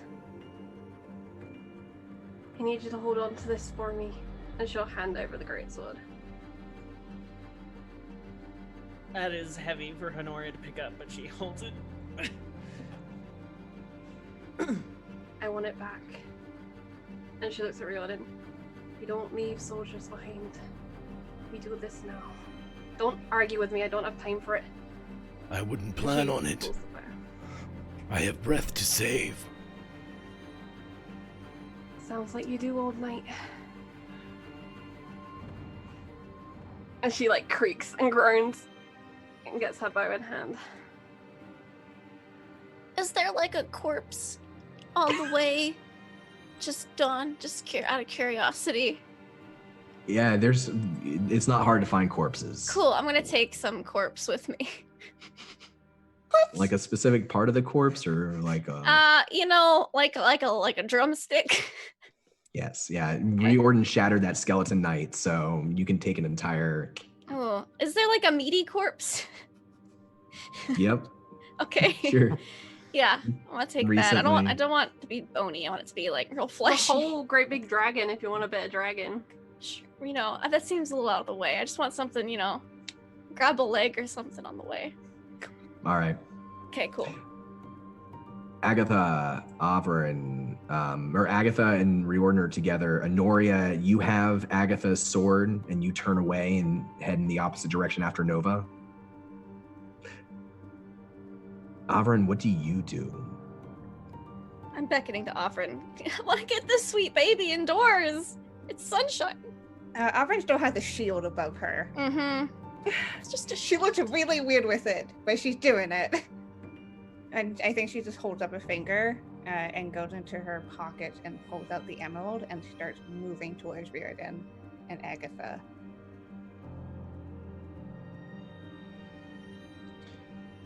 The Riordan, Agatha, Avrin, you disappear as you twist through the halls, heading towards the sound of battle. Nova, you grab your bone or fleshy. Yeah, I need a nice limb, thick corpse. and you see Honoria reappear and wants you get whatever you need from that corpse. Yep. With a sword in hand. Just a nice leg. I'm just like grabbing it, got it by the ankle. It's like one whole leg, like the hips, and like half of the other leg. I'm just dragging it behind me, and I've got my other hand on Lily going, it's gonna be just fine. We're gonna go to this nice lake. It's only slightly cursed. We're gonna have a great time. We're gonna meet my friend Guppy on the way. It's gonna be great. Use the sword like a walking stick / staff, because there's just no way I'm gonna be able to carry it. It's pretty heavy. Yeah, absolutely. So as you catch up to Nova, who's starting to drag a corpse in the opposite direction, Lily stops shaking for a moment. Her hand holds onto the grip of that little wooden sword wrapped around her belt. And she says in her very meek voice, the one that she doesn't use very often, I wish. And that is where we're going to end our session for tonight. I wish what? You're horrible. You're a bad man. It came to mind at partway through this session that we had plenty of time to not let this be the finale, and that we would indeed be benefited from taking a little more time to let this ending breathe. And I think that's good. I think I want to end there. I think that's a great place. Oh boy. You make the devil So- look like a fun guy. I'm sure he's more fun than I am. Oh man, thank you everyone tonight for all the support, all the fun hanging out in chat. We got to fight, we got to do our This Is My CR 24 monster, and they, like every time I've thrown anything at these guys, they just crushed it. So I have to think of something little And more that was outside only the box, three I of guess. us. Imagine if the There's other only three three had of you. been That's what I'm around. saying. You guys are so broken. No, I loved it. It was very cinematic, very epic. It was great to get the cast back together again for a few minutes before they split the party. And I just loved all the scenes leading up to it. I am looking forward to our role play heavy. Let's see how this story ends. We'll figure that out and we'll post it on Discord and Twitter when that's going to be. We're still going to do. I'd still like to have everybody, all of our guests back, either for that session or for the next session. We'll figure it out. Just everybody who's been a part of this story. It's been a lot to me, and I know it's been a lot to a lot of people. So thank you all very much. Let's go around in a circle and let everyone decompress, relax, and get to bed if that's what they need to do. And let's start with the man that we know his situation the least right now. Billy Rocone, how are you doing, buddy? I'm doing great. There were a lot of surprises, and I had surprised myself. But this was awesome. The combat was great. So grateful. You know, we kind of set the tone early in this campaign for being able to manipulate some rules and have some fun with these monsters, like Shadow of the Colossus style, which is really, really fun. And teamwork is awesome. I love playing with all y'all. There were a lot of super strong emotions, and Don, this is just rich as shit. I love every second of it. And also, if any ideas get too crazy, you have always the 100% permission to shoot me down. My creativity doesn't stop. I'll come up with something else that will fit any sort of parameters that I might have broken the first time. Man, I love this game. I love this crew. Everybody watching on VOD, thanks for sticking with us and paying attention to all the awesome stuff we have going on. And looking forward to this epilogue. This is going to be a really fun story to wrap up. I don't want to discontinue putting on war paint. It looks so weird when you don't wear it. You don't have to. Yeah, it's like I'm ugly naturally. No. Delay. But no, this is a hoot. Thank you everybody, man. Dude, you've had a lot of metal descriptions in games that we've played together, but I don't know. I think tonight might have been. I think that might have been number one all time heavy metal Billy coming out to play. I loved it. Yeah, I had to do something with that flavor because like Eagle Totem wasn't something he would like ever naturally do. But I think with like, there's a whole backstory that I had wrote up until this moment. Between last episode and this episode where like changes had happened. Not a lot of time to talk about it, but I'm more than happy if anyone has questions as to what happened to DM me on Twitter at Bill of the Forest, and I can kind of share with them what my process was for all that. Awesome. Yeah, I'm seeing people say you never go full Fargus or in chat right now, or Sargus. Yeah, we haven't had that many gods involved in this campaign. So it was cool to see another one come out, especially one that just is so iconic and connected to Minotaurs too. And yeah, we'll talk in Discord. Pop into Discord. Let us know if you have any questions about Billy, about his backstory, anything like that, or for any of the characters. But in the meantime, let's go over to Lindy. Lindy, how are you doing, my friend?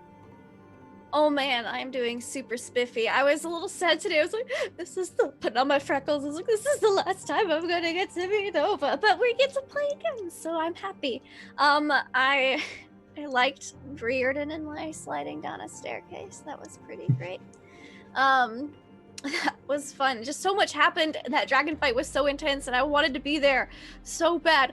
But the only thing about being a pyromaniac kender fighting an ancient red dragon is that all but like one of my damaging spells are fire-based. So I really would not have been effective at all in that fight much. So I was just focused on getting everybody out, which yay, it worked. So I cannot wait for more. This is a fantastic, wonderful, lovely group of people, and I'm gonna be sad to see it come to an end, but at least it's not tonight. You can find me online at LaughLoveLindy, Twitch, Twitter, YouTube, etc., where I play and GM a lot of tabletop RPGs. You can find me on my channel every Monday and Tuesday for Mondays in Exandria and Mrs. Ravenloft.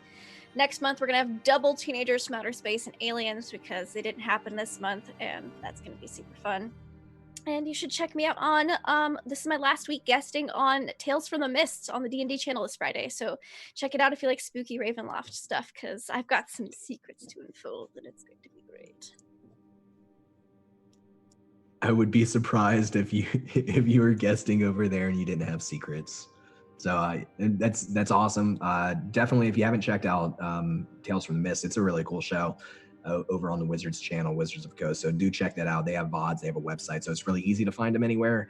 Ravenloft is part of the inspiration for this game, and it's a big part of that game too. And we're big fans. So let's go over to Kiana. Kiana, how are you doing? Oh man, fucking amazing epic moments in that battle. I'm sorry, Avern was very useless in sunlight, so she just had to nope out, but she helped babysit? That was fun. Reluctant babysitter, actually not a bad babysitter for our sweet Babu. Yeah, man. This game is always so good. All the characters are so amazing. I love them all so much. And yeah, I'm excited to see how we wrap things, because I don't know what's gonna happen. Avern's Adventures in Babysitting spin-off when? Please. Yeah, I mean, I think this is the first step for Avern going beyond her past, which had basically been the entire campaign. So that was nice. That was really nice. Y'all can find me over on Twitter at KianaS. Best way to figure out what I'm doing. Come over the internet, social role-playing things, whether it's streaming, writing, shouting into the void. I'm Mod Mom on the Discord. I'm usually there yelling about things no matter what. If you like D&D stuff, Don and I have written a couple things that are on the DM's Guild. We have To Hell and Back Again, which is now a silver bestseller module where you can play solo or friends or whatever else, and can be plugged in as a prologue to Avernus. And we also have Lulu's Guide to Holophants, which is a bestiary and 5e core race where you can play a Holophant. It's great. We love her very much, so we decided to make a whole thing around it. So definitely go and check it out. And yeah, we'll see you around next time. Yay, thank you. And we're almost to Electrum bestseller for our DM's Guild adventure. I don't really tout that very much because I don't really know what that means. Electrum's kind of a weird, but I don't know. Is that a metal? I don't know. I don't know. I think it's technically a metal. Cool. It's a currency. It's the dwarven currency. It's like there's 10 of them to a gold, right? Is that no? That's silver. It's 5 silver? to a gold. 5 to a gold. That's right. I'm not a nerd. Well, that's what I know. Let's go over to Charlie and Agatha. Agatha killed a dragon today. Sure did. I have been rolling like garbage the last 2 weeks, and apparently this is my karma. I have never been so excited to see green numbers. The dice didn't want her to die. I messaged John. I was like, I'm fine if she dies now. I'm good. And the dice were like, no, she running out this tower. I tried. Yeah, I legitimately tried. He did. I had my black rose ready to go. I was here. I had props. This is super exciting. This session went so quickly. I looked down and it was 5 a.m. and I was like, fuck, where did those 4 hours go? But yeah, amazing time, amazing session. Love playing with these people. Love everyone in chat. Thank you all so much for your support. You literally saved Agatha's life tonight. So well done, you guys. Legion, as always, got our backs. Fueling the fury. And yeah, can't wait to finish this off. I'm the Twitch director over on Encounter Roleplay. We do a whole bunch of stuff. Coming up this weekend on Sunday, 3 p.m. Eastern till 7, we have our Dragons Tourney, which is being DM'd by RPG Webby. It's our monthly meat grinder, and we are raising money for Macmillan Cancer Support this month. So all of the donations, 100% of those are going to Macmillan Cancer Support. You can support your favorite knight. It's a whole mismatch of people. It's going to be awesome. If you want to sign up, the sign-up's open until tomorrow over on the Encounter Roleplay Discord. I don't have a link, but I will find one if you want it. So tweet at me at FrostFromFire, no O in the from, and I will send you that link. 5e based. Yeah, that's everything. We've got laser stuff going on over there, but that's the main thing. Like, that's the charity event. That's what I want to plug. Yeah, and it's an awesome time to play a Game of Thrones style charity game, tourney game. I'm interested to see how Sam does it with D&D 5th edition. I think last time we tried it out, we tried it with the normal Song of Ice and Fire RPG system, which I'm familiar with. So I'm excited to see how that goes. Please check that out, support it, and Small get involved reminder, if anyone is in the UK watching, our clocks change this weekend. All of your games will be an hour earlier than you're used to for the next week until the US catches up. I don't know. Okay. That's good if to know. If you're in the US, it'll be the same time for you. But in the UK, we got to start an hour earlier. Okay. Cool. Thank you for that reminder. We'll see what happens with Agatha next week and everybody else. Let's continue on now to Tia. Tia, how are you doing? I'm doing great. Feeling pretty full of myself right now. Not gonna lie. You got another clutch counter spell off. Yeah, I'm also one of those people that you hate to have at the table that is a rules lawyer. So having the power to gain knowledge there, I'm not gonna lie, it's probably like my favorite moment in D&D ever. Being like, oh, actually, you stopped it. I don't think I don't think that the DM, in my opinion, and I know the rules pretty well, but I don't think that the DM it should be the groundskeeper for all the rules. I think that's a table effort, and that's the thing is I never, if I mess something up, people should always call me out on it. I assumed that Rookone was more beat up than he was, but he look at him. Does he look beat up to you? I should have known. But yeah. And that counter spell you landed, that was against Psychic Scream, which is a terrible spell to get hit with. It's an awful spell. So that was very It's fun clutch. if you're the one casting it, but it's nasty. Super fun. Fun. I didn't have much else I could do after that, so I'm kind of happy he died when he died. Or it died when it died. Yeah, I had a lot of fun. I'm really happy that we get to play another session because I struggled, I think, like everybody did today, trying to come to terms with that this will be the last time that I get to put on my wizarding clothes, but there's another one. I am the talent director for LFM Agency. If you are coming to PAX Unplugged and you are a content creator, please email me at roleplayers@lfm.agency. It's also in my Twitter as my pinned tweet. We are having an influencers party. There are going to be gift bags. We're going to be working with Level Up Dice. They're really cool. Open bar if you drink. Open bar even if you don't drink, because it'll still be soda and stuff like that. Food. Good times. It's happening on December 5th. Location is to be disclosed in the future. We're kind of hanging on to that one for a little bit. I have Age of Arcana on my channel on Mondays, which features a bunch of really awesome people. And I think that's all I've got for now. Yeah, I love you all. You're great. Best. Yay. Before I wrap things up here, then let me send it over to my buddy Greg. Greg, how are you doing, man? I'm doing well. I thought my knees would hold out better because I didn't have all the armor on. I was wrong. No, I enjoyed everything immensely. I wish I could have helped with the dragon, but this isn't Riordan of the past. This is new Riordan. So do what you can. We'll see how it goes, but just a pleasure playing with everybody. Chat, you're absolutely fantastic. Legion, you are always there. New friends and old, thank you so much for joining us on what is not going to be our last episode in this wonderful land. We get to do it again. We get to end it the way we want to because we can.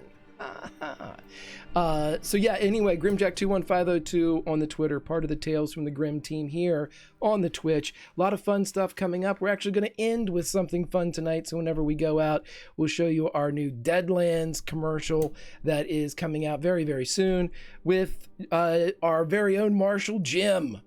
Other Doc's going to be marshaling up a couple of cowpokes as a few of us take to the Weird West, and I'm looking forward to that quite a bit. A lot of other fun shows are starting up. Couple one, let's see, we have the end of our community event, The Outbreak Undead, The Feast, ends this Friday, 12 to 2. It is the culmination of 5 separate adventuring parties, all playing themselves in my apocalyptic world, vampiric apocalyptic world of Garrett, Maryland. They've all done terribly. It's been a blast. Join us for the end when everybody gets eaten. Back to you, Don. All right.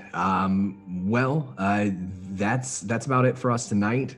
Next week or in 2 weeks when we come back, we'll let you know on Twitch and on Discord, or on Twitter, on Discord. So follow us. It's going to be a narrative-heavy game. That's going to be the focus from here on out. I'm not going to try to one-up boss fight, Lord Soth, the Jackal Queen, and an ancient red dragon. I feel like at this point the players won, and I'll have to get trickier than that.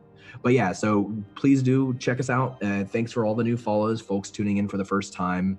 We are on YouTube. If you're watching this on YouTube, thanks for watching us. If you're able to make it out one of these Wednesdays for the live show, for one of our final sessions, hey, check us out.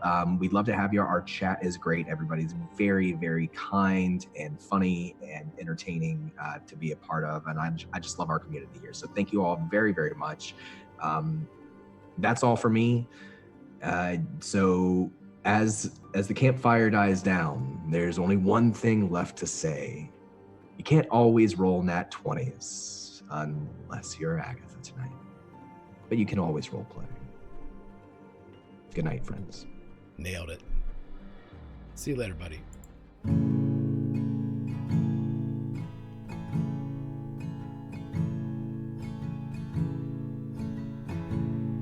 Oh Lord, I see what brings me here.